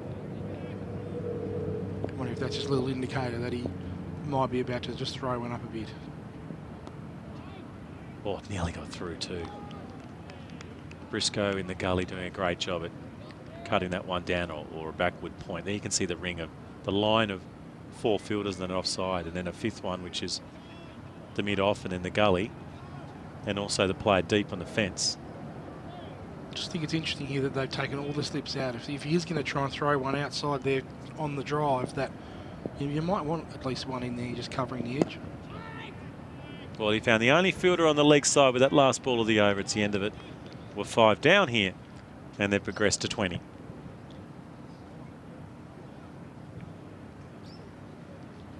I think he was a little bit upset about picking out that fielder too. Just had a bit of a fling of the bat and a bit of a throw the head back moment, because he probably does have, what, 60 metres to hit the cricket ball, and found the 1 metre where the fieldsman was.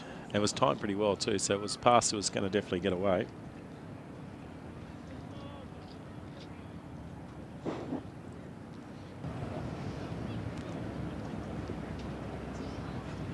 So there's that first wicket. Oh, he's gone! Yes.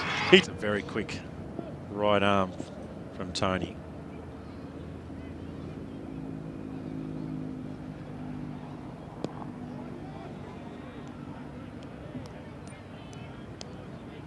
Does get the hop behind the ball well, you know, with that very, very open stance, Whitbread. What he does do by the time the ball is in his area is he does have his right behind it, you know. Yeah. He's not giving the bowler any room to get the ball through. He's faced 9 balls. He's faced all Briscoe so far. Long way out of the crease too. It's a good leave. It's a good leave because Briscoe angled that one back in with the one he's been predominantly getting the ball to move away.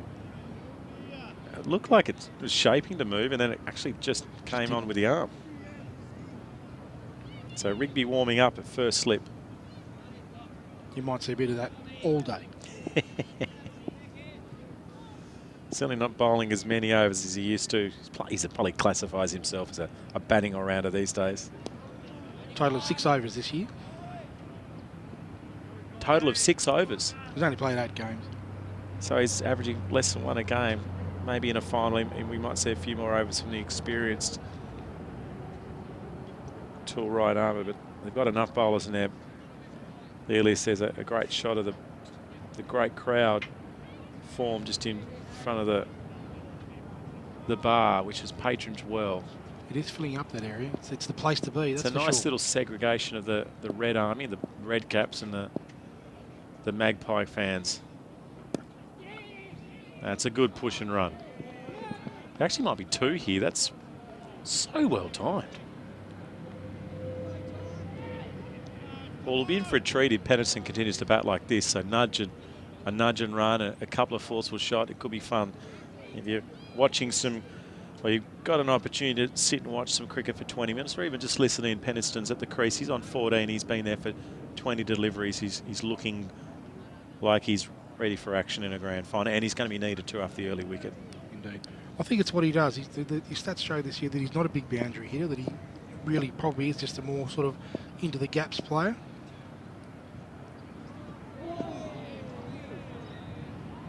Just lost his positioning there.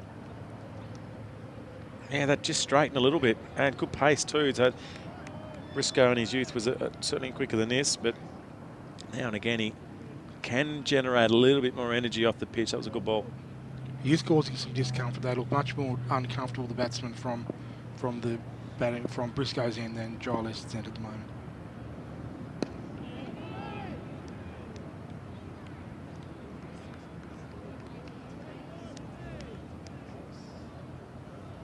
So 6 gone here, 1 for 22. Penniston on 14 and Whitbread on 5. How many runs the last 3 overs? I kind of feel like there's probably only 2 or 3 runs off the last 18 or so deliveries.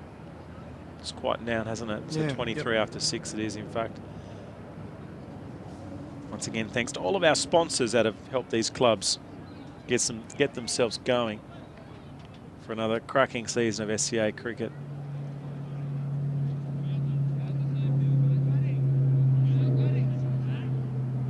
So then we're going to see Corey Whitbread face Jai Lester for the first time. So it's two gullies. Is there 2 gullies? No, there's a backward. No, It's a backward point and a gully, and 2 fielders right on point, which is hard to tell from where we are, but I'm gathering they're only 5 metres apart, and we might get Duff just to pan out for a second, just to look at that offside field. That point area is packed, isn't it? Just back of it, so there's got a 3 just right on the circle. So I reckon they'll keep a similar field too for both left-handers.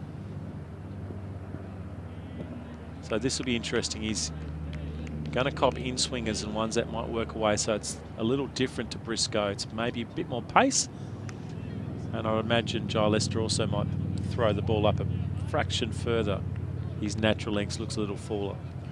They've clearly got a plan here. They've got three people in that point area. They've got 2 people in the cover area, and then a really straight mid-off. Yeah, and he's actually bowling a fraction back of the length too at the moment. So even if he does get something that's drivable and he hits it, look at them all. Look at a little cluster of them. What is the proper noun for a group of cricketers in a huddle? To come up with one. We've got the legend coming around here too on our right-hand side. I don't think we have. No, we don't actually. Sorry, I haven't got my glasses on. I thought it might have been coming to his own end. That's worked to point, no run.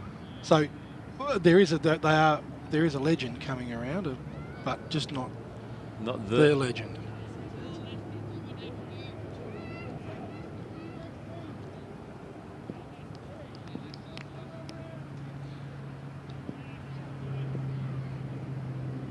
Look at that, the bat positioning.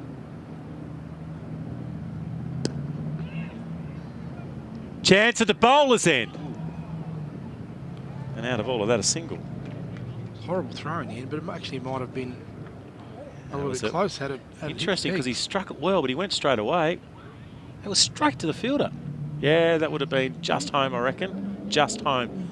Jai Lester didn't even get up to the stumps, did he? Probably didn't have a chance to get there. He was in his follow-through.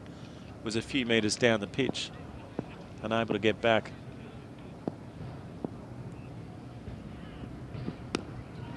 So there's the first change of tactic from the batter, trying to go down the ground straight.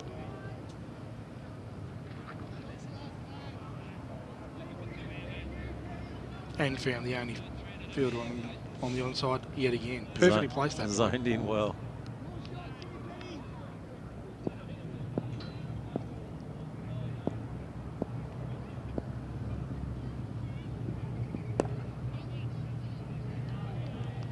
It's going to be very difficult now for either of the batsmen to pierce that offside there. There's a real cluster of fieldsmen there from backward point through to cover. That's going to be very, very well to get through. Yeah, otherwise you've got to elevate it, don't you? And you bring in the risk of being caught or mistiming it as you try and get the elevation over that ring field. So 7 overs gone here in the SCA 50 over grand final. Penniston on 14 and Corey Whitbread on 6.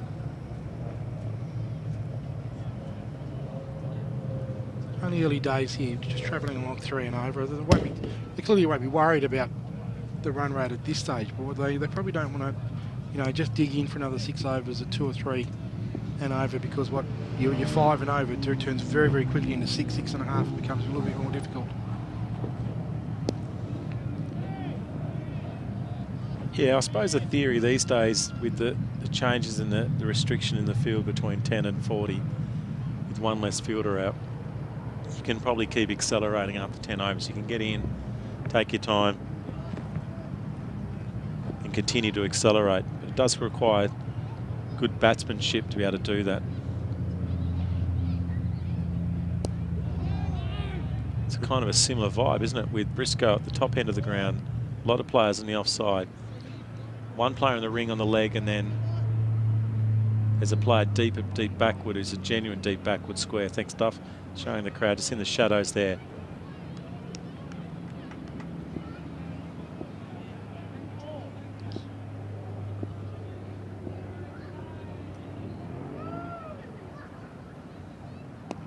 He's in the action now. Not enough, though. He's out of the action. It's a boundary. It's a great shot, that. And you know, if you look at him stand there waiting for the bowler to bowl the ball, if there's one shot you think he's ready to play, it's the pull shot. Yeah, that positioning. Yep. It's a good reaction, though, from Whitbread to swing into it. Yep. First short ball. If he bowls that Briscoe, because he can bowl a good one, I think it needs to be a little bit shorter, which may be what he was attempting. Clearly got great wrists, Corey Whitbread. Got his wrist right through the ball there. Well, that's another one that's popped over the infield, just a single, though.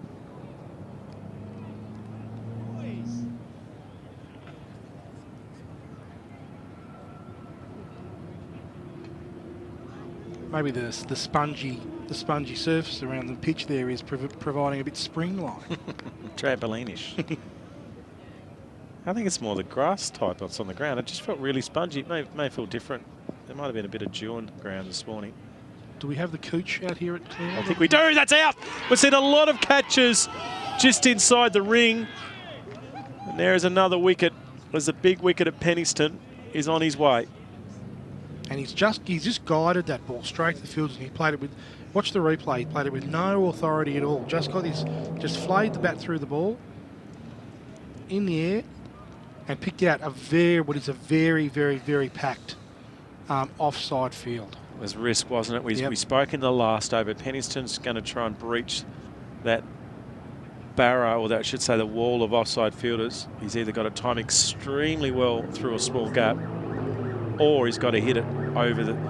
So therefore he needed a different shot, didn't he? And maybe be conservative for a little while. He's taken the risk. Could have paid off. He could have got over the top of the fielders, but his natural action, his natural drive... We do, that's out! We've seen a lot of catches just inside the ring. He's got to play with a little bit more authority. If you're going to choose the aerial route, you've got to commit to the aerial route. I think he just played a 3/4 of a shot there, which has resulted in his wicket. So the opening bowler, Blake Main's out to bat now. Might be Kay. No, that's Kay, isn't it? Long sleeves. He had the long sleeves on. There's the keeper. Like yep. It looks like Kay. Apologies. Yep. So Kay, the keeper, is out at 2 for 29.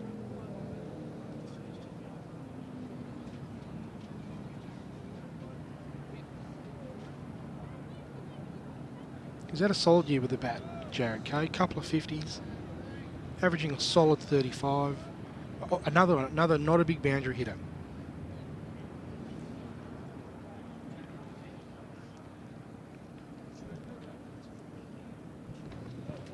Another one who's come and got the chalk out and stuck it over the chalk of someone else. 2 slips and a gully in play as the attack comes from the Red Caps.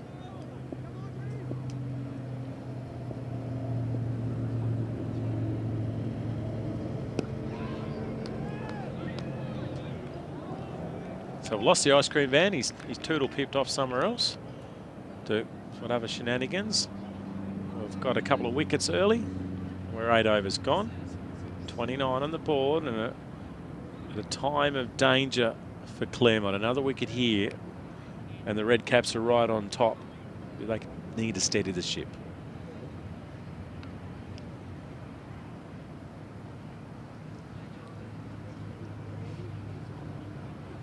They have had some quality bowling to deal with. Briscoe's been consistently swinging the ball away from the couple of left-handers that he's had, and now that he's got the right-hander in Kay in, I think that he'll probably relish the fact that he can target right into the stumps there.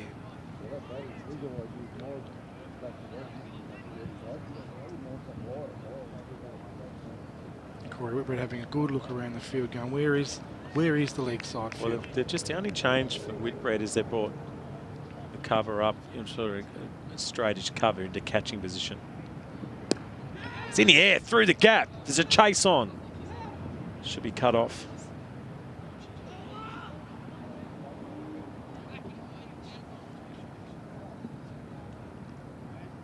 he bats for a while, we might see a bit more of this from Corey Whitbread today. He just does look like he appreciates the leg side as a scoring zone. Yeah, I mean, it's not a risk, is it? But he keeps finding the fielder. The only fielder inside the ring on the leg. It's worth taking the risk.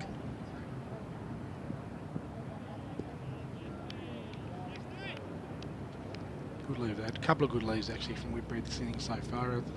It's probably pretty clear that he's got a pretty good sense of where his off peg is. So Lindisfarne right on top also in the Premier League. They're nearly bowled out Uni, and they're going to be bowling. They won't reach 200 by the look, so they're going to have a 160 odd run lead. Unless they can also have a big partnership for the last wicket. Saw a good Hugh and Channel final also last week. The Eagles going down to Kingston.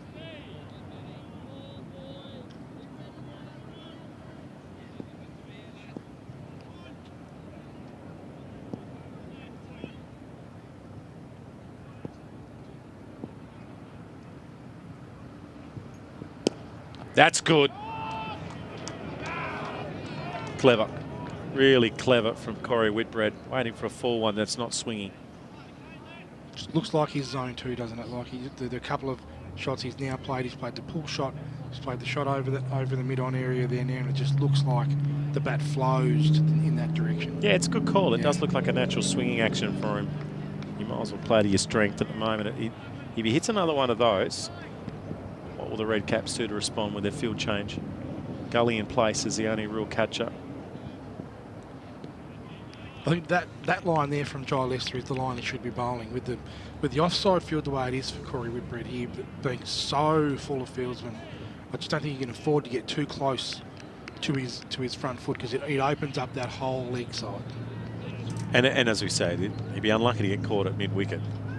The straight mid-wicket in play right on the ring. He's unlucky to hit it straight to him. Oh, geez, he's had a dip at that. That's risk. Big risk.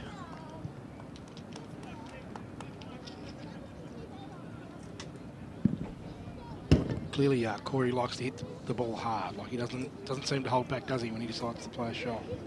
Yeah, down on one knee. He nearly lost his neck. A chat between overs. Briscoe will continue from the club room end of the ground.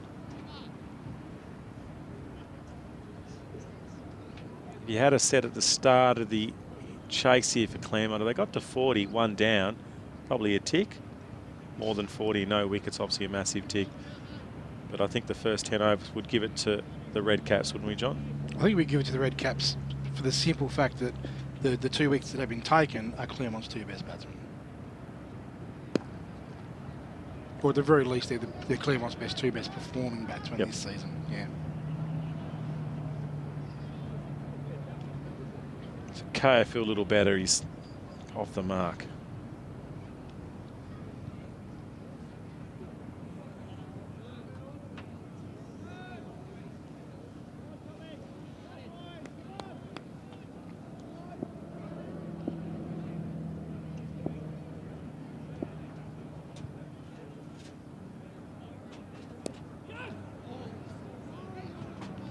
He's off at the top end, then Corey Whitbread is quickly turning around.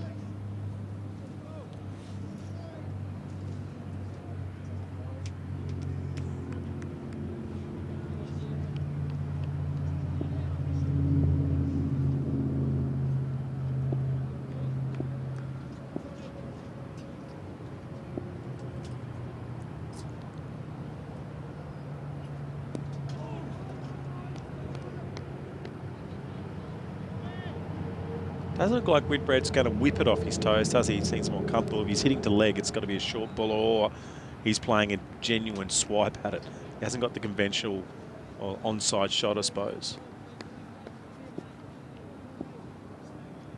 You're right. We might be in for a change-up here. You can just see Jamie Maddox over here at backward point just doing a few warm-up actions.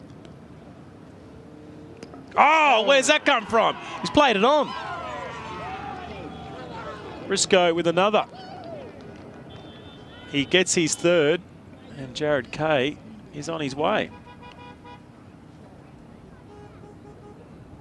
Isn't he bowling well? Here's the replay. Oh, that's just come back at him, that one. He's been bowling consistently the away swinger. Yeah, it's good cricket. He got cramped up, okay, and little bottom edge, I think, fed back onto the stumps. It was probably going to take them anyway. Maybe it assisted it, but that's a big wicket. They're 3 down, and now at inside 10, 3 down, under 40 runs. Advantage with the Red Caps. Just that open stance and that open play just might have done him in there a little bit there. Just when you get a little bit tightened up and you haven't got the full face of the bat coming at the ball, I reckon that bottom edge play on becomes a real chance. Maybe just got the angles wrong. You've got to change your stance when you're facing a left-hander, and you're a left-hander. And your natural instincts to have an open stance can bring in some different angles. Might not always advantage the bowler, but it looked like it had some influence.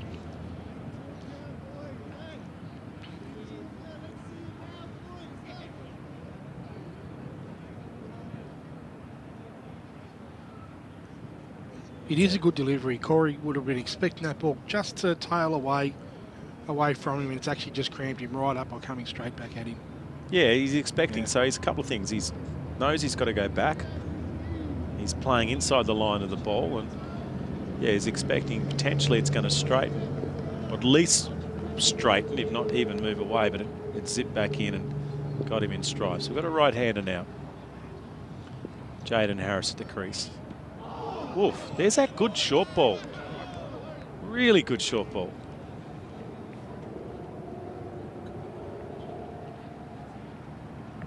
Welcome to the crease, Jaden Harris. Definitely wasn't ready for it. He actually pushed forward then, Harris. That's an extra couple of kilometres on that one, providing all sorts of trouble.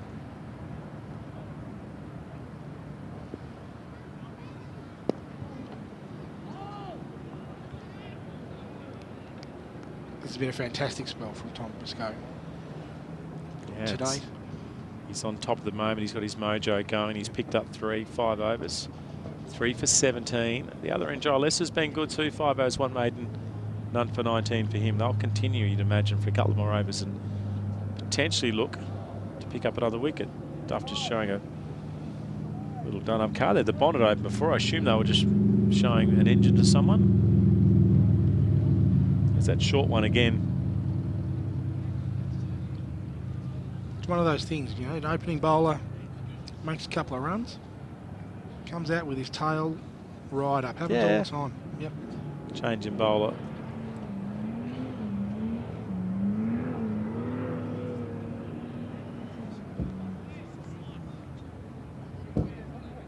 Looks like it is Jamie Maddox.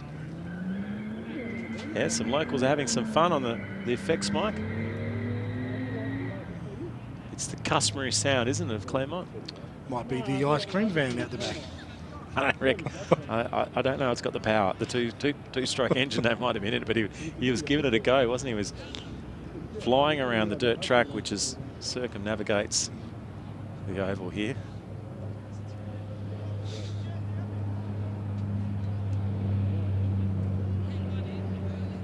Taking a while to get the field set here. They look comfy, just to the right of us here. I'm sure at no stage have they brought their own beer into the ground. Everyone's obviously only over at the wet area having beers today, which is great to see.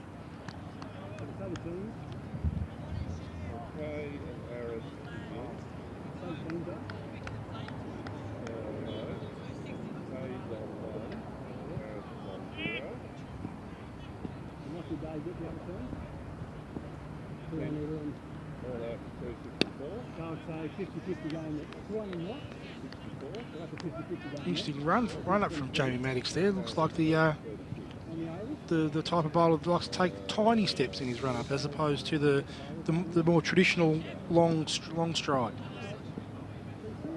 Yeah, he's got a fairly wide start too. Well, I think they just sounded like there was a noise. We can also hear someone having a chat next to us as well with the effects mic, but just went across his face of the bat. Interesting action. He's a bit slingy, not quick. He jumps in at the But, last. Well, yeah. he doesn't jump in. He sort of nudges his way in the last minute towards the stumps. But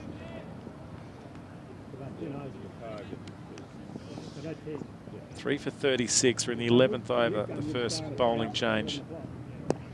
That's a forceful shot. Oh, Brilliant wow. fielding. They're certainly full of confidence at the moment, the Redlegs. They're on top here in the grand final.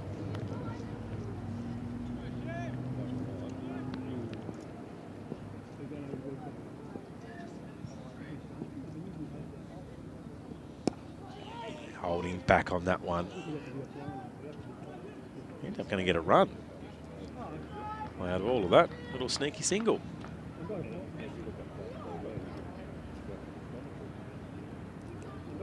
He appears to go. Feels like he's been out there for a good while, Jared Kay, but Yeah. only faced a half a dozen deliveries. Yeah, there's been a couple of wickets fall. He's been stuck at the non-strikers end for the last one.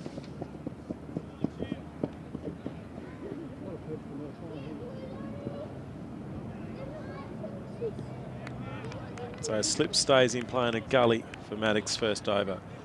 The continuation of the wall on the offside in the ring. 5 fielders in front of the wicket on the offside and 3 specifically trying to cover the drive.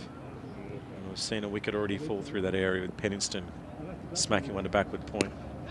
That's through. Good slap for 4. Certainly was. Probably got what he deserved. That one it was just a little bit short, but far too wide. Just allowed Jaden Harris there to just really open up and hit through the line of the ball.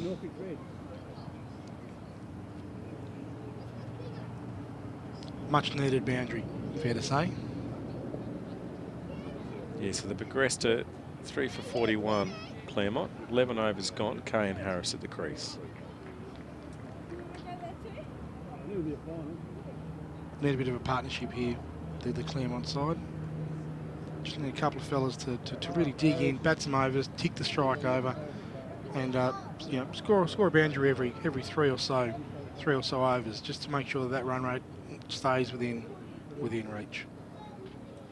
Yeah, the good thing that New Norfolk did, they never lost momentum in their innings. A couple of stages they slowed a little bit, but never lost momentum for more than a couple of overs. I think there was about 4 maidens in the innings all up. Oasis stayed, kept going, and even when wickets fell, New Norfolk were able to continue to fight the batter that stayed in, such as Booth or Rigby, kept momentum going, and the new batter could get settled. And if they worked out, they got runs. If it didn't, then the next player came in and they started again. So this is really the key partnership now with some of the better batters back in the shed.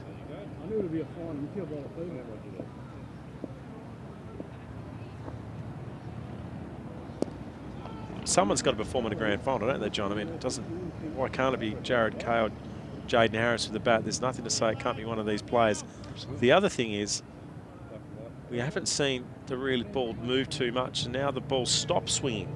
Yep. There's no seam, so now is a good time. The ball's relatively hard, quite clean still. This is the best time to bat. They need to take advantage.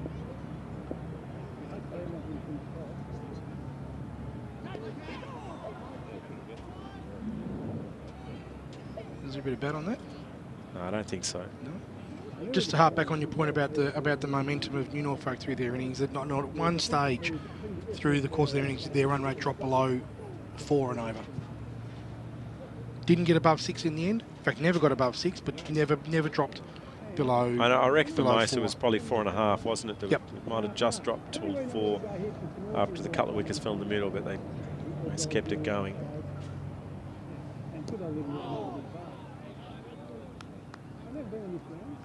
He's proving a real handful here, Tom Briscoe, and he's, what is he now, into his 6th over? It might just be sensible for Kay and Harris here just to dig in, see him out, not try too much, and just see what comes next. Yeah, 6 overs, only 17 runs so far.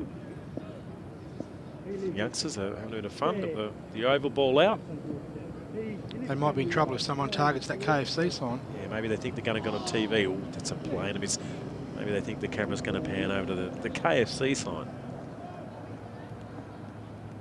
It's probably fair to say they might even be happier that they're on YouTube these days than on TV. Possibly. Hey, Duff now and again gets on SBS. True. You never know what might happen. The SCA Grand Final could go global or maybe national.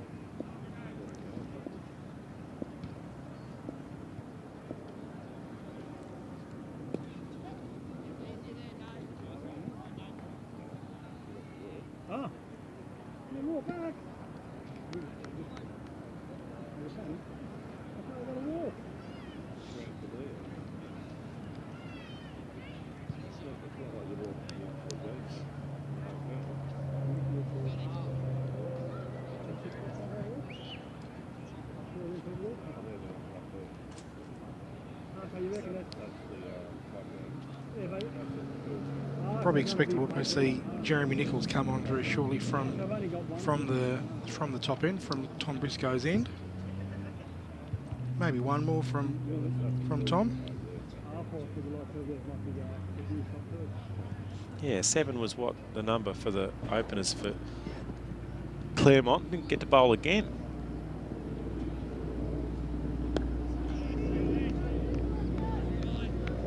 Be interesting to see at the end of the game whether that is a decision that the Claremont side might regret. You know, there's probably a school of thought that says that New Norfolk probably made 20 odd runs at the end that may not have happened with Main and Main bowling right up on that full length and Rick Martin bowling just short of a length.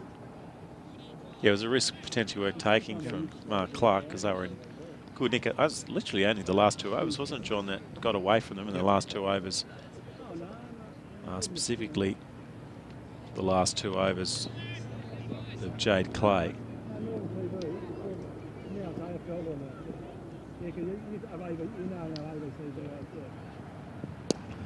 That's aerial. That might just stop. Well, it will stop. It's a curious way of fielding it. Falling over on his backside and flick it to a teammate. He just didn't quite get to the pitch of the ball there. It was just, if you watch his head, I think he was just just leaning back a little bit, which is just why the ball sort of went high, plonked on the ground and just didn't kick on. Seen a lot of aerial balls through the offside in both innings. Some have been successful and a few have resulted in a wicket or 2. That's aerial. Chance for a catch. Just over the head and the fingertips of the fielder. And results in a couple of runs and a hard stopper. Great effort. That could be the first drop catch of the day. Yeah, it was a unconventional shot. I actually think it's the right idea though from Jared Kay here is to just try and get New Norfolk on the back foot a bit here.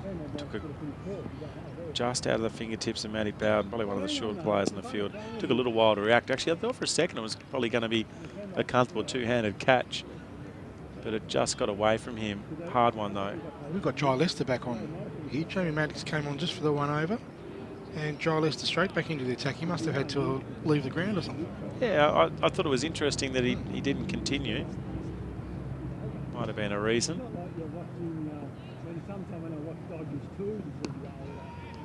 Matty Bowden took a catch 4 or 5 years ago in a grand final at Cadbury's. The ball was flat batted back towards the Claremont, junior Claremont footy club rooms there. Right on the boundary, fully stretched above his head. It was a match-winning catch, and I think he had a run out too. He's a super fielder. We might just get one more replay, Jack, of the little opportunity in that over, which would have been a considerable one. A catch. No, we've got to know. Too far gone. It's back in the past. We'll go to the future. Oh. I feel like people are waking up a little bit. There's another hoon just going up the hill there onto the main road. There's a bit of action in Claremont at the moment. We have got a bowling change too.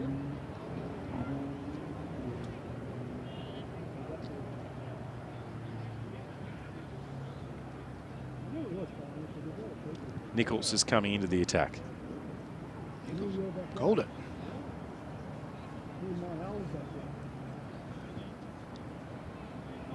New Norfolk's leading wicket taker this year with 32 wickets in 18 matches. He's whippy. He can generate a little bit of pace if needed. Well, he's given him. Wow. Harris is out. First ball, Nichols, golden arm. Bowls one down leg. Harris is standing there. My initial thoughts was, what's that hit? He appealed. He thought it was definitely out. So did the umpire. Not sure the batsman thought it was out. No, I think he was the only one who didn't. That doesn't mean he can't be disappointed. No dissent shown, just real disappointment. He's still taking a while, Harris, as he rips the gloves off. And Nichols has wandered in, bowled a little doobly-dobbler down the leg. They call it the strangle. And I bet he feels like maybe strangling someone at the moment, Harris, as he wanders off the ground.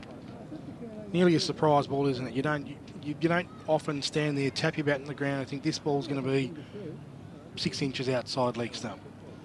Yeah, it's very hard for us. We're not going to have any conclusive evidence to suggest this didn't hit the bat. No snicko? No stump mics. Just the arm of the umpire telling us if it's out or not.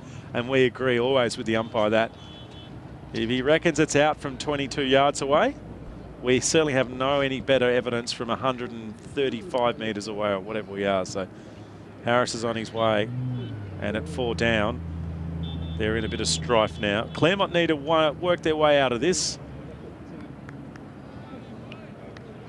And Mark Clark is going to take leg stump, and he's going to have to do a little bit more than just take leg. He's going to have to start working his team back in. In some way, they've got to form a partnership. He's had a really interesting season, Mark Clark. He's averaging 49 this year with only the 150, but 7 not outs. When Claremont are winning games, Mark Clark is generally at the crease. It's good insight, John. There's a catch of Bowden's before. Hello. And here's the wicket.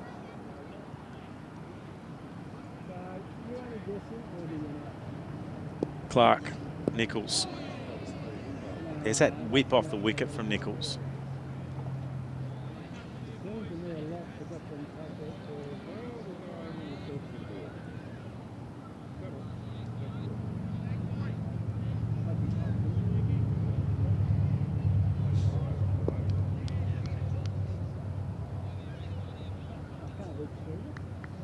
Where's he off to? That's right. Who needs to ride a motor vehicle on the road? Looks like a good spot to go.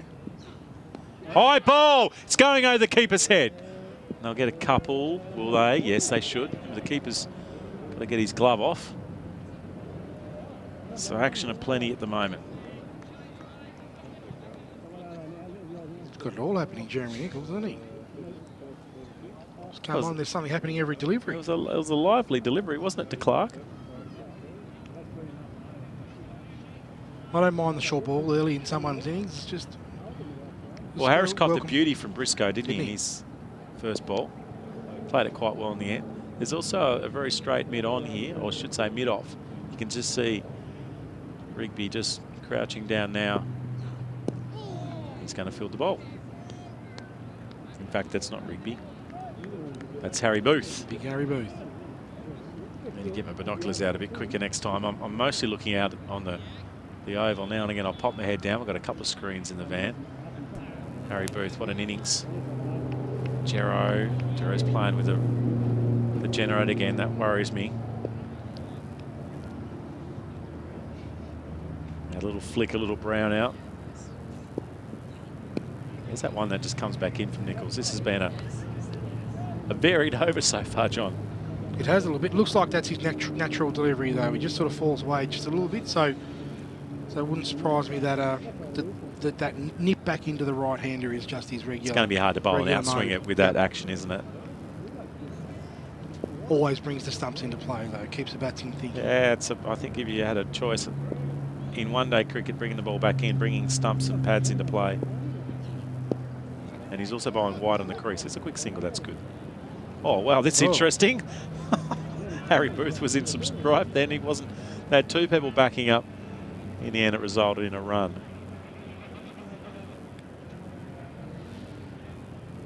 It's a pretty good first over that.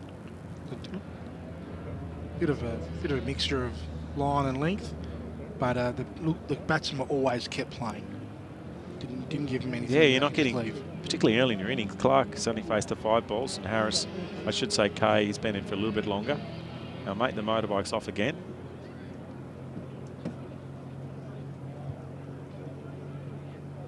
Seems like a natural green space to take your little motorbike up there over the hill. Be some prime real estate if those electric wires. Yeah, they're a problem, aren't they? Maybe make them underground. Not sure what prime real estate, good real estate. Yeah, well, no, we're in Hobart now. Yeah, true. Any bit of grassland is, right. is a chance for a house.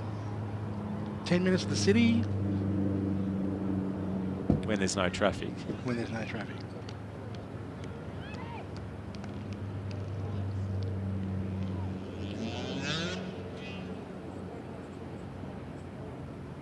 Dry Leicester continues. Been steady. Been very, very steady. Well, he's bowled 6 overs. He's hunting a wicket. There's a gully and a slip in play. The slip's at probably second slip. That's Jason Rigby. Ball just looks like it wants to swing. It just won't go. The conditions just aren't quite The wind quite is right. Yeah, he's bowling. He's got a little bit of a southeasterly behind him, which is going to maybe just not really assist anything for him. Need a cross breeze to get the swing ball going. So hit and run. Trouble at the bowler's end. And trouble then at the batter's end. Trouble everywhere.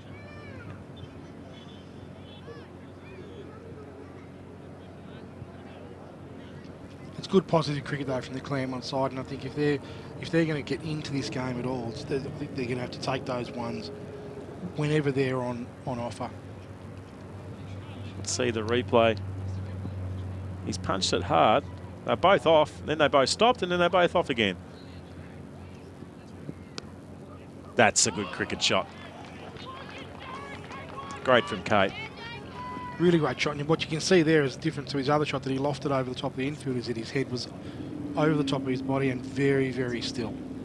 That was 4 from the second he hit it.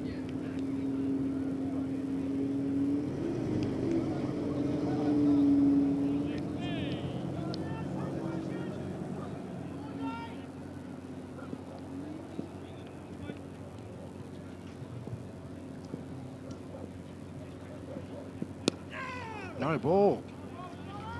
Look out. Front foot, very early call. Must have been a front footer. Yeah. Was that a front foot no Was ball? there, Another look at that one. We don't want to be too critical. was it a fielding infringement maybe?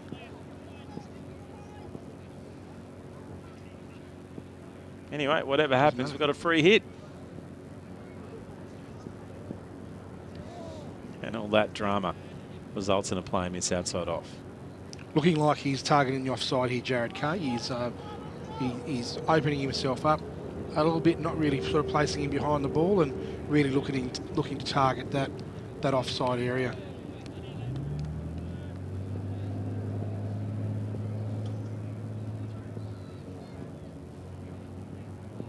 Well, and as I say that, Wow. 6 over the leg side. Cracking shot.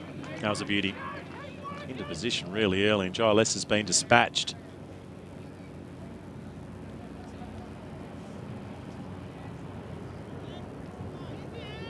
Probably time for a change now. There's nothing wrong with the over the Jamie Maddox bowl, by the way. Just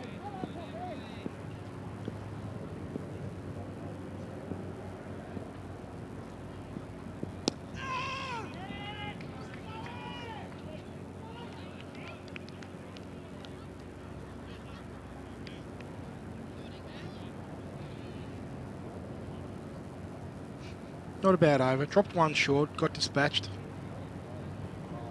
But the other 5 were pretty good.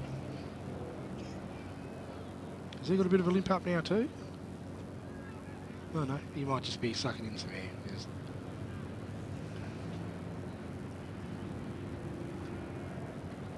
Still very quiet over in the new Norfolk supporters area.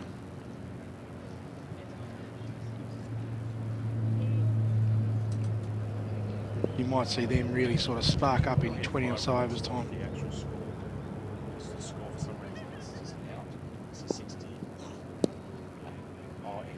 Another good delivery from Jeremy Nichols there. So the score 61. Yeah, 61.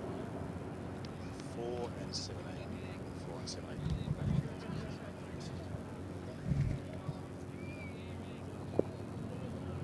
Sorry, 60.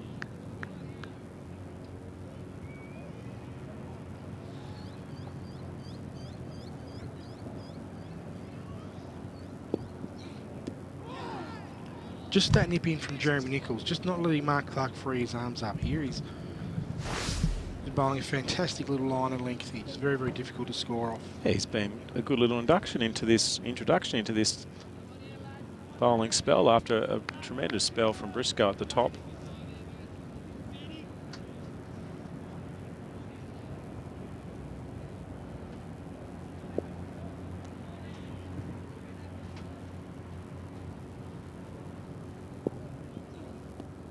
So they're trying to take it on. There's a fielder protecting out there. I think they're playing positive cricket here, Claremont. They're just, I think that the length and particularly the line that the Norfolk bowlers are bowling is just making it particularly difficult to score off. What they are doing is jumping on the bad ball when a ball is pitched just a little bit short. They're looking for short ones, aren't they, at the moment? Yeah. I think that's their game. They're waiting for a shorter one. The full ball's not as appetising for either batter at the moment. And they've got a field set for the fuller ball. It's been the theme of the day really today. We haven't seen too many runs scored in between mid-off and mid-on today. A couple of shots straight down the ground, but largely it's been square of the wicket where most of the runs have come. Even the ones and twos through mid-on, mid-off have been very few and far between. Yeah, they've also been square of the wicket too, haven't they? Like a lot of the drives front foot have been squarish. Nichols. Probably talks to the quality of the bowling, I think, is that you haven't seen too much over-pitched stuff from either team. Disciplined stuff from both bowling units. Some of the sponsors again, Kookaburra, KFC, the Cricket Hub, Good Sports and Planet Hive sponsoring the toilets here today.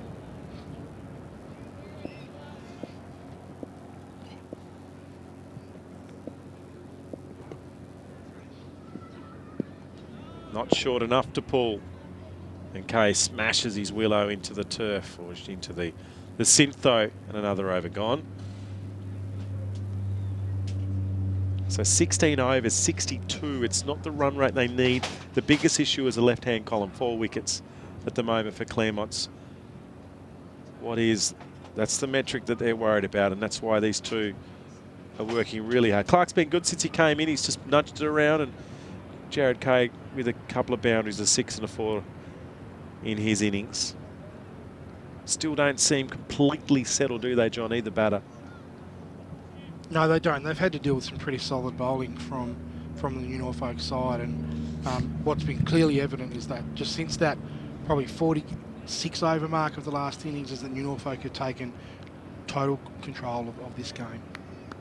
They've got all the momentum going. Yeah, so those little risks that were taken at the top by the New Norfolk batters paid off. Claremont have tried to take the same risks, and it has, and that's out. What a catch! Wow. What a catch! Oh! And unfortunately, Clark, the captain, is on his way. Great diving catch from the keeper. It's a great catch, and it's a good thing he actually started a bit wide anyway because of the left arm coming over the wicket, so it's helped him out there. So he's having a good little period here, Jamie Maddox. He's had a catch, and now he's got a wicket. We're going to have a drinks break. A 5th wicket falls in the innings. They're 5-4, 62. As players go off and have a drink, we'll just quickly recap. Penniston out for 14, a couple of boundaries. Trent Graham was the first one out, LB, in the first over from Briscoe. And here's that wicket again. There's that catch. Absolutely stunning catch from Needs. Corey Whitbread, 17 for him. A couple of boundaries. Briscoe got him clean bowled. Kay's not out. Jaden Harris trying to be forceful, gone for 4. And Mark Clark just shy of getting to a cup of tea and a drink, and he fortunately edging one and brilliantly caught by the keeper, Cody Needs. The bowling at the moment's been fantastic. Jai Lester 7 overs, 1 made, none for 35. Just a couple of boundaries to him, but he still was pretty good. Briscoe's the one with all the wickets, and here they are. So here's the first one. Trent Graham out, LB, not happy, looked very close. As they say, that it looked adjacent. This is Penniston with a big drive and a great catch on the hoop. He was out.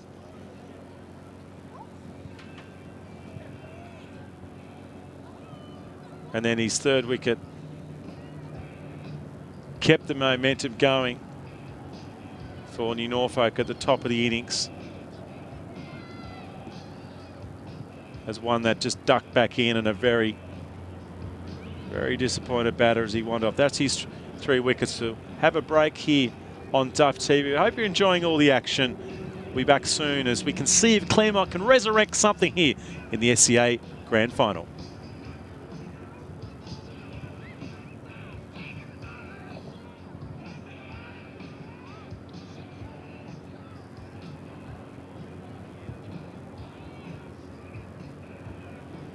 He appealed. He thought it was definitely out.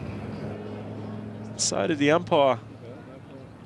Not sure the batsman thought it was out. No, I think he was the only one who didn't. That doesn't mean he can't be disappointed. No dissent shown, just real disappointment. Generate a little bit of pace if needed. Well, he's given him. Wow. Harris is out. First ball, Nichols, golden arm. Bowls one down leg.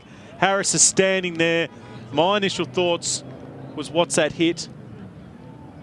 He appealed. He thought it was definitely out. So did the umpire. Not sure the batsman thought it was out. No, I think he was the only one who didn't. That doesn't mean he can't be disappointed. No dissent shown, just real disappointment. Paid off. Claremont have tried to take the same risks. And it hasn't. That's out. What a catch. Wow. What a catch. Oh. And unfortunately, Clark, the captain, is on his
So the drinks have had, conversations have occurred, and the narrative's simple.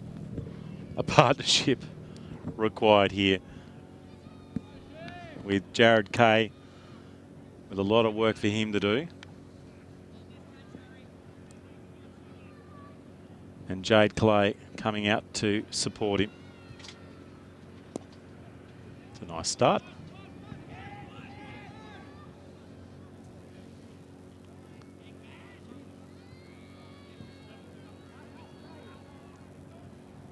It is a nice start. Gentle little in swing or on leg stump.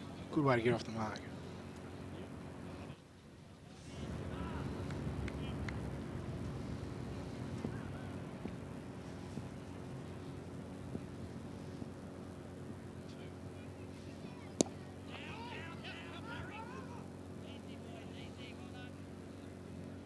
Big question here is, how do Claremont decide to go about this? Do they really just try and put their foot to the metal and try and bash their way to a partnership, or do they dig in and just really try and grind this game and make it a 300 ball game, try and take it down to the very last over?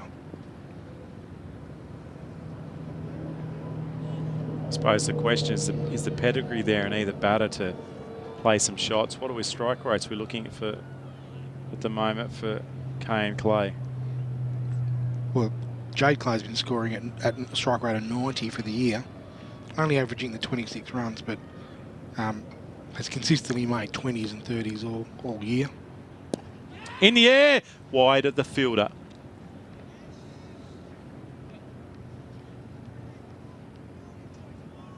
Jared generally ticks over at about 80. A little bit, slightly more sedate. Has been looking to score today though.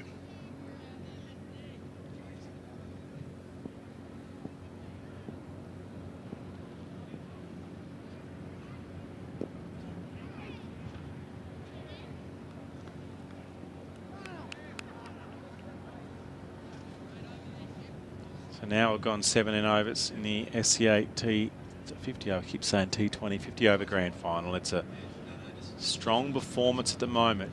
Kane Clay at the crease. And the middle over bowlers doing a great job here for New Norfolk. Picking up wickets, keeping it pretty settled. Doing their role.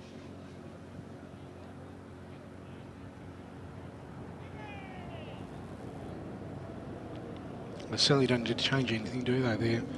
They are right on the money, right where they need to be. It's actually been a really impressive bowling performance from the whole of the both sides today. Yeah, it's a good point. They don't have to change anything. The change has to be made by Claremont if they're going to win this game. Yep. And it's certainly looking harder from here. But if they're going to win it, they're the ones that need to make the adaptation, find some runs, not lose wickets. It sounds simple.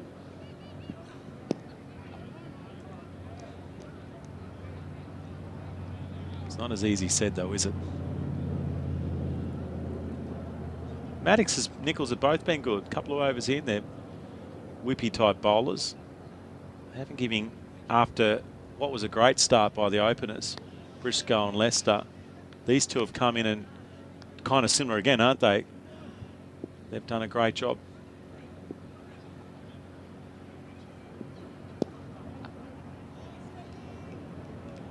So I'm interested. Jay Clay looks pretty solid. Where's his runs coming from at the moment, John, do you think? Because they've stacked that offside field again. They have stacked the offside field, and I suppose his runs will come where the fieldsmen aren't. Is probably the Well, if you hit it hard it's enough, probably it the doesn't matter. equation. If you hit it over their heads, it doesn't matter where the fielders are, but Exactly right. it seems to be getting onto the front foot pretty early. Looks like a well put together batsman. There you go, tap and run.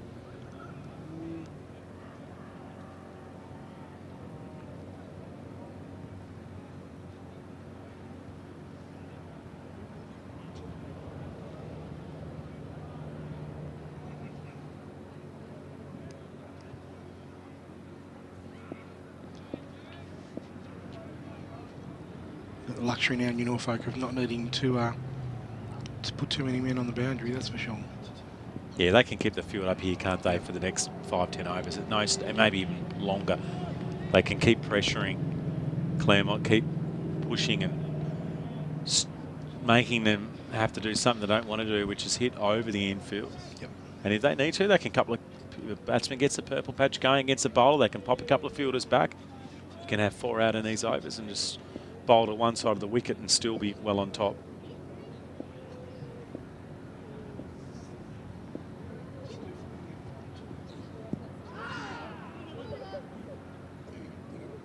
Missed out then.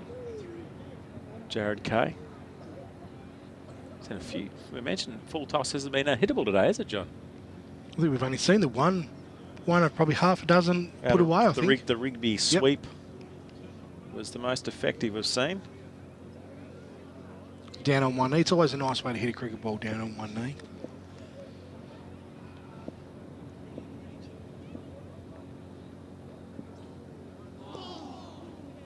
It's been a good little spell. I don't think that Kay's completely comfortable with the bowling. It's actually been a fantastic spell. You watch Jeremy Nichols run through the crease and let go of the ball, and then you say he's been the leading wicket taker for the New Norfolk A-grade side this year. I'm not sure you'd necessarily naturally put the two together, but he's been very difficult to get away today. He's bowled a really nice length. So, yeah, so all power to him. Unassuming looking character too.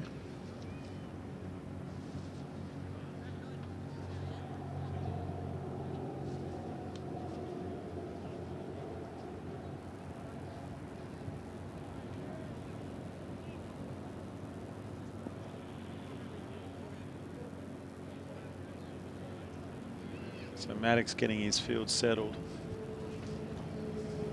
So 4 in the ring, close on the offside, and cover and extra cover are well inside the ring now. No chance of a single. It's going to go to one of those players. And there's also protection on the fence. If it gets through that gap, then it's still a chance. And there's only a deep backward square on the leg side outside the ring, and a fairly square, or a fairly, should say, yeah, relatively square mid-on. That could get through. And that just relieves a little bit. Nice shot.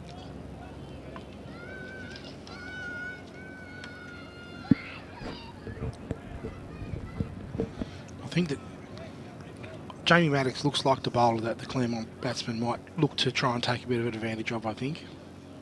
Yeah, there wasn't many gaps, and he's found a spot through that point region. It was a good shot from Clay. Like, it's very full. He just seems to just throw one out there every now and then, and the Norfolk captain has probably realised that and has whacked the field's been out there to cover the boundary now. Now he's gone down, but there's a fielder there. Yeah, so now that's great. At least 8 changes. Taken 1 fielder outside the ring and 2 now on the ring. I should say on the boundary line on the offside, and 3 inside the circle on that offside tight around that cover and point area.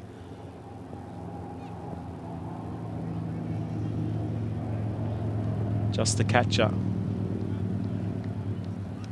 in the gully region as he went a little wide on that occasion.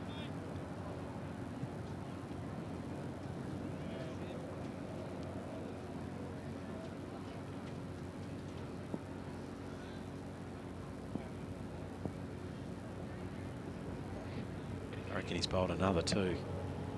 Just losing his rhythm here. Comes really wide in the crease. You just see his run up. Chero, if you get a chance to show his run up just at the last bit before he releases the ball, maybe after this ball, he comes in really late while he comes off the grass here and then jumps in towards the stumps.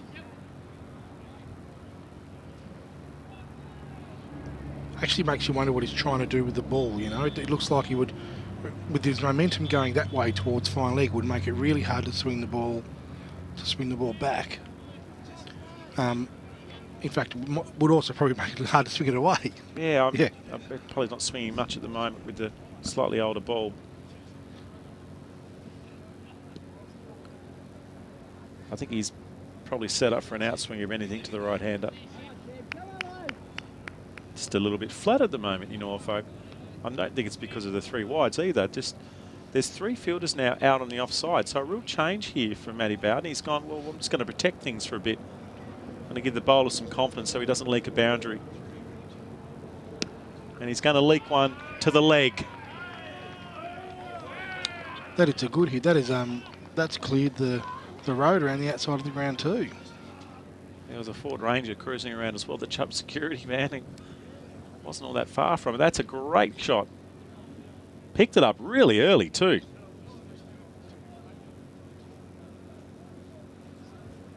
Well, that might have gone over the fence. Old mate has tried to catch that, given up on it, and then it's gone over the fence. He said, no, someone else can hop the pine. Don't make fences out of pine very often. Don't even make benches in the dugouts out of pine anymore, do they? I realise it's a colloquialism. What do they make fences out of? Well, this fence is out of metal, isn't it?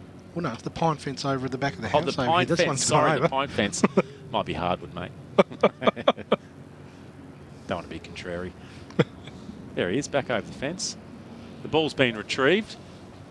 I reckon that ball might have a bit of gravel stuck into it. I think they're a little bit more relaxed. I don't imagine Paul Doran's going to go, yeah, you can chop it, you can change it because there's a chunk taken out of it.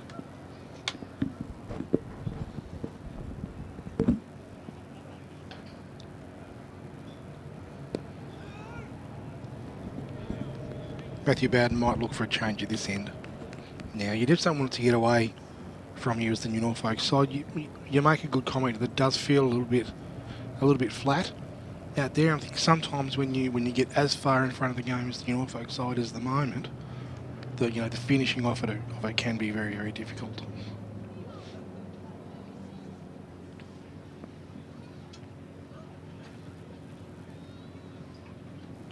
Wouldn't surprise me if we see big Harry Booth running up the hill any time now.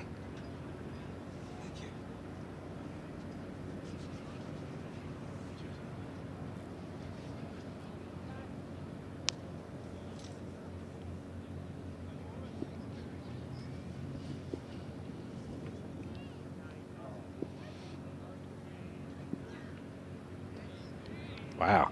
That was very short. Yeah, that's a wide too. Interesting delivery. He's got a crackingly attacking field here, Jeremy Nichols, with 1, 2, 3, 6 blokes on the offside, 2 on the leg side. I'm just not quite sure it's the right time to maybe just feels to bang a short one. Maybe he feels he needs to just deliver one to keep himself going. Maybe he's trying to get the Red Caps into this game. They're well on top. They're marching towards another premiership.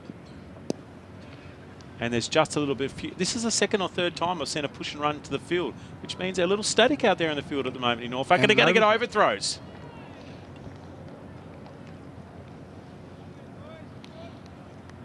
It's good cricket from the Claremont side. It's a nice way to get into double figures from Clay. I feel like Clay's helped out Jared at the moment. He's settled himself. So Jared Kay's got 2 sixes. But it's been Clay's energy. He's knocked a couple to the field and run, and I reckon he's bringing Kay along the journey here. That's in the air. Well, out of all of that, the wicket still falls and Nichols gets Clay. And I tell you what, Peach, he has tried to push that through the legs, to that vacant leg side again, and got the leading edge. I just wonder if that's a trap they've tried to set today for the Claremont batsman. Yeah, that's a... You see on the replay there, the ball's just on middle stump and he's tried to push it onto the leg side. I don't reckon that's straight either. I reckon he's just chosen the wrong cricket shot. Yep. And that could be all she wrote in this batting lineup. Maybe some miracles still to come. We'll still have some hope here for Claremont, but Nichols, you could just see though, it was on leg stump, so it's probably the area to hit, but squared him up in the end and a leading edge and a comfortable catch through the offside, and they're now 6 down, and it looks like Rick Martin's coming out to bat. And if we're all honest, I think this is probably the batsman we've all been waiting for. Rick's playing a different role this year for the Claremont side. He normally comes in high up the order and hits the ball hard and gets them off to or tries to get them off to a really cracking start. And this year he's had to come down the order a little bit. And it hasn't been as dynamic, but what we do know is that he will hit the ball. He will hit the ball hard, and he'll try and knock off this last 180 runs reasonably quickly. We're into the 20th over. So the run rate's okay. But the 6 down is the damaging figure at the moment for Claremont. It's problematic. It's more than problematic. It's beyond that. It's a very optimistic phrase from you, Jon Anning, but I think it's a little more than a problematic statistic for them. So the field, it was interesting. We keep Bowden threw the field back for a couple of balls, and then they got the wicket. Now the field comes back inside the ring to the extent that we got 1 out in the legs. Yeah, 1 out of backward square. Yeah. And that's it, I think. So we're in the 20th over, and this is exactly what happened in the batting effort from New Norfolk. When they were out batting, there was at one stage midway through about the 27th over, there was only 1 fielder outside the ring. So both captains prepared to be aggressive, but New Norfolk's captain can be aggressive.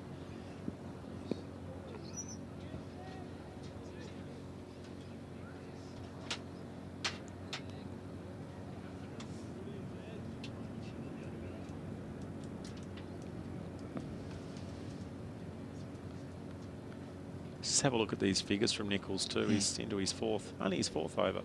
2 for 7. What a time to perform. Yeah. He's niggling away again.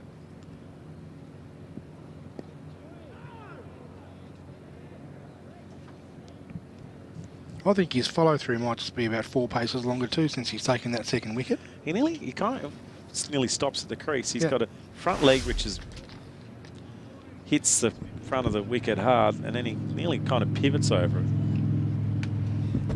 He's got a bouncy run up, lots of energy to the crease.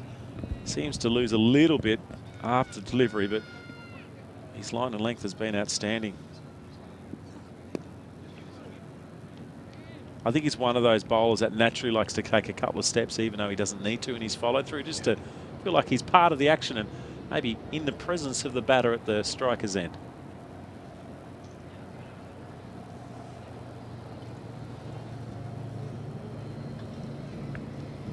Challenge here also is Kay's only faced 33 balls. He's been pretty comfortable, hasn't he? He hasn't played a miss too much. He's looked solid. He's been there for a long time too. But he's been there for close to 50 minutes and only the 24 from 33. There's a nickel extended run through, and the end of a successful over for him. Might have been a maiden as well.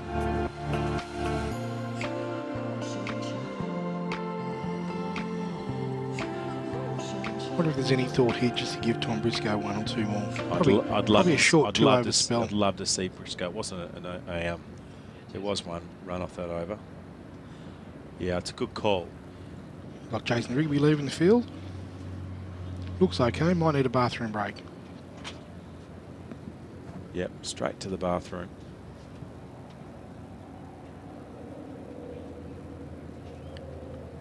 And we do have a bowling change by the look of it. Seb Wishart. Okay, not always into the attack, but I mean, this is what would be the normal process for Wishart to come in around 25-ish over. He's maybe on a little bit earlier. He has taken 3 wickets at 55 this year. However, with their current dominance, as you just mentioned, Jon Anning, there is an opportunity, or there I should say was an opportunity, and still is an opportunity to bowl one of their opening bowlers, particularly Briscoe. The thing is, Nicholls is on song at that top end and he's got a wicket, so maybe reluctant. So maybe Maddox comes off. Maybe Lester wants to bowl this end. I'm not sure if Briscoe wants to bowl from this bottom end of the ground, but it could be worth a change up. But anyway, it's Seb Wishart. His little offies. Oh, for a second I thought there was a little nibble on that. A little bit of bounce, didn't it? That did bounce. Jared Kay's on strike. There's a backward point. 2 other players just around from him on the offside. A deep sweeper as well. He's going to be in the action.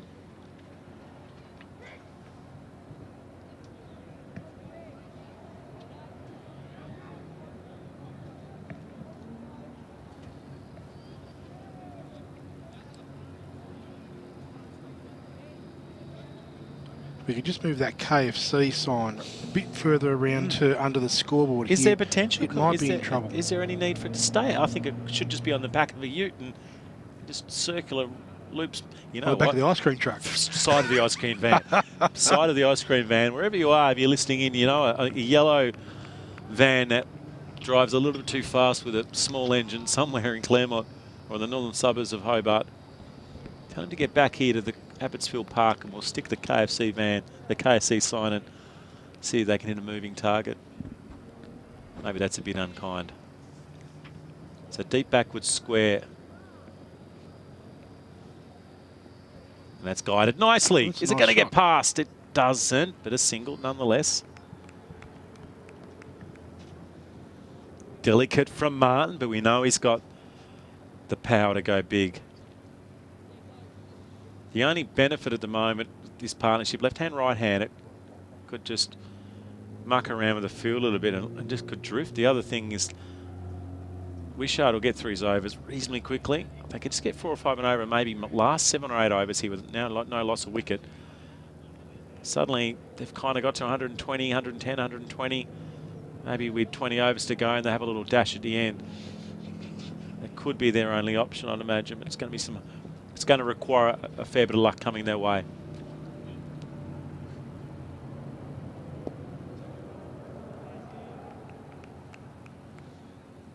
It's been a top-notch bowling effort from the openers, Briscoe, but then Maddox and Nicholls in particular. Lester bowled well too, didn't he, John? I thought he he provided some challenges for the batters. He's got a little bit of extra pace. Indeed. And it's the end of the 21st over. We're well in way on this way, and Rigby's back on. It's at another little subdivision on the hill. Strange looking bunch of houses. Windy looking driveway. Is that your house up top of the hill there, John? Is that you up there? Oh, maybe up there further. Up there.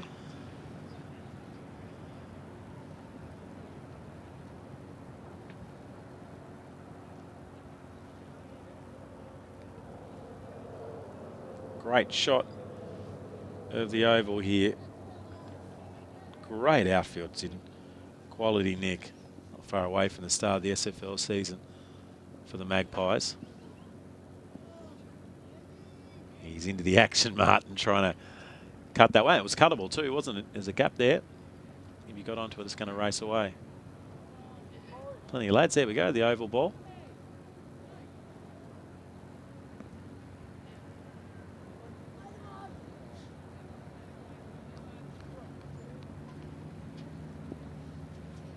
Actually might be Rick Martin's young fella there, one of those lads.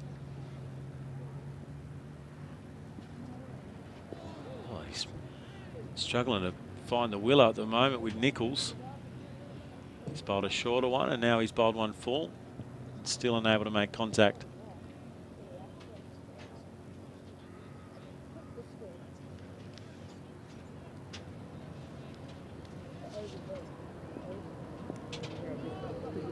So just the one player outside the ring at the moment. Okay, that's whipped. What a great shot. There we go. Martin's into the action with the boundary. Indeed, bit more of that, says the Claremont faithful. Those kids knew exactly where the effect mics work.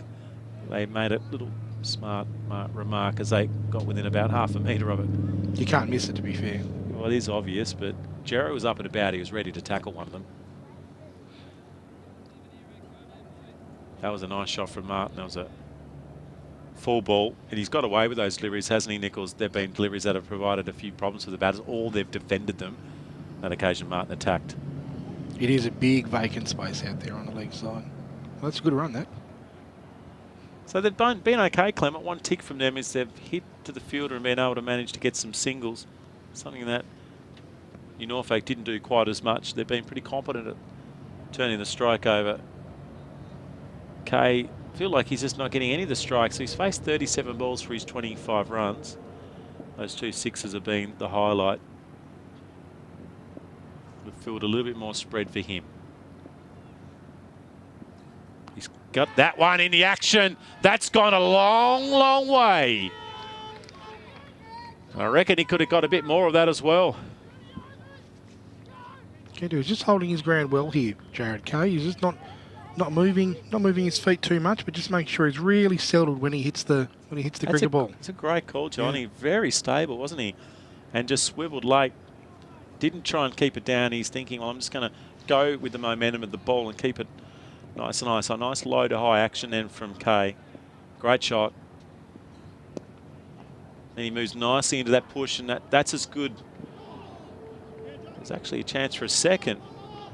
Well, it's really hard to back up when there's actually there's only one leg side fielder inside the ring, and he's actually mid-wicket. When he hit it in front of square on the offside, there actually is no one to back up unless the player from deep square chases into the circle, and he didn't. So maybe a small mistake down there, but a good little finish to the over, a little flurry of runs.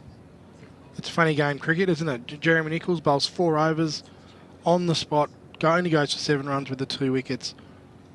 The next over comes along, Rick Martin goes bang, Jared Kay goes bang, couple of singles, and all of a sudden he looks human again. He's bowled 5 overs for 20 runs. Yeah, he's 5 overs for 21 now. So he was going at 2, and now he's at 4.2. So I just need a little glimmer of hope here, and this is obviously, we keep saying this is the partnership, or whatever partnership's in at the moment, but Claremont is the partnership.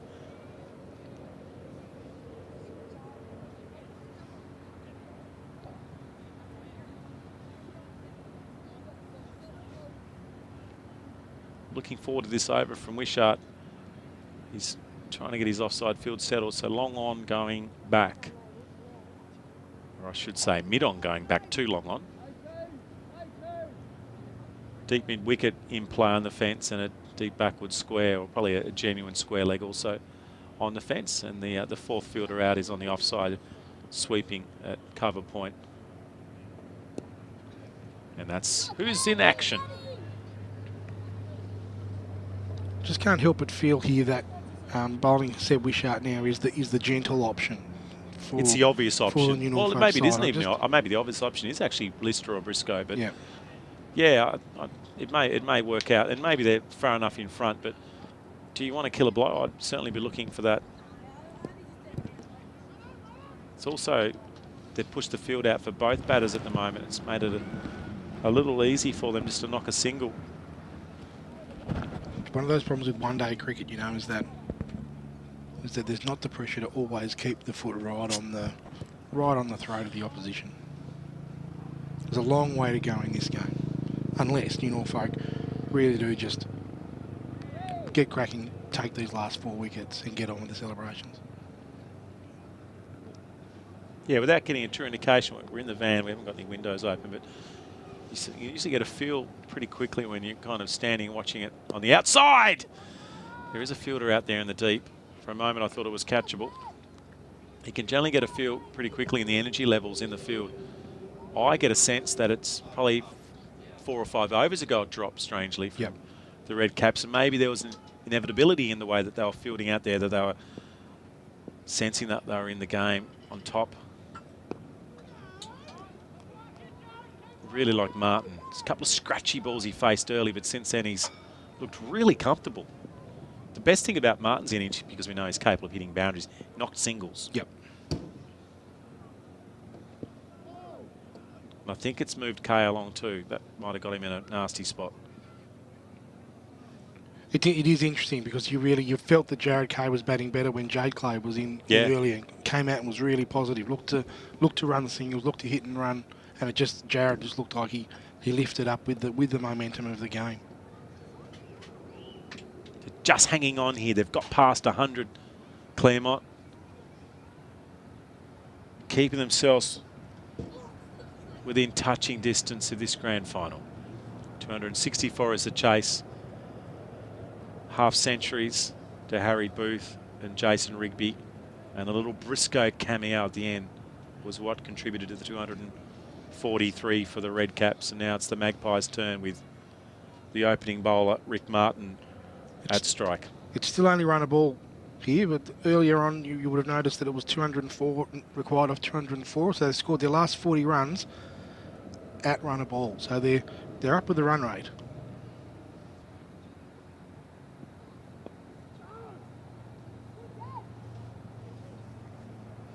Deep mid-wicket in play, deep point in play. They're the only two that we can see outside the ring at the moment. So just a pushing up again. No, sorry, there must be a third one. I can only count. There's a deep backward square as well, right in front of the little door there. Oh, don't think he slowed that one up, but just tried to angle it away then, Martin, and missed it.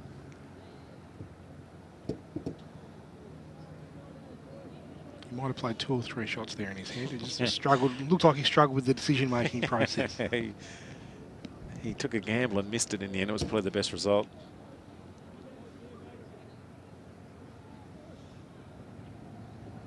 Now the Claremont legend walks across the back of the van, Steve Pennington.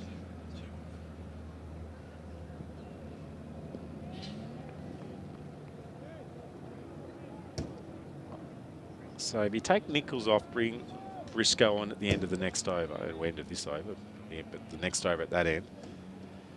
So that would have meant that Nichols has bowled 6, which I think is okay, but will they bowl him out? They look comfortable with him at the moment. Yeah, that's missed time, but it's still a single.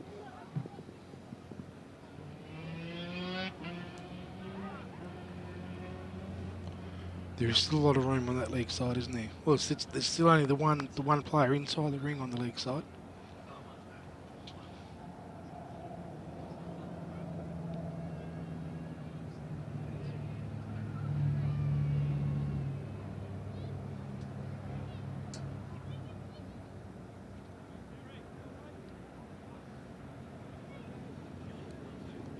Still a great crowd in. Lots of cars have come in. They've not moved either. They're still watching this game with some intent. There's intent from Kay. Does it count if you hit the uprights of the KFC sign, like the actual support structure? Or do you have to hit the sign? Maybe later in the season. Is there some SCA bylaws that KFC have written in? This is not going to hit, but that lad there could have just cost us, Jared Kay, a bucket of chips or a bucket of chicken. What do you think? One piece of chicken, one nugget for the for the uprights? So we demarcate it some way, do we, depending on which part of the structure it hits?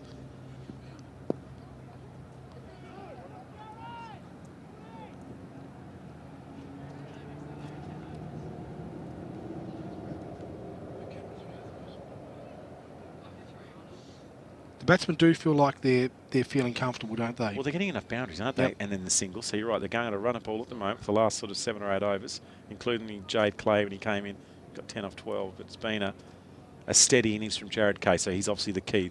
They all need to come in around him, use him as the Rubik to create the rest, and they may get to, say they get to 150 with, say, 13 or 14 overs to spare. They've got a slight chance to have a dash at the end, particularly if Rick Clark is still in, because they can certainly score better than a runner ball, both these players. That's right. And it will be pressure because there'll be they've used 5 bowlers. I think we're seeing one of the openers maybe warm up. So the decision making from Bowden. Oh, is that a change? No. Brilliant from Corey Needs behind the stumps. He reckoned he got his man. Cody Needs was very confident there, wasn't he? He thought that was out. We often are, though, with the stumping, the wicketkeepers. Yeah. Oh, no. Tough one. You know what? That's a really hard one for an umpire to give because he's lifted his foot up and then he's put it down. That's right. So I reckon if he had been half a second quicker, he gets him with his foot definitely in the air. Let's see this again. This is extremely tough. I think that's a good decision. I think that's a hard one to give. Yep. But also it could have looked out too. It could have felled out. And then he follows it up with a crack through the offside for 4. It just rubs a little bit of sea salt into the wounds of the keeper and the bowler.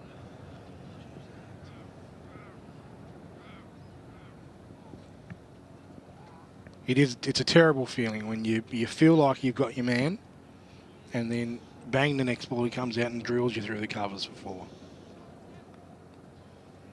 So a big moment. Martin, 50-51. He's backing across, missing the cut shot. It would have been a justification too for Matt Bowden if Seb Wishart gets a wicket. It makes us look silly. He would have been the right decision to bowl. Harry Booth warming up here at mid-wicket.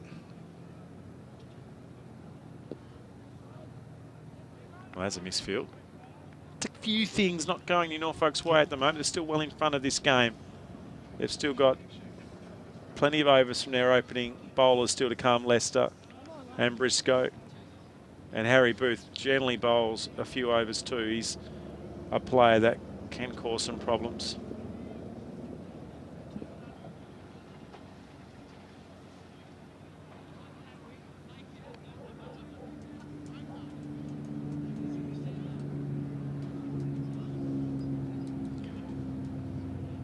So I got the long off back again. He's going to do a bit of work here.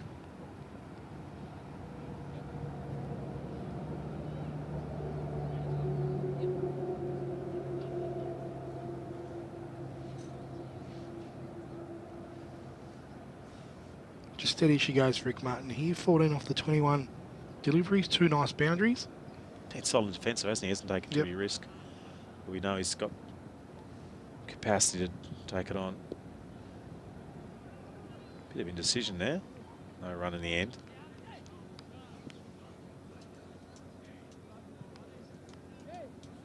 Another solid Seb Wishart over. So Seb, let's look at his figures at the moment.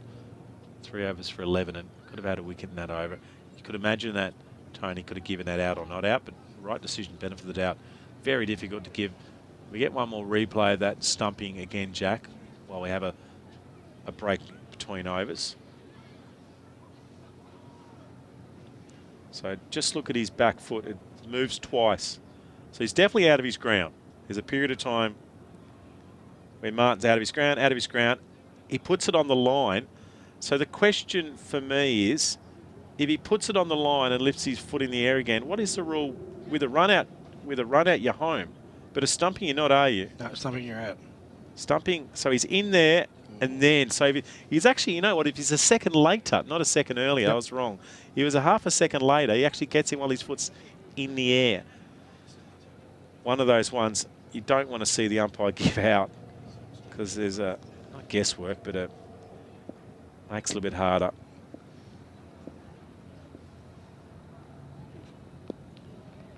Harry Booth with So his... we have got a bowling change, as Booth is going to bowl some noodles down there.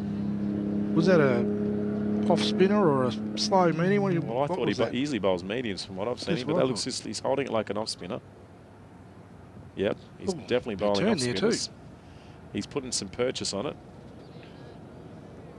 Hard to get turn on these wickets, isn't it, with off spin?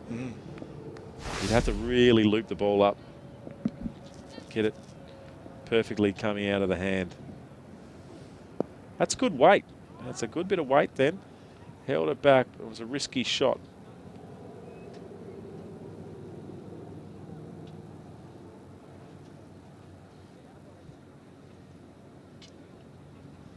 Creeping up towards a half century, Jared Kay. Now the change with the left-hander, Martin coming on to strike. Booth's going to go around the wicket.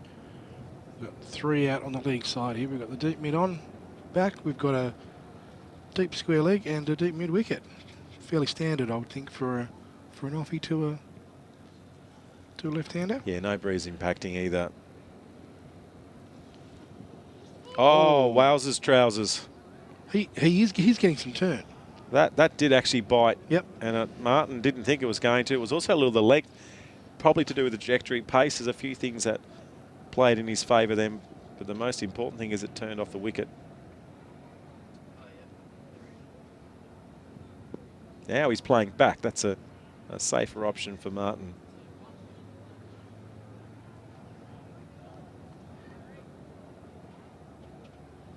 It's an interesting period of the game here. Like, Norfolk clearly on top, but I feel like there is some engaging cricket going on. Yeah, I'm into this game. We've been here for a while, sitting in the commentary van. We're enjoying this grand final, and Claremont are staying in it. They've had a period of a half an hour where they've scored just under a run a ball, and they haven't lost a wicket. They've got Jared Kay and Rick Martin, two experienced players, currently at the crease, and the spinners in tandem at the moment. With Seb Wishart, I think, has got his cap off. Yes, he does. So he'll continue. 3 overs for 11.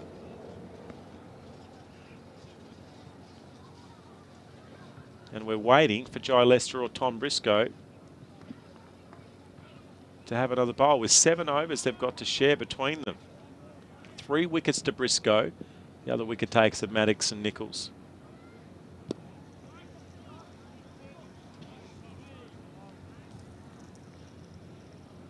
Uni bowled out for 210 in the Premier League Grand Final.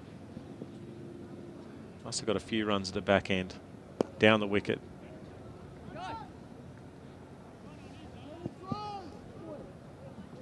It's Jai Lester, hence they didn't take the second.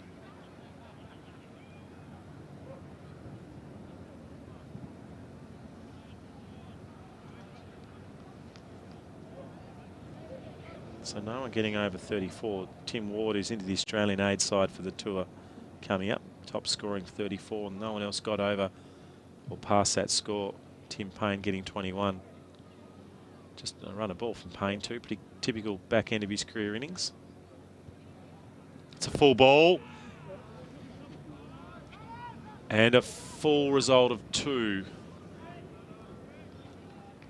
It was a nice shot. Just stood still again, opened himself up and just lofted the ball over the infield. Low risk. Still only one fieldsman out there covering that boundary, I think. Yep. Hasib and Freeman with 3 wickets too. So for the Farn, and Farn's second innings, for those that are interested, Mac Wright's away on 30. He came into the first class team late in the year. So it's a bit of work for University to get back in with they're trailing by over 150 at the moment. Gee, I'll be regretting that innings. The 200-run stand for the 10th wicket. It's mind-boggling. Holy trousers. Who finished higher on the ladder? Who needs to win that game? As opposed to just draw it. Oh, I should know. That's nearly past the infield. Might have been Lindisfarne on top. Go and have a bit of a check.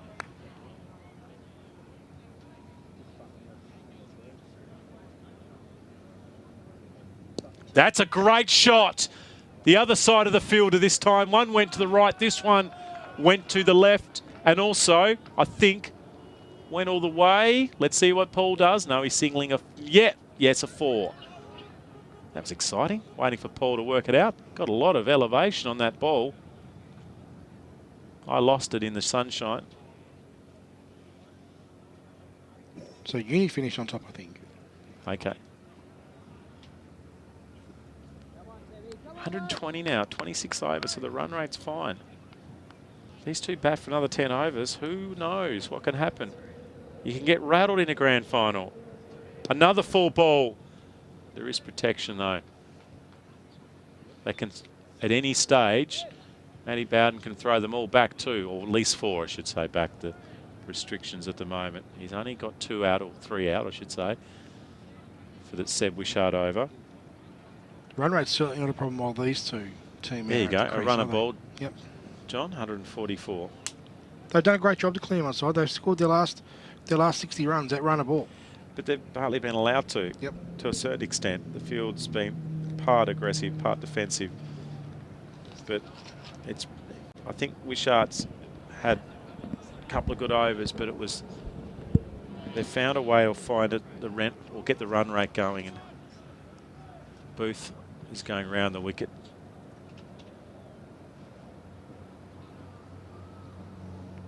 So deep extra cover, and 2 fielders. Just see the 2 fielders deep on the leg side as well, and 1 inside the ring. And also the mid-on is back on the fence, so we've got our 4 allocations. So this is a confusing field, to be fair. That's gone through the infield. There's a few runs here. They'll go for 3. They may just stop at 2 though. Will they go for 1 on the arm? Yes, no, yes, no. I reckon that's what the batters are thinking as well. Yes, no, yes, no. The reason this is a confusing field at the moment is it doesn't tell me where Harry Booth's going to bowl it. So with 3 deep on the leg, or 3 out in the leg, and also the mid on the fence, it tells me that he can bowl straight and full. Probably if he can bowl short. You can't really bowl too wide of off. But he also has some protection inside the ring on the offside.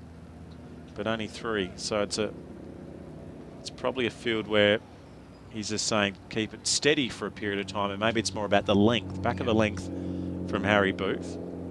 Looks to me like they're going to hope he's holding out here. Like, it is a strange field for the position of the game. Well, he's flicked that around nicely. The field is chasing, but it's not going to be stopped. Things are changing here at Abottsfield Park. We can feel it here. New Norfolk, I think, can feel it. I just sense the bowlers are feeling under pressure as well. A couple of balls on the legs. And this field, as we've mentioned, is bits and pieces. It doesn't give us an indication where Booth needs to be aiming the direction of it. It was back a length, but it was on the hip. There's just enough boundary balls, isn't there, going on at the moment to keep them in the game. With 6 overs after this over until the second drinks break, Claremont are going to be really keen here to make sure that they go into that still only 6 down.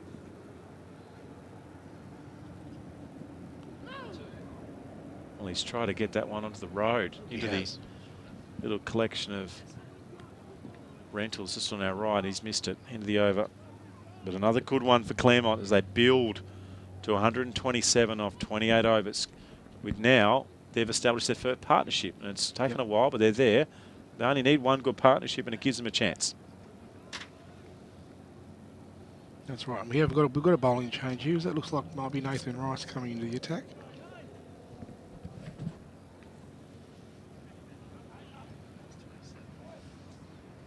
He's been handy with the ball this year too.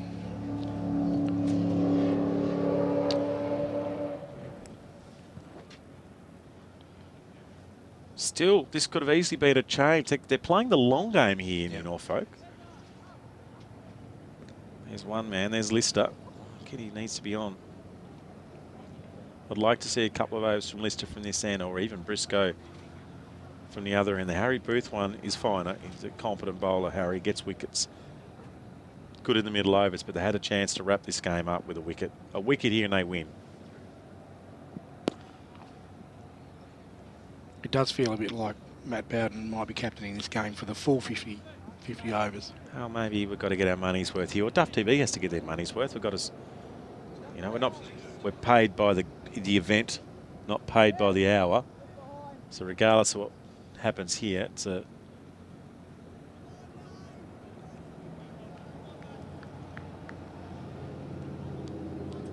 Nobody told me we got paid. Oops. To do this. Yeah, no, we'll pay you. You've been great, John. You brought stats, you brought energy. I want to say we'll pay you. I mean, Duff will pay you. Nothing to do with me. Oh, bowler's end. Is this a moment? It's really hard to tell. I'm watching the vision. We're right behind at this end of the ground. I thought he was closer than what he was, but if you looked out at the screen, he was a couple of steps short. He would have been out easily. So another moment gone against New Norfolk.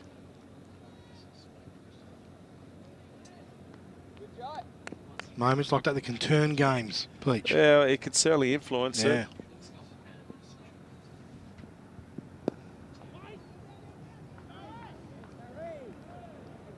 Not easy. The sun would be a factor at the moment with the balls coming in from the northern end of the northern side of the ground here at Abottsfield Park. And it looked like Rice got a bit muddled. Should have taken it. It wasn't a great throw, but it was. Yeah, but it was catchable. It had all the time in the world. Yeah. Sometimes you're thinking of taking the stumps before you catch it. It's a great bit of fielding. I mean, we shot it. Point.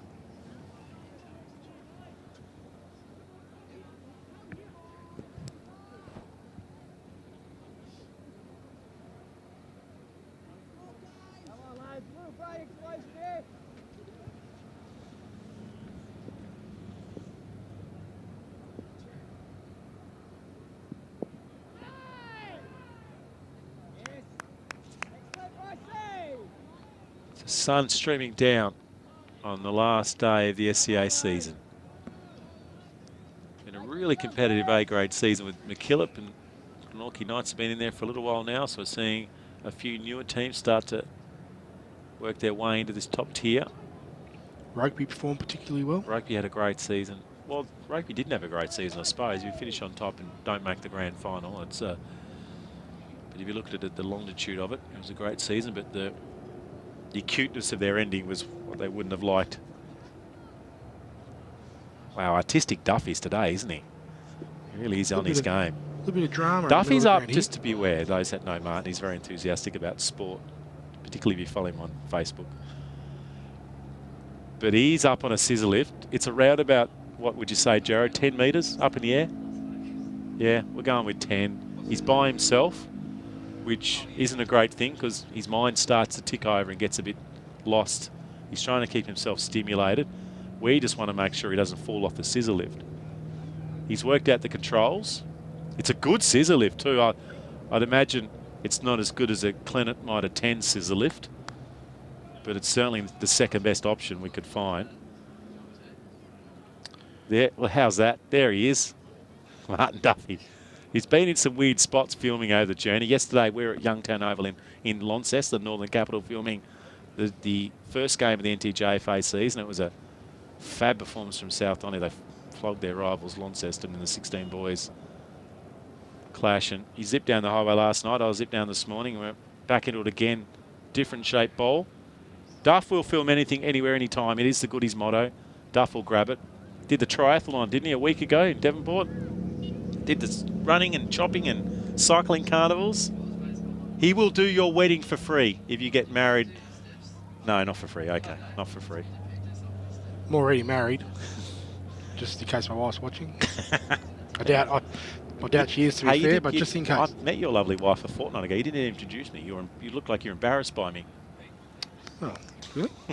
Didn't I? Harry Booth in the bowl. Martin on strike, clunking into the turf. Run a ball from here. Claremont win.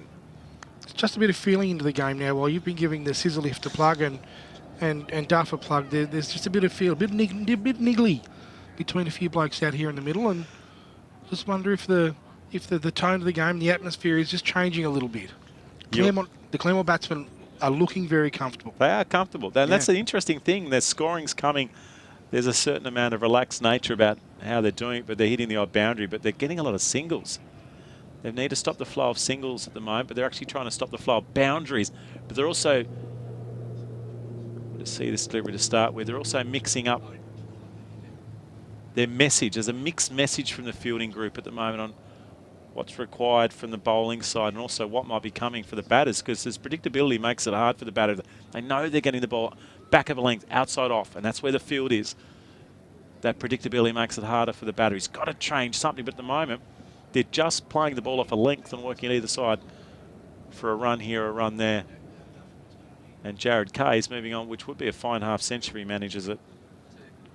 He's on 43, 55 deliveries, so it's been a fine innings. I don't know what's going on here, but Tony Langareski's animated to Matty Bowden. Very animated. Is he saying just calm your mob down? Tony is a chilled guy, but he doesn't look chilled at the moment. He does not look chilled. This is a curious conversation. Where's Seb Wishart? He was centre of it earlier. So I think that, would you say there's a concern, as you said, with just some of the comments at the moment from some of the players in the field?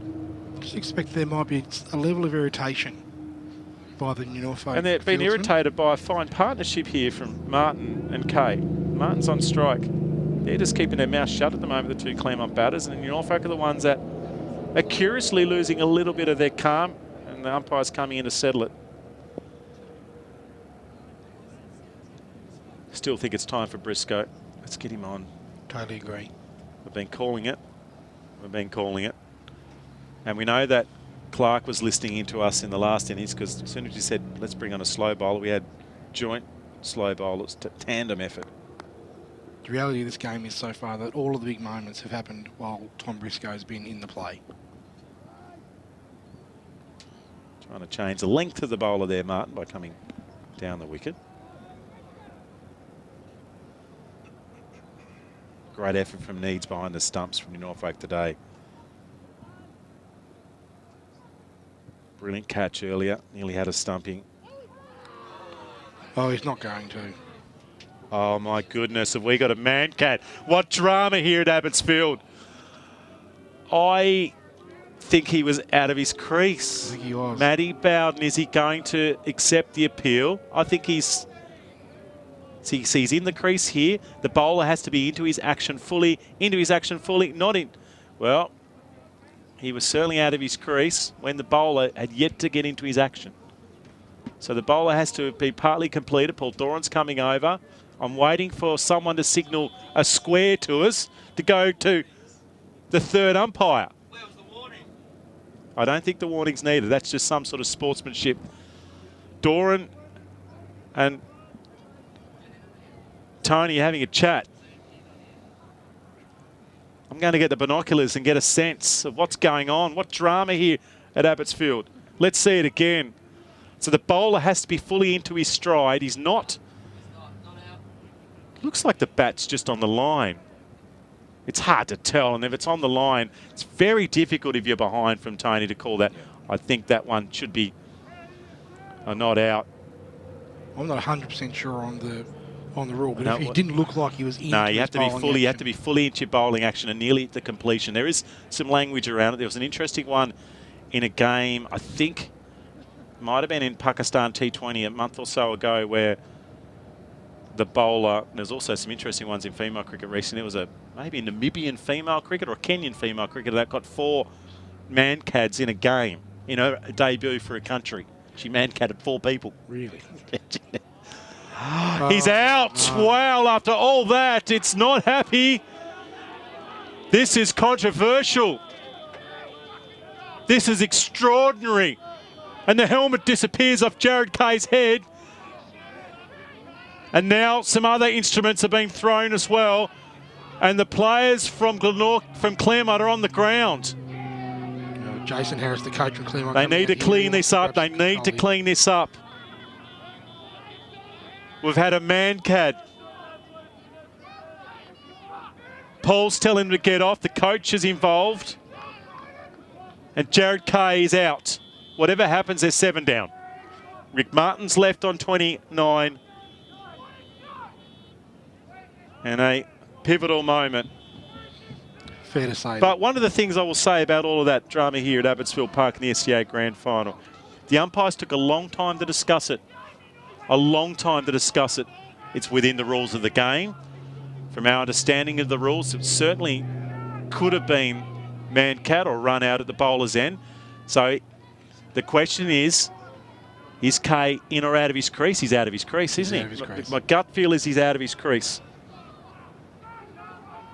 What's great about this is what I can say is the umpires worked through it.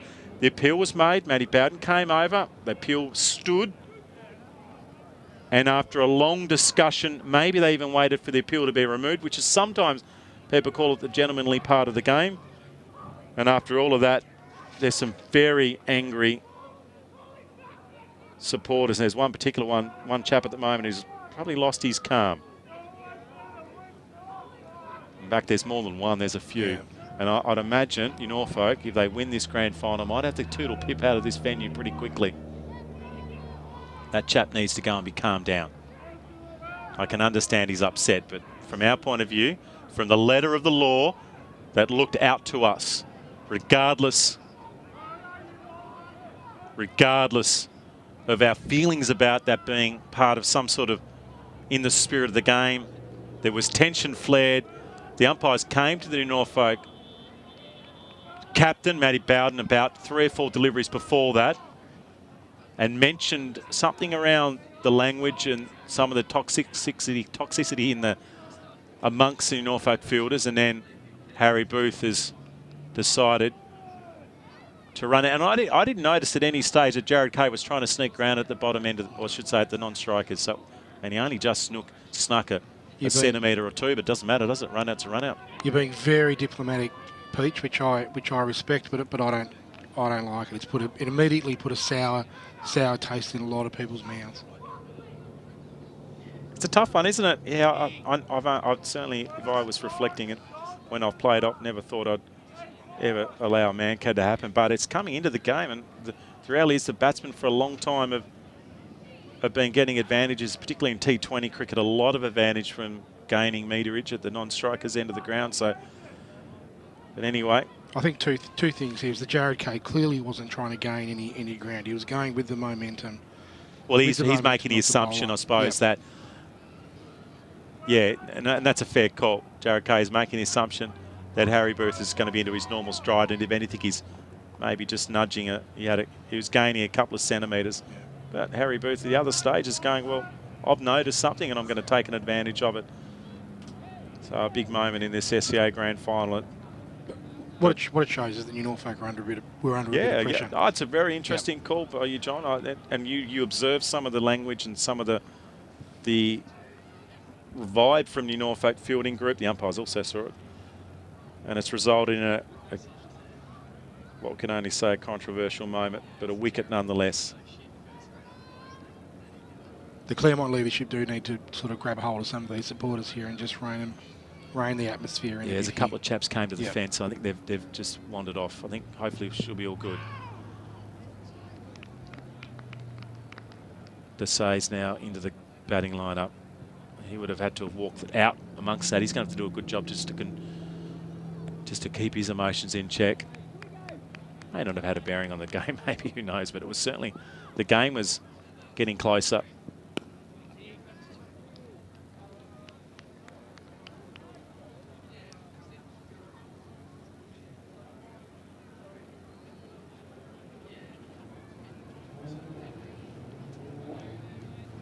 The one thing I'll say out of all of that controversy, well, maybe it's not even controversial, but we feel it probably is, was the umpire stayed calm. I love the fact that Paul Doran came over and provided some support for Tony. Yep. In what was a 2v1 situation. You had a batter who was probably like, what's actually happened? I'm doing what I've done every ball. You've got a fired up Harry Booth, and you've got I think a fairly calm Matty Bowden generally, and an appeal from Mancat. And everyone was coming in and wanting an answer from Tony. And he sensibly got some support from his counterpart as a single. We'll try and move on from that big moment in this match. Still out there is Ricky Martin. Holds the key now for the Claremont side, Ricky Martin. I think that if Claremont are going to get anywhere near this total, it's up to Rick Martin to put on a fairly sizable century, I believe. He's probably got to put them away, and he knows it too. Yeah, there's two fielders on the off just protecting that field, and there's two on the leg. So the clear process here for New Norfolk is put the four fielders out for Rick, and then bringing them in when Milan comes on strike.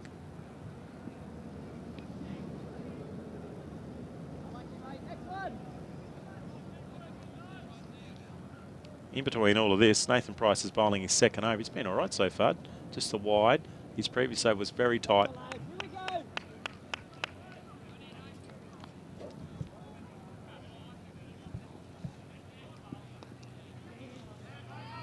Well, that's handy runs.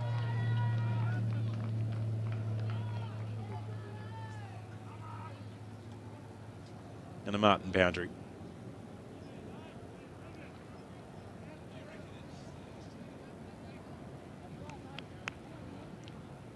I think Jason Rigby's coughing a little bit of flack down to the boundary line too at the moment. Wouldn't be a nice place to be, I can't imagine. No, I imagine things might calm down a little while. Plenty of discussion. The Mancat is the most controversial way of getting out as a general rule. It's controversial for the batter sometimes because sometimes they are cheating ground. We don't think that was definitely not the case from our observations. It's controversial for the bowler to make a choice before he delivers the ball, because they have to. You can't do it while you're in your stride. That's impossible. To make a choice, I'm going to do this, and maybe I've observed something. It's also controversial for the umpire. They've got to make a ruling when they're not necessarily looking. So they're watching for the front foot of the bowler if there's a no ball. That's right. Not always looking. So he's got to look down. That's why sometimes the counterpart's got to come in. In most cricket, there's not a camera operating at square leg, and there isn't in this game either. But we had a camera down the ground. It certainly observed that the bat was out of the crease. But a lot of pressure on in those moments. We've got Harry Booth to continue. It's actually really interesting. It means there's probably an advantage in the batsman standing 3 metres off the side of the pitch, the non-striker. It's a good call, actually, yeah.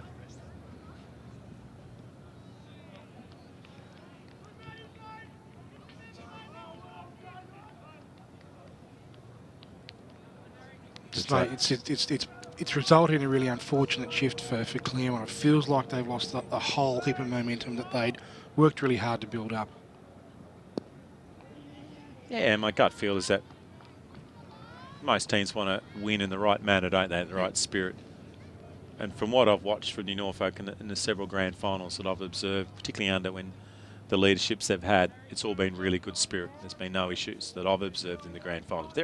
That's a small sample size, but you'd imagine in a game of high intensity, they've had a couple, generally your true sense as a sports person comes out.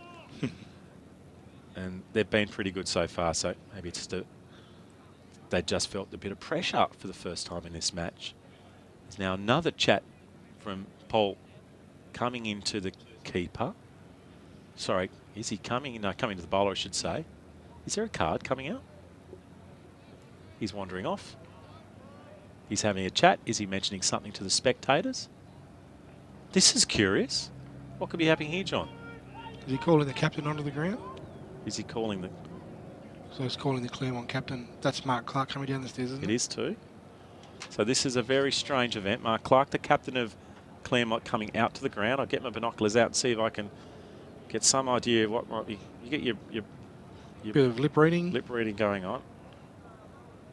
I'm not sure what rules allow the play to stop and a conversation happen to the non-fielding captain. Is he saying you just need to calm down some of the spectators? Well, we're not picking their noise up in the mic at the moment. Doesn't mean they're not upset, but we're not hearing it.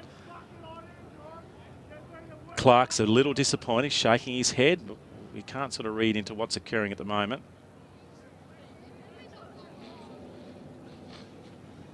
Well, we'll just go to the score. Maybe we should see some highlights. It's extending this game. It's still going. It's Rick Martin on 33. Melanda Say's on 2. And he looks like he's wandering off the ground. We'll have to get some snooping to fully understand what that was all about. But what it's done is drag the game for a little longer. Now, Tony's not happy again with someone in the crowd. Is Clark going off to tell a few chaps just to quieten down? I really think the best thing the umpires can do here is to just keep the game going. The more they buy into the crowd stuff, the worse the crowd stuff will generally get. So Clark's having a chat to a few people up. He's actually, yeah, you can see him pointing and chatting to a few people up in the Claremont Football Club rooms. He's still chatting to them. There's a couple of happy red leg supporters there. I think they might be from Sorrel. Oh, okay. Yeah. Hence they feel safe amongst the Claremont Football Club bar. This is a strange phase in the game of cricket. So if you've just joined us, about 20 minutes ago, Claremont had worked their way just back to the tip. They were hanging on in this game, and they actually had a bit of momentum at 6 down with Martin and Kay putting on a runnable 60-plus stand. The bowlers, they'd just chosen to go their slow bowlers and didn't bring back their strike bowlers. That had done the damage. And then we saw a mancad with Jared Kay run out by the bowler Harry Booth at the non-striker's end. Took a while for the decision to be made by the umpires, and since then there's been some upset Claremont supporters, to say the least. And the captain, Mark Clark, came onto the ground on the request of the umpires. They had a conversation. He's gone and tell some people just to settle down a little bit in the crowd. I think we're back on, John. It's looking like we're back on. It has taken, it feels like an eternity to get through these last 2.5 overs. There are lights at this ground, aren't they? Do we have a ruling for light? We've had a lot of stoppages in play in this innings. Generally, the only reason we've had stoppages is because it feels like there's controversy. There's Rick Martin's on strike after all that, and he nearly gets it back to the bowler.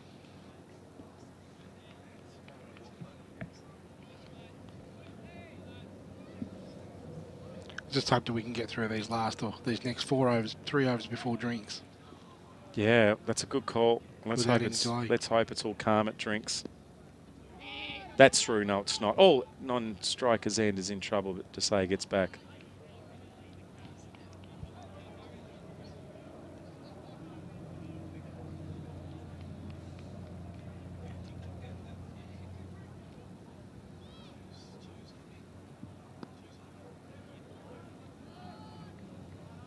Still looking comfortable, Rick Martin. He's been great. The great thing about Martin's innings has been the way he's been able to manipulate the field. Yeah, there's 5 boundaries within that and a couple of forceful shots, really low risk. But the reason that he's been so successful is the singles. I hope Jared Kay's feeling okay. I haven't seen a cricket bat get thrown that far. I'm not being flippant. It was a horrible way to get dismissed. Maybe not the most gracious exit, but you can understand his disappointment in a grand final. And without being a little cheeky, my cricket club does have, or used to, which isn't a great way to celebrate something. We probably wouldn't do it now. We'd probably cancel it. We used to have a bat throwing competition to celebrate one of our previous cricketers who did take his whole kit off one day and threw it after being dismissed. We celebrated for about 5 or 6 years. I won it one year. But we've decided maybe it's not the best example of sportsmanship, so we've removed it It was a bit of a dangerous activity too, after a few beers, throwing a cricket bat around. We actually did it last year. I did, yeah. I missed it. My car broke down at Ross. That's right. I'm massively disappointed I missed last year's celebration. I was at Ross. Imagine that. I'm at Ross, you lot were all partying, and I'm waiting for someone to tow my car. Right, okay. We did reclaim the Ben Duggan bat spit competition. Great shot. There's a fielder out there, though. He's looked fantastic, Martin. Yep. Hasn't looked in trouble at all, has he? Hasn't hardly made a mistake. But once again, we're going to get Briscoe. Where is Briscoe? It's much harder to man-cat someone at Briscoe's.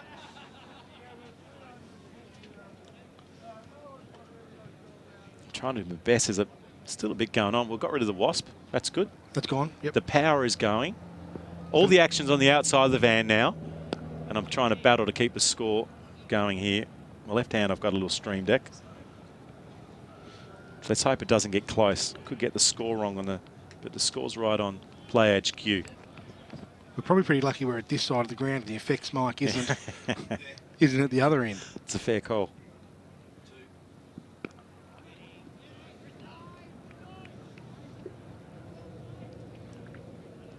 But other than that one moment, it's been a great game of cricket, and full credit to Claremont for fighting it out. They've reached 140, nearly. They're one off 140, and they're in the 33rd over. So still a chance to win, providing they don't keep losing wickets. They certainly haven't given it away, and there was a real chance that they could have given it away. At 5 down at the first drinks break, there was a real chance that this could have been over by now. But they've dug in, fought hard, and looked in the game for a moment.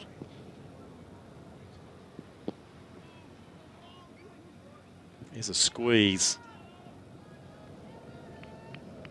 Desai's doing an okay job. He's come out, he's defended quite well. He's done what he needed to do. He's given Martin a strike. He's moved to 3.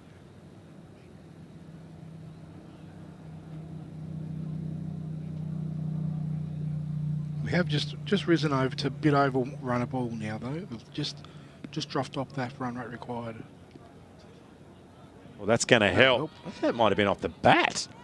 And Cody needs chasing it down towards the western end of the ground, just in front of the lick it up patrons. Leg byes. Did only hit his thigh guard. Thought I heard 2 noises. And a hoot of the horn. That's the first one I've had. There's probably, what, 100 cars parked around the ground. There's maybe a third of them are got someone in them, and that's the first hoot of the horn. Maybe they only hoot it when there's 4 leg byes. First one all day. So maybe they're just a big one into those small stats. The leg by stat. I love a leg by. In fact, it's probably the first leg by for the day. It is the first leg by? Yep. Well, there might have been actually one in the innings. No, I think you might be right. The first leg by the day. Certainly a difficult one for Cody. Needs to grab, and then he threw his glove and chased it down. Great effort. Loved his work behind the stumps. Harry Boot to continue.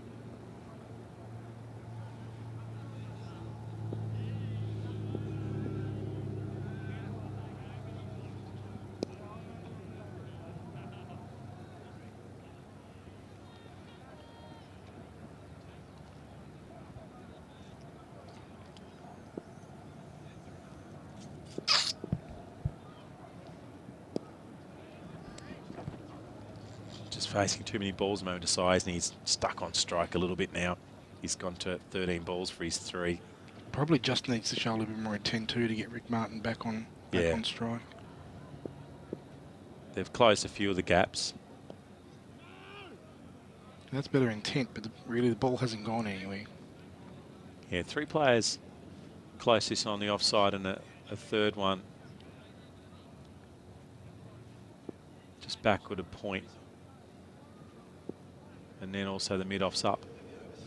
That's short, and that's spanked. Should reach the line, and then it reaches the fence, and then under the fence and into the car. It's a better shot, better intent from Desai. Ball probably got, though, what it deserved. Might have got a couple more had Rick Martin been on strike. Nice bit of work for that young lass over there. She chased the ball down. Bit of energy.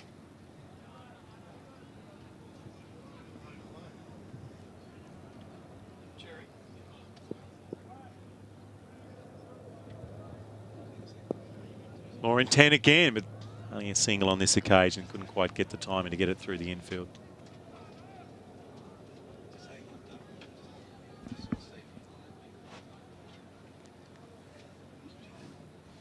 What's Rick going to look to do here? Rick Martin going to look to do here? Peach, do you reckon? Do you reckon he's going to try and pound a couple of boundaries before drinks or just get to the break? It's a good call, actually. I usually ask the questions, John, but Sorry, since mate. you've asked it to me, I think he'll just, if it's there, he'll go. I think he's confident enough to have a go at it, particularly if it's short. If it's short, he'll try and flick it around the corner, back at a square. And he couldn't manage it. And another over gone. I think the secretary of the SCA just wandered into the van, did he, Steve? Yep. He did. That's drinks now. So we're going to have a little break. We might need a break here on Duff TV as well. We're going to have a toilet stop, a bite to eat, but an intriguing patch of play. One that Claremont got comfortably in front in the aspect of the game, but not in the general scoring. And then the little controversy, and then some curious antics from some people on the outside of the ground here. But we'll have a break here on Duff TV. 7 down for 150, chasing 264. Very much in it from that point of view. The wickets are the problem. They're 7 down. But there's still life while Rick Martin's still there.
I said to Mel, if she needs me to go, just to message me.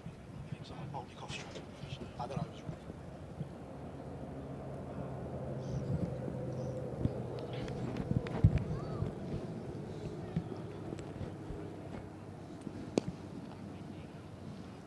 So the last little stretch of season 22, 23. It's been a competitive game.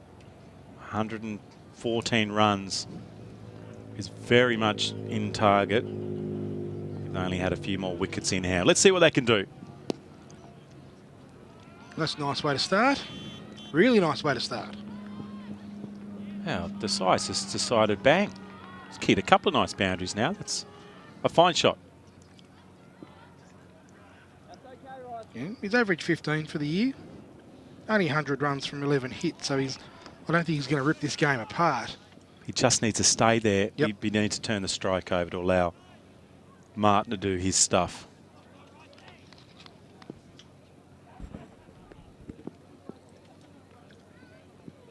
That's out. Well, he swung again, and I don't mind that. He came out with intent. That's what he needed to do. I think also Martin probably thinks he needed to maybe stay there. And Nathan Rice gets a wicket, and Cody Needs takes a comfortable catch. He has tried to hit that into the Derwent. Maybe just getting overzealous. It's one of those ones you hit a boundary, then just knock a single, don't you? You only need 2 more runs off the over and you've done your job. Your actual job is to probably get Martin on strike. The field had gone back for Martin, so in some ways Desai's job was to hit some boundaries with the field a little bit more attacking for him. But in the end, it's resulted in his wicket with an outside edge. So maybe the last death throes of this SCA 50-over grand final. I'm assuming that's Matthew Carr wandering in now. Certainly, we'll get the binoculars out. It looks like the shape of Matty Carr. Maybe not as much energy if he had been coming out. Just a little word from Cody Need. I'm sure it was polite. Once again, Needs behind the stumps has been outstanding.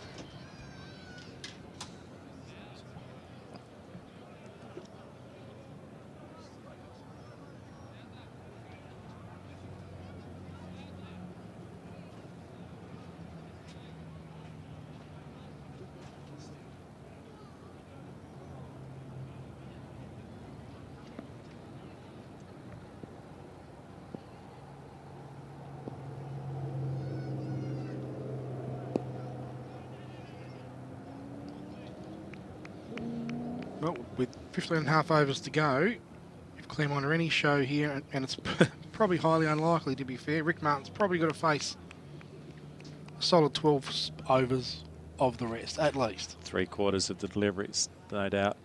That's going to be a mean feat.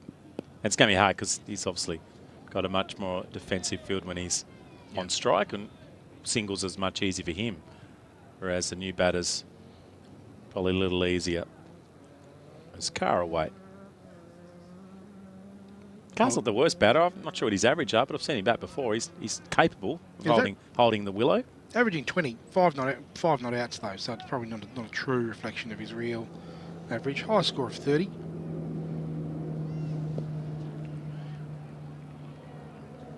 Well timed out to the deep, but just the one. Does like to hit the ball, Matthew Carr. He's striking at 140 for the year. 122 runs at 140. So it doesn't like to muck around. Could be a good thing for the Claremont side. It's possibly what they need to finish off this innings. Martin's moved to 36 off 51. It's been a fine innings from him. Carr is on 1. Just looking at the bowling options again. We've got 3 overs from Jai Lester and 4 from Tom Briscoe. Nathan Rice has bowled the 4 overs. He's got a wicket in his last over. Seb Wishart's probably done. You'd imagine Harry Booth's probably done. That might be Briscoe. Finally, here it is, Jon Anning. It's Tommy Briscoe. Overdue. Well, maybe we don't know anything because it looks like they're going to win regardless of Tom Briscoe's influence through those middle overs. But he's going to try and come in. He's got Martin on strike. And Martin's got 3 fielders on the ring inside on the offside. And Two inside the, well, only one inside the ring and two deep on the onside. And he's found a gap. He's still fighting here, Rick Martin.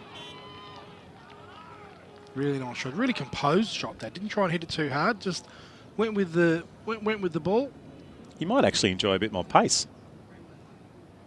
He was on the walk too. Really nice shot. You're right. He just did keep himself under control as he guided that one through that third man, and straight away fielder goes back.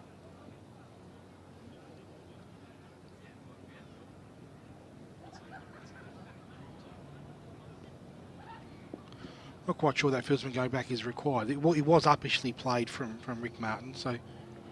I think the strategy is he tries to get it through the infield again, but nicely cut off for cover. I think the strategy is an okay one from Bowden. So as soon as Martin gets any confidence, just push those fielders back. Still only 4 out.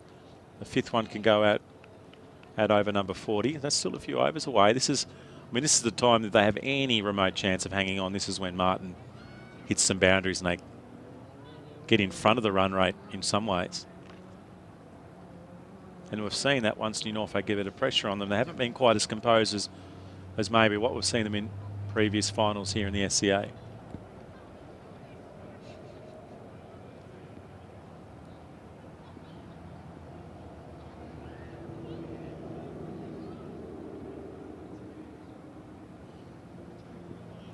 That's going to be handy again.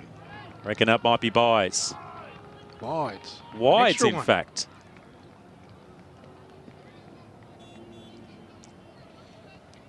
Jared's gone the underarm return as well. Is that his first touch for the day? It is. So a little loose one from Briscoe. He's been waiting over an hour and a half to get a bowl. We had some stoppages in today. 2 balls left here in Briscoe's return. His second spell. This is his 7th over.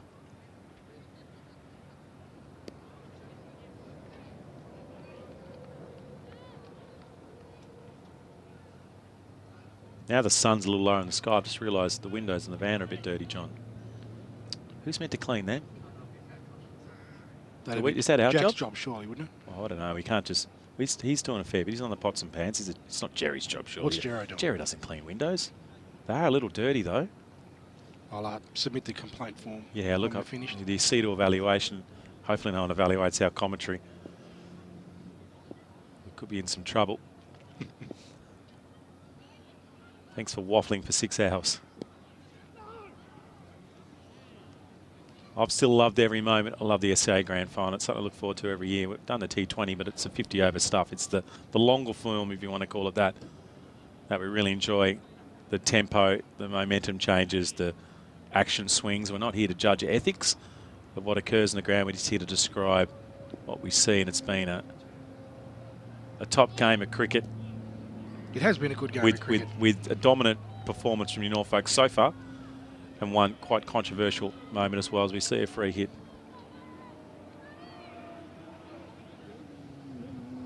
Must have been a front footer as well.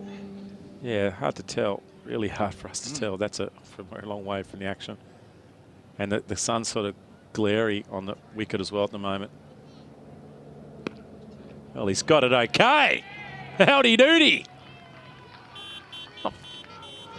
20 metres away from the KFC sign.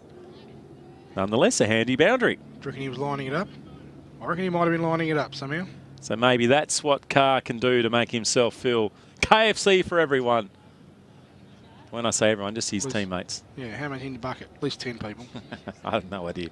I don't eat chicken. Haven't eaten it for 20, 30 years. Really? You're missing out. No, I'm allergic to it. Oh, really? Actually allergic. 0.05% of the population's allergic to poultry. No good you hitting the sign then. No. Yeah, so if you ever want to try and kill me, just load me up with chicken. I'll just put that one in my back pocket, will I, for later?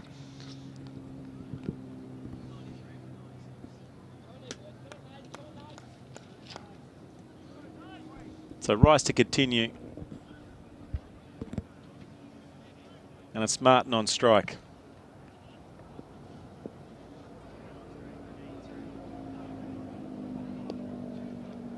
Another lovely shot. In fact, that was elegant. Well, they've enjoyed it on the hill too. They've really enjoyed it.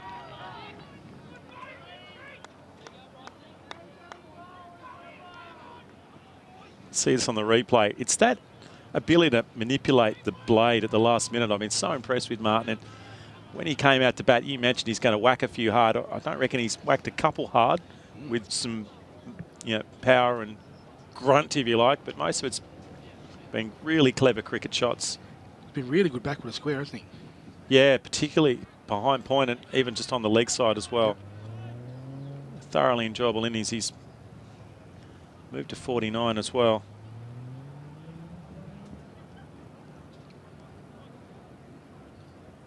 Off just 57 deliveries.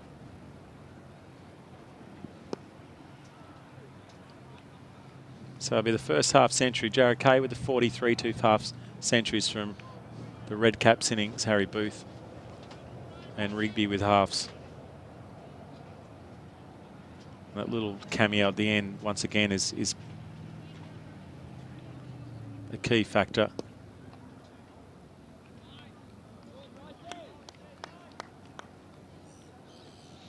So 49 off 58 deliveries. So he's kept his run rate in that high 70s for most of the game. Regardless of the field setting that Matty Bowden's put on Martin, he's kept the run rate moving along. And there's his half century. So fine innings from Martin.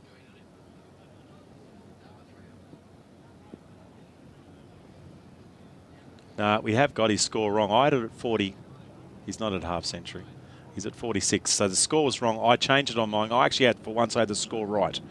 And it was wrong on the Play HQ site the first time.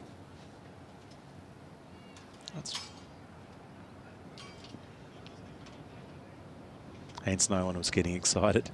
It would have been the more mundane 50 score in a while, that's for sure. Particularly in a grand final. So once I second guessed myself, I believed in I believe in play. I believe in the scorers here. They're going to be more accurate than I am. Trying to do a few things, but we got that one wrong and a single at the end of the over.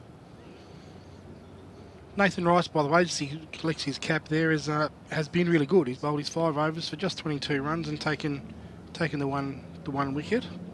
Just quietly going about his work, putting together 5 fairly good quality overs.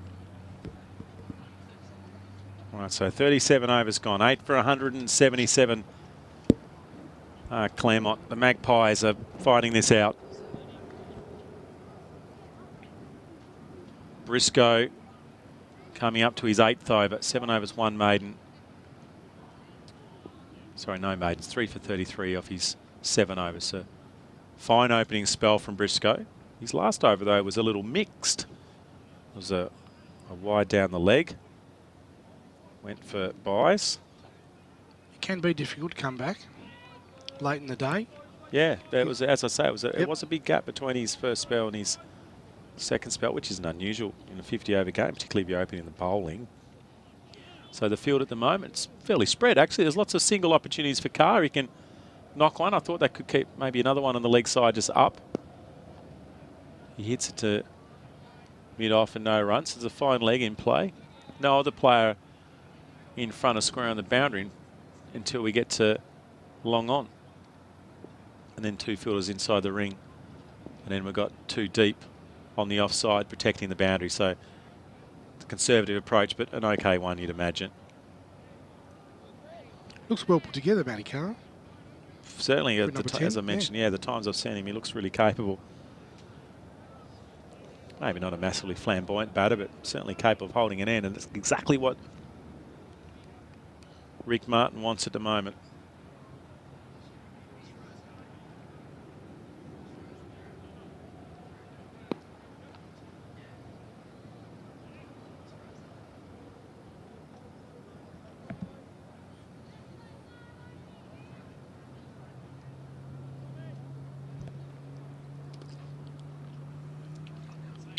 There is the field is well spread, isn't it? Like there is a lot of opportunities to just knock the ball around. The thing is, even amongst this type of field, Martin's been able to still find the boundary, and that's been a credit to his batsmanship. At the moment, the spot to go is through points. He cannot bowl short here, Briscoe. He's got good control. Can Martin find it square of the wicket? And he's been cramped up and inside edges it. There's 2 fielders deep on the leg, but there's also some room straight over mid-wicket's head in a straightish area or even straight down the ground. So this is a better field for Matty Bowden. It allows Briscoe to bowl back of a length, which I think is his style. Can't bowl full though, because he could take him downtown.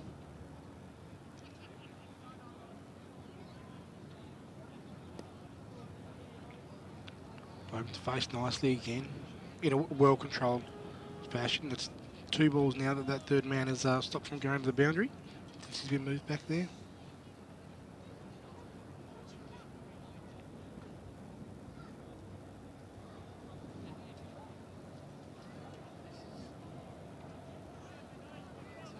There we go. There's Martin Duffy's vantage point. He's been up there since 11 or 5 to 11. The Sizzliff ventured into this stratosphere. He's come down once to go to the toilet and have a snack. He's done a great job, as always. Still on his game, ready for a brilliant catch, the victory, the song, whatever it might be. He's ready to capture it. And just to reinforce, he does do weddings, but they aren't free. Great whip. The chase is on. Should be stopped. Very casual from Wishart. Cruising down and a couple. Just a little bit of flamboyance there from big Rick Martin. Yeah, that was the shot we saw from Jason Rigby a few times. He scored a lot of runs through fine leg in his innings. And Martin's gone to 49. Saw it from Nathan Rice. So hit it straight to Rick Martin, in fact.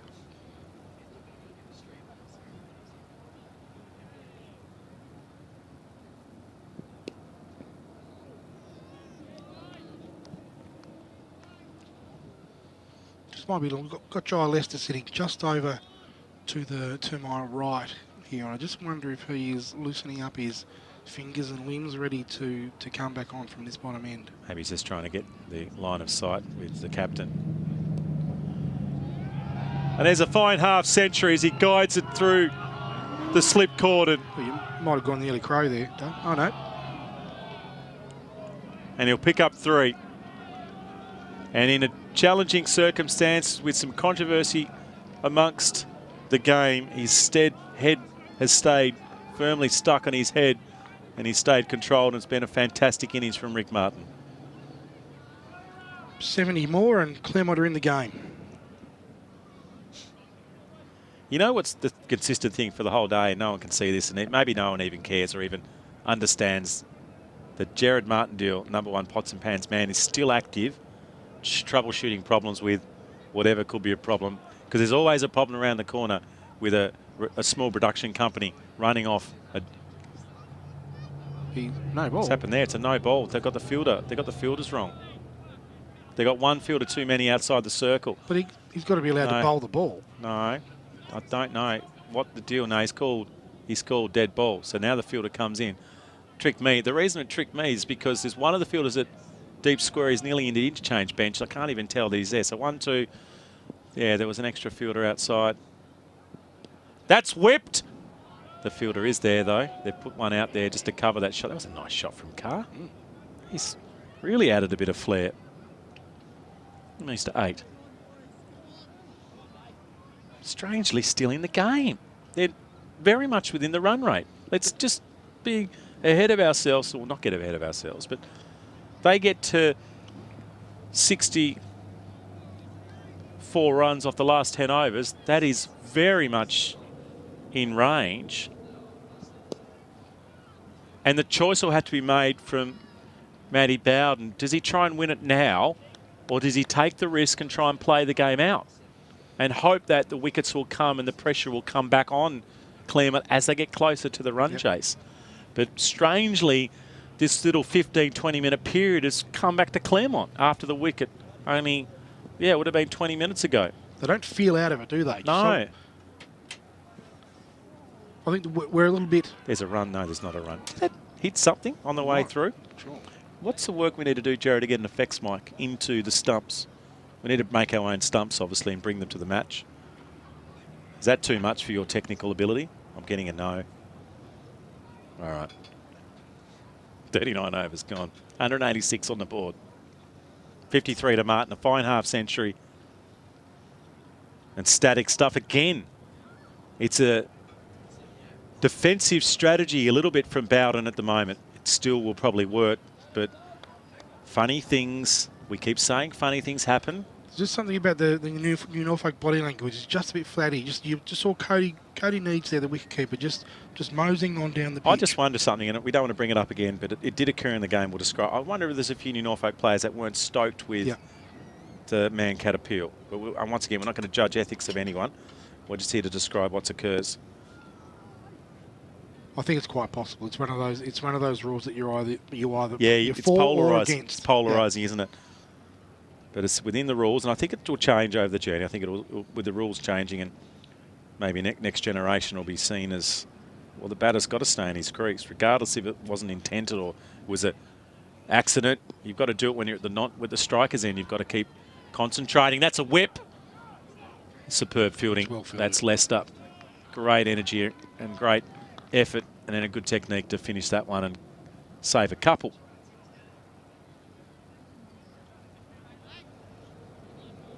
The more this innings goes, the more Martin stays in, the more nervous New Norfolk are going to get, and that man's going to have to bowl some overs.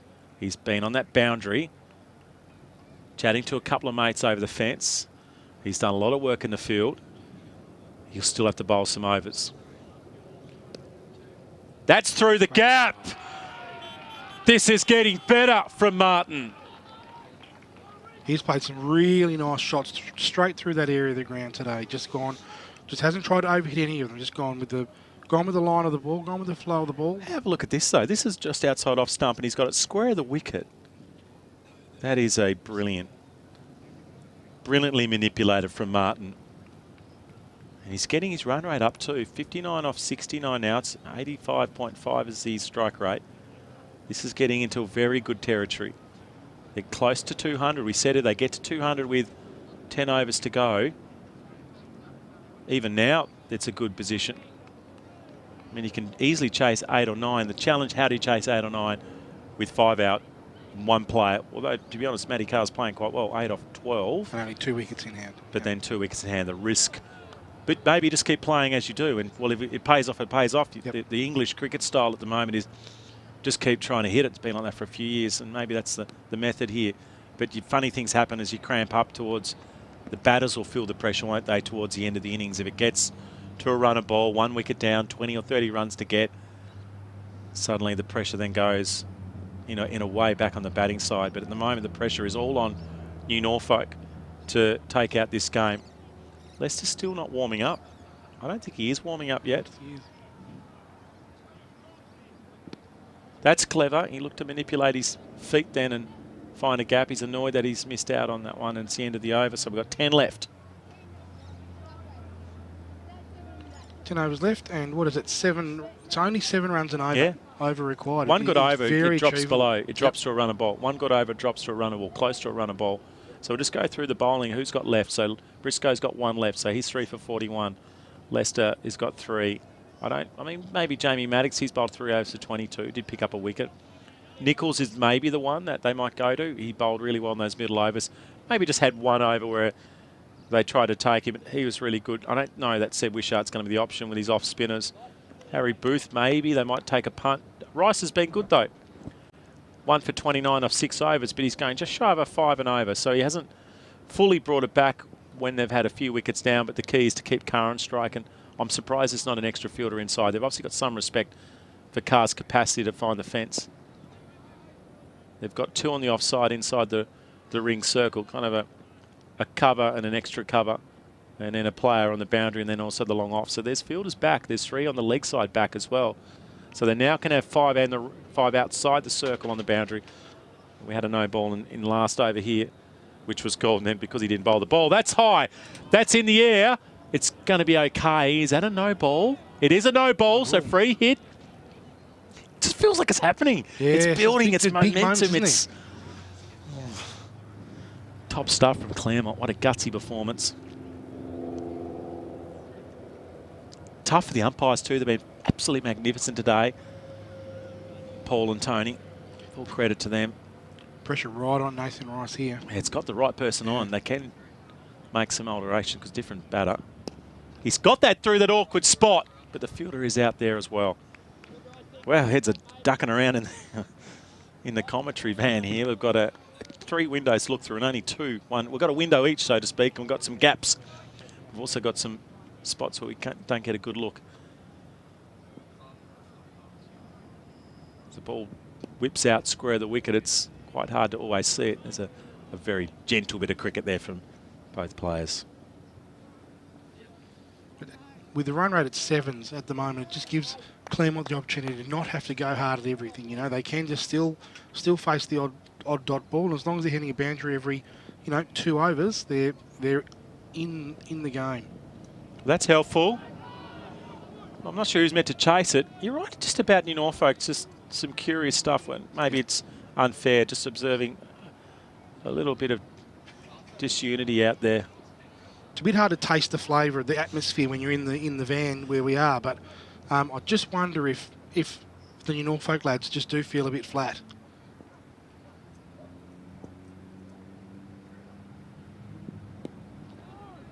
You can see Kari just wants to drop and run. It's probably the right strategy. It's a decent strategy too.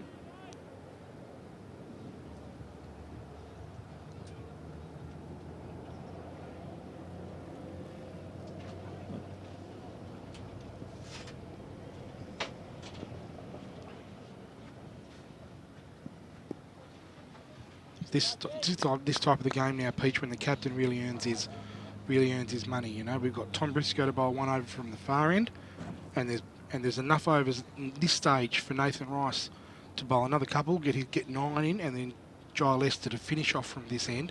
But there's some big calls to be made from the other end. Yeah, that's where the hole, the gap might be with bowling Briscoe. But we were calling for Briscoe for some time, so he's made the right call by bringing him back and trying to win the game. The wicket actually came from the other end though, and he's got to continue with Briscoe. There's no point leaving him for an over. It's probably a little unfair because which might be going down to the further down the wire than we possibly thought. There's a few people just jumping in their vehicles and maybe they've got to head home, but still a great crowd here. I think a few more have headed up to the Claremont Footy Club room just to get a little bit more. Maybe the bar's closed. Yeah, I think the bar's closed. The bar's closed, yeah. The bar's closed. They might be rushing home to log into onto Duff TV to get the live version. It could well be streaming straight out of the club room. Who knows? Just make sure we get our score right. I'm really careful. We're doing our best to keep the score.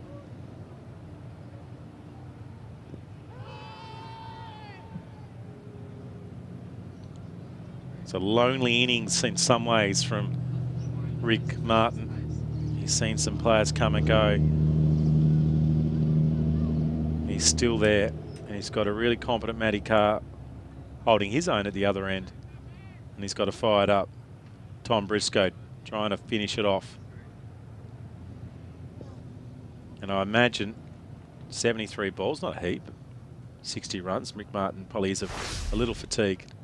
He bowled 7 overs at the top for Claremont.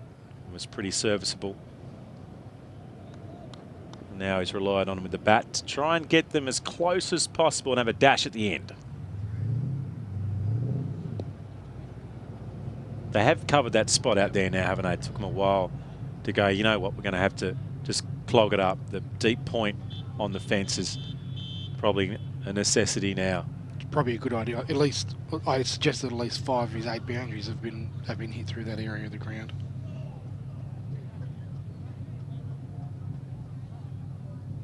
So the challenge is who bowls next as Briscoe's into his last 3 deliveries. 3 for 42. It's been a good over this one so far. Carr's on strike. Field doesn't massively change. Point comes a bit squarer. And one more fielder comes inside the ring in the leg side. So it's still a mostly defensive field with 5 players protecting the boundary.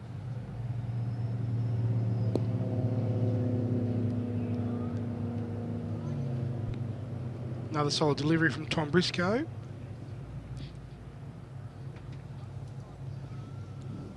He has been very, very good today, hasn't he? With the bat, with the ball.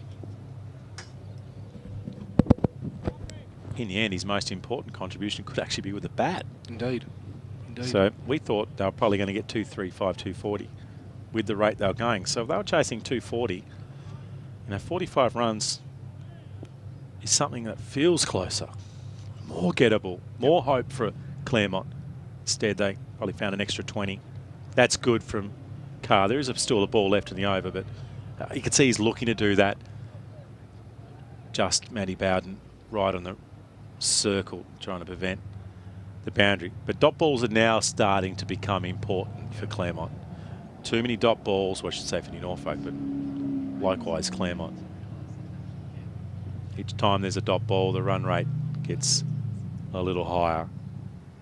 Whereas previously they were keeping it. When you can keep it at a run a ball,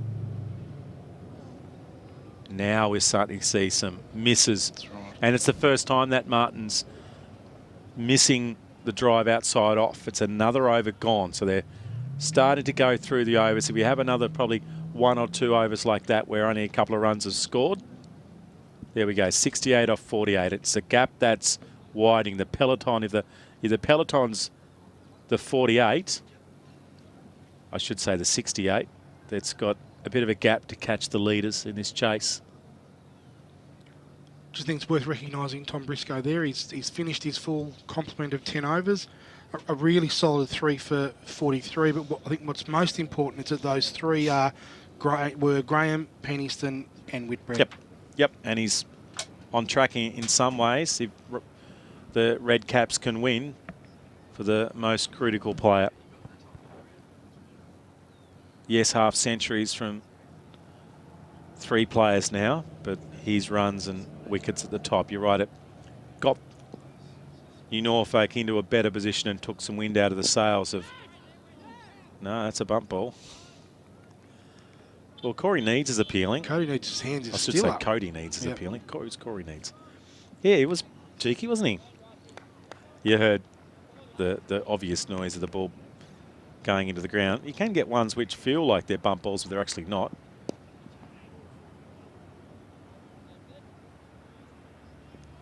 Just not sure about the intent here. I just wonder if... Drop and run. Got to get Martin on strike. It's a hard one. I mean, Carr looks like he's capable of hitting boundaries, but he's got to just drop and run. There it is.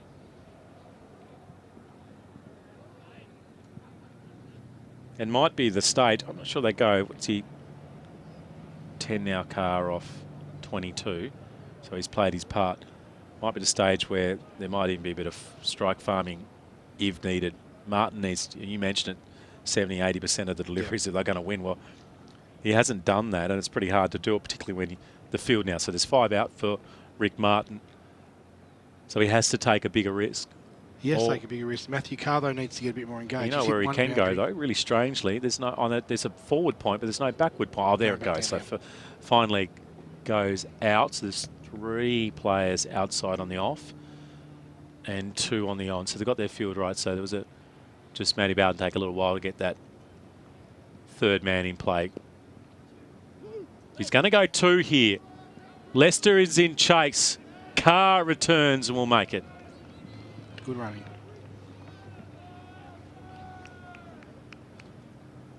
Still warming his arm up, isn't he, Lester? He's rolling it around in front of us.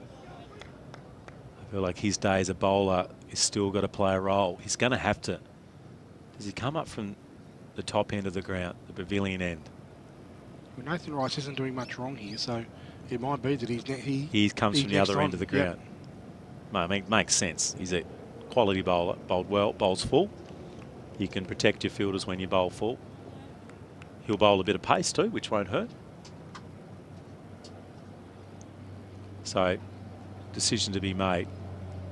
But still a few other options as well. He's got the slow options. My guess is that's a good length delivery. It's hard to hit that. You could see he's trying to get it through the 3rd man and the fine 3rd man. And if he gets bowed on that, the actual 3rd man who is moved down on the fence is very square. So any gap down there, the ball will run away. You'd have to get it very fine, though, to go for a to get to the boundary. It's a quickish boundary through there.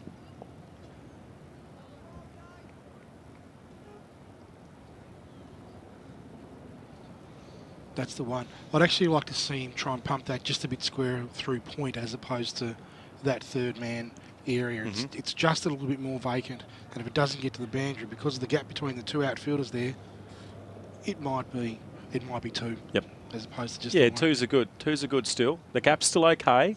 It's only a gap of 22 deliveries. But as the balls shrink and that gap stays around 20, then it becomes a hard chase. So that needs to be done sooner rather than later. So it's not Leicester. It's 3 boundaries every 2 overs now, though. That's the challenge here. Is that it's 10 runs and over now, and at a minimum every 2 overs we need to see 3 boundaries. So Nichols is going to come back into the attack. 6 overs, 2 for 26. So he had a fine spell in the middle of those when you'd say New Norfolk were on top, and he created some of that. His energy was good. He's a quality middle order bowler, and he looks like he might be coming on to finish this game off as a Martin swing. We've only got 4 out on the boundary at the moment. We've got mid off and mid on both up inside the ring. We've got a fieldsman out at what is that, deep mid wicket, and then the 2 innings strong here at third man and a deep point. So we might be targeting straight down the ground here.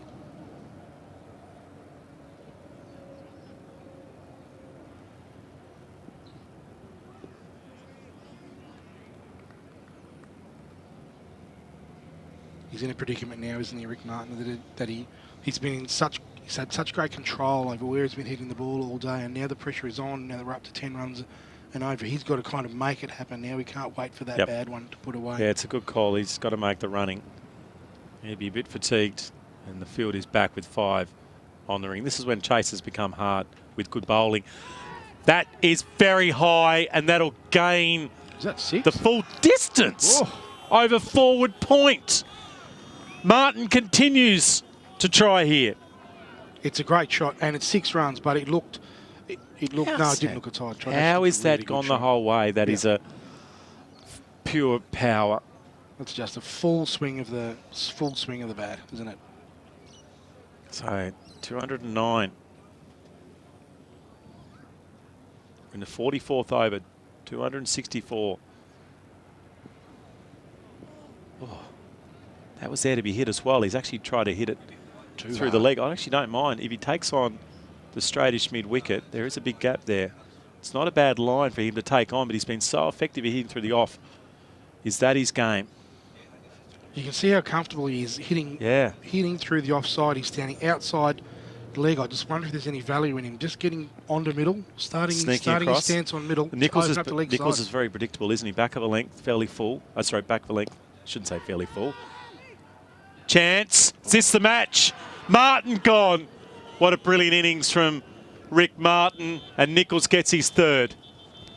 He's tried to go the offside again. One time too many. And the other challenge was he didn't quite time it either, and it was in the air. It was a tough catch, similar to a few that he's hit under pressure. That's a fine catch. It's a great catch. Been a fantastic innings, and he looks an upset man, doesn't he, walking off, forlorn. Yeah. Geez, there's been a few, hasn't there? A few players that have had a very slow, monotonous walk off Abottsfield Park. It's been a great game of cricket. The result now looks certain, but it has been an engaging, quality game of cricket. The bowling's been fantastic the whole day. It has. As Blake Main coming out to bat to finish it off here. And it will take something extremely special now, but round of applause for Rick Martin. He's 70 off 84 deliveries with 8 boundaries.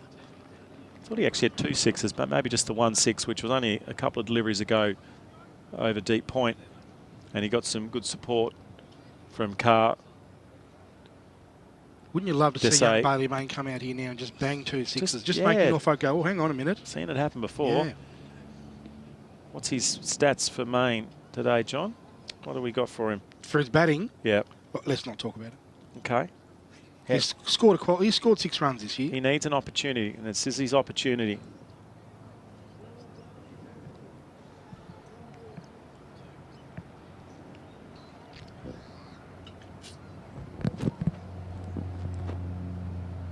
There's no point in hanging around now. I just want to see some really clear intent here. Well, the field is back for some of that intent. Can Nichols get 4? That's it. It's not a bad delivery first up. It's Cody needs doing behind the stumps. I thought it felt like he appealed. I think he clearly loves an appeal, Cody. Tapping it back from Tony. And Nichols with his 3rd. So just to recap so far, we're into the 40. What, 44 gone, so there's 6 overs left. 209 is the score, then 9 down. 264 was a chase. 43 for Kay and 70 to Martin, the 2 scorers that put an impact on the ledger, but maybe they're going to fall a little short. So 6 overs. Once again, thanks to our sponsors, KFC, Kookaburra, the Cricket Hub, Good Sports, and Cleanet Hire, the cleanest portable toilets you will see. They're very clean. And we've got some support here. That's a forceful shot down the ground. Should be 2. 1 on the arm. Les has got a good arm. They look flat here though, New Norfolk. They're 1 wicket away from winning yet another first grade grand final here, and they just feel a bit flat.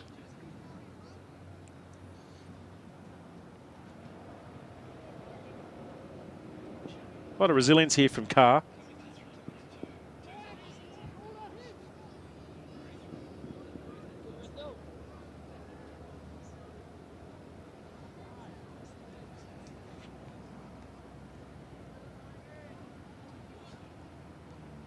I always find it interesting, this ground, even when it's free to get in, don't open the other entrance. So we've just seen a vehicle, an official vehicle, do a whole lap of the ground all the way around to the western end, which is where there's a second entrance. Anyway, not my job to criticise whoever opens it up. Maybe someone's lost the key. You make a fine point when the footy is on here and the cars are right around the oval, to have the blockages that the cars can create is incredible. Yeah, where there's a gate at the other ground off a different road. You can come from a different direction too to get to the ground. It's a nice shot, and there's been a great crowd today. Well done to the crowd.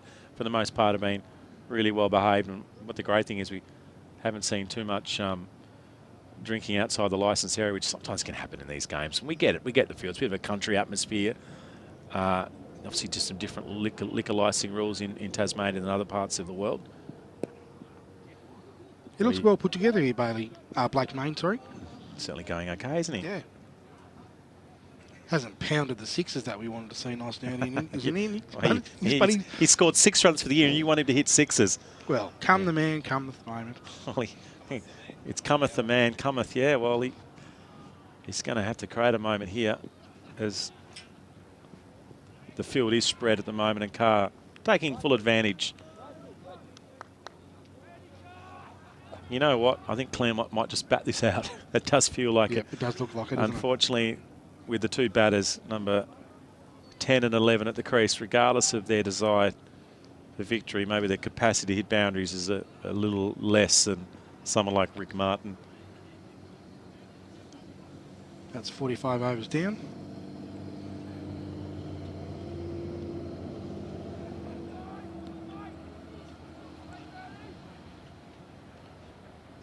Still in the context of a normal cricket game, 50 off 36 isn't impossible. Carr's the one. He's got Nichols at the pavilion end of the ground. He's going to have to be the one unless Main finds something he's never found before. Is that it? Yes! Red Caps have done it. They've won the grand final, and the last wicket goes to Nichols. He gets 4. The ball's picked up here at the bottom end of the ground by Jai Lester, and maybe a few subdued cricketers coming in, but a deserved victory. They certainly deserve it. There's the replay. Nichols gets 4, and Main is the last out with Matthew Carr not out 15. What's been an entertaining and maybe slightly controversial at times, and some breaks in play, while umpires settled things down and got clarity on one particular ruling. But overall, we can clearly say for most of this game, Jon Anning, the Red Caps were in the front. You're certainly right, and particularly from that 45 over mark in the first innings, they've had the whole momentum the whole day. But Claremont should be holding their heads high. They were 5 for what, 60 odd at the first drinks break, and they have dug in and actually made a really competitive game of cricket of it in the end. They've gone down by 50 runs, but it's very clear to me why they finished so high on the ladder at the end of the season.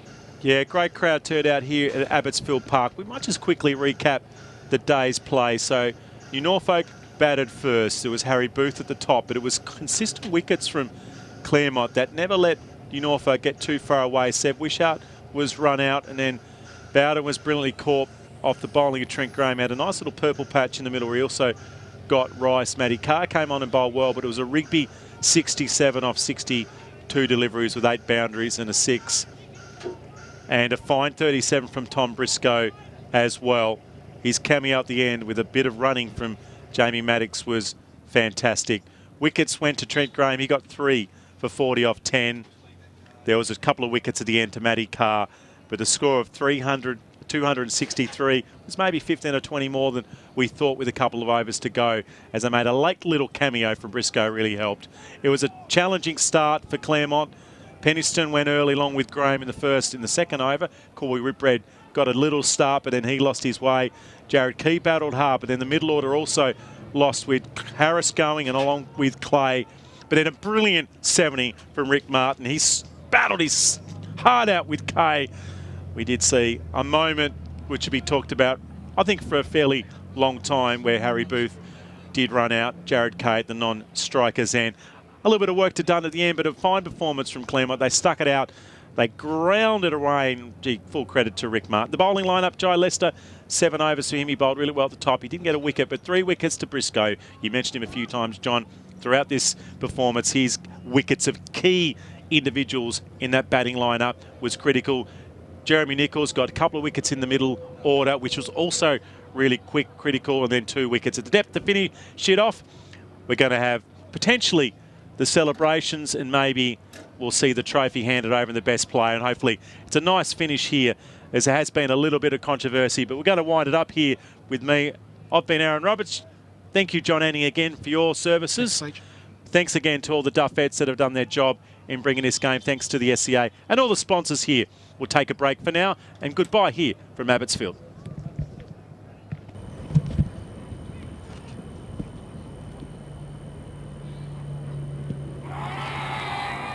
Oh, he's gone. Yes.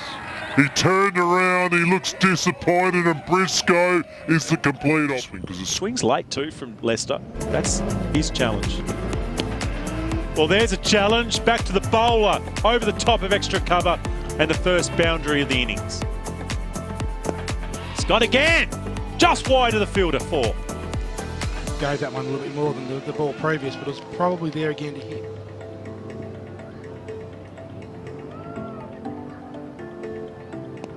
He's in the action now. It may feel different. There might have been a bit of dew on the ground this morning. Do we have the Cooch out here at Claremont? I think we do. That's out. We've seen a lot of catches just inside the ring. And there is another wicket. There's a big wicket at Penniston. Is on his way. And he's just guided that ball straight to the field, and he played it with. That's good. Clever. Really clever from Corey Whitbread. Waiting for a full one that's not swinging.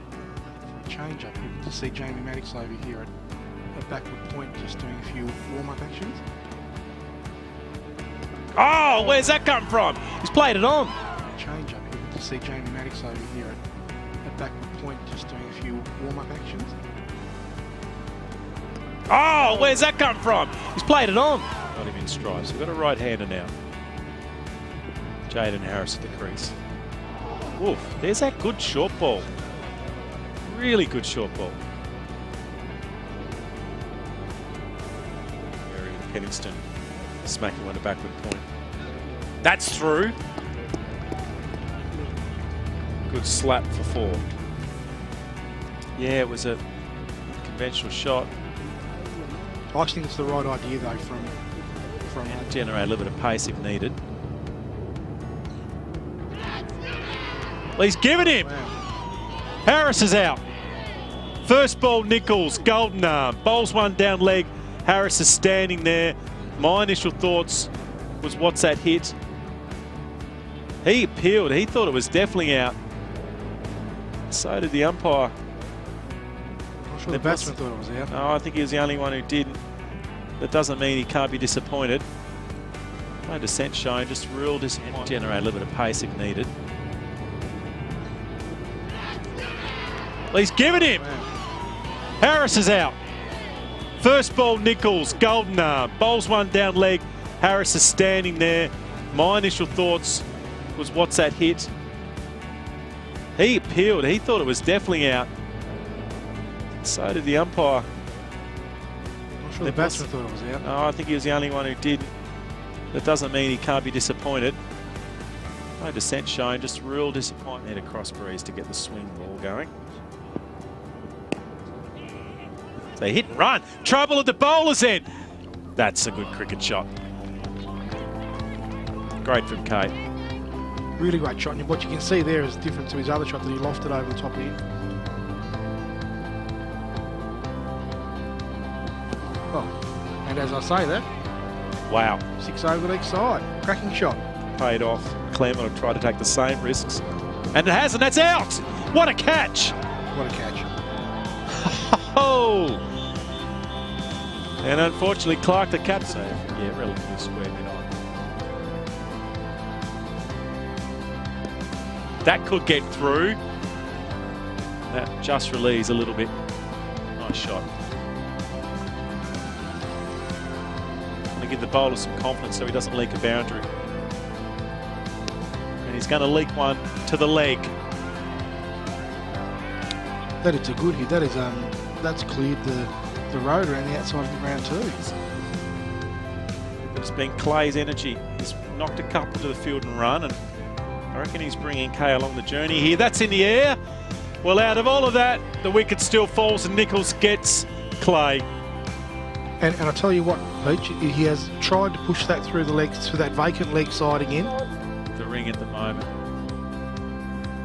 Okay, that's whipped. What a great shot.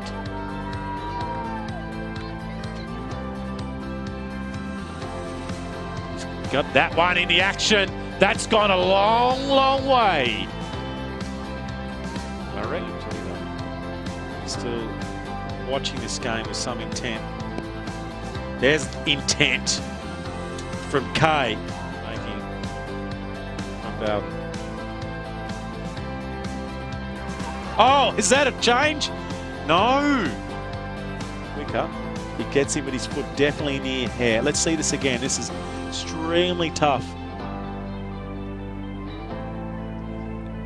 I think that's a good decision. I think that's a hard one to give. Yep. But also it could have looked out too. It could have felled out. And then he follows it up with a crack through the off. That's a great shot. The other side of the fielder this time. One went to the right, this one. Like, it is a strange field for the position of the game. Well, he's flicked that around nicely. The fielder's chasing, but it's not going to be stopped. I want to say we'll pay you. I mean, Duff will pay you. Nothing to do with me. Oh. Oh, bowler's ends. Is this a moment? It's really hard to tell. I'm watching the vision. We're right behind. Brilliant catch earlier. Nearly had a stumping. Oh, he's not going to.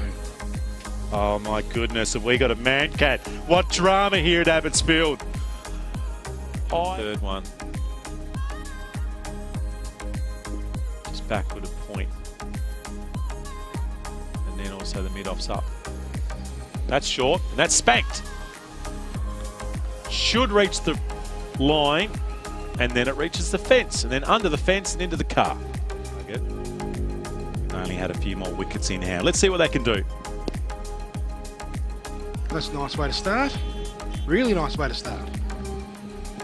Now, the size has decided bang. It's keyed a couple of nice boundaries now. That's a fine shot. Yeah, He's averaged 15 for the year. Do his stuff.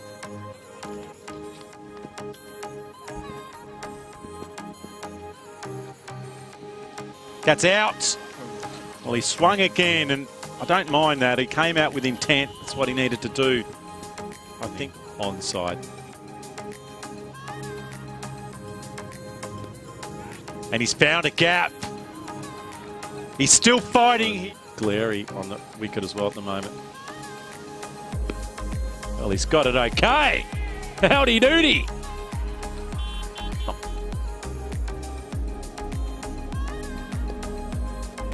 Another lovely shot. In fact, that was elegant. Well, they've enjoyed it on the hill too. They've really enjoyed it. You'll still have to bowl some overs. That's through the gap. This is getting better from Martin. Back with 5 on the ring. This is when chases become hard with good bowling. That is very high, and that'll gain Is that 6? the full distance. Nichols Nichols is very predictable, isn't he? Back of a length, fairly full. Oh, sorry, back of a length. I should say fairly full. Chance. Is this the match? Martin gone. What a brilliant inning. Unless Mayne finds something he's never found before. Is that it? Yes. Red Caps have done it. They've won the grand final, and the last wicket goes to Nichols. He gets 4. The ball's picked up here at the bottom end of the ground by Jai Lester, and maybe a few subdued cricketers coming in, but a deserved victory. They certainly deserve it. There's the replay. Nichols gets 4, and Mayne is the last out with Matthew Carr not out 15. What's been an entertaining and maybe slightly controversial at times, and some breaks in play while umpires settle things down and got clarity on one particular ruling. But overall, we can clearly say for most of this game, Jon Anning, the Red Caps were in the front. But you're certainly right, and particularly from that 45 over mark in the first innings, that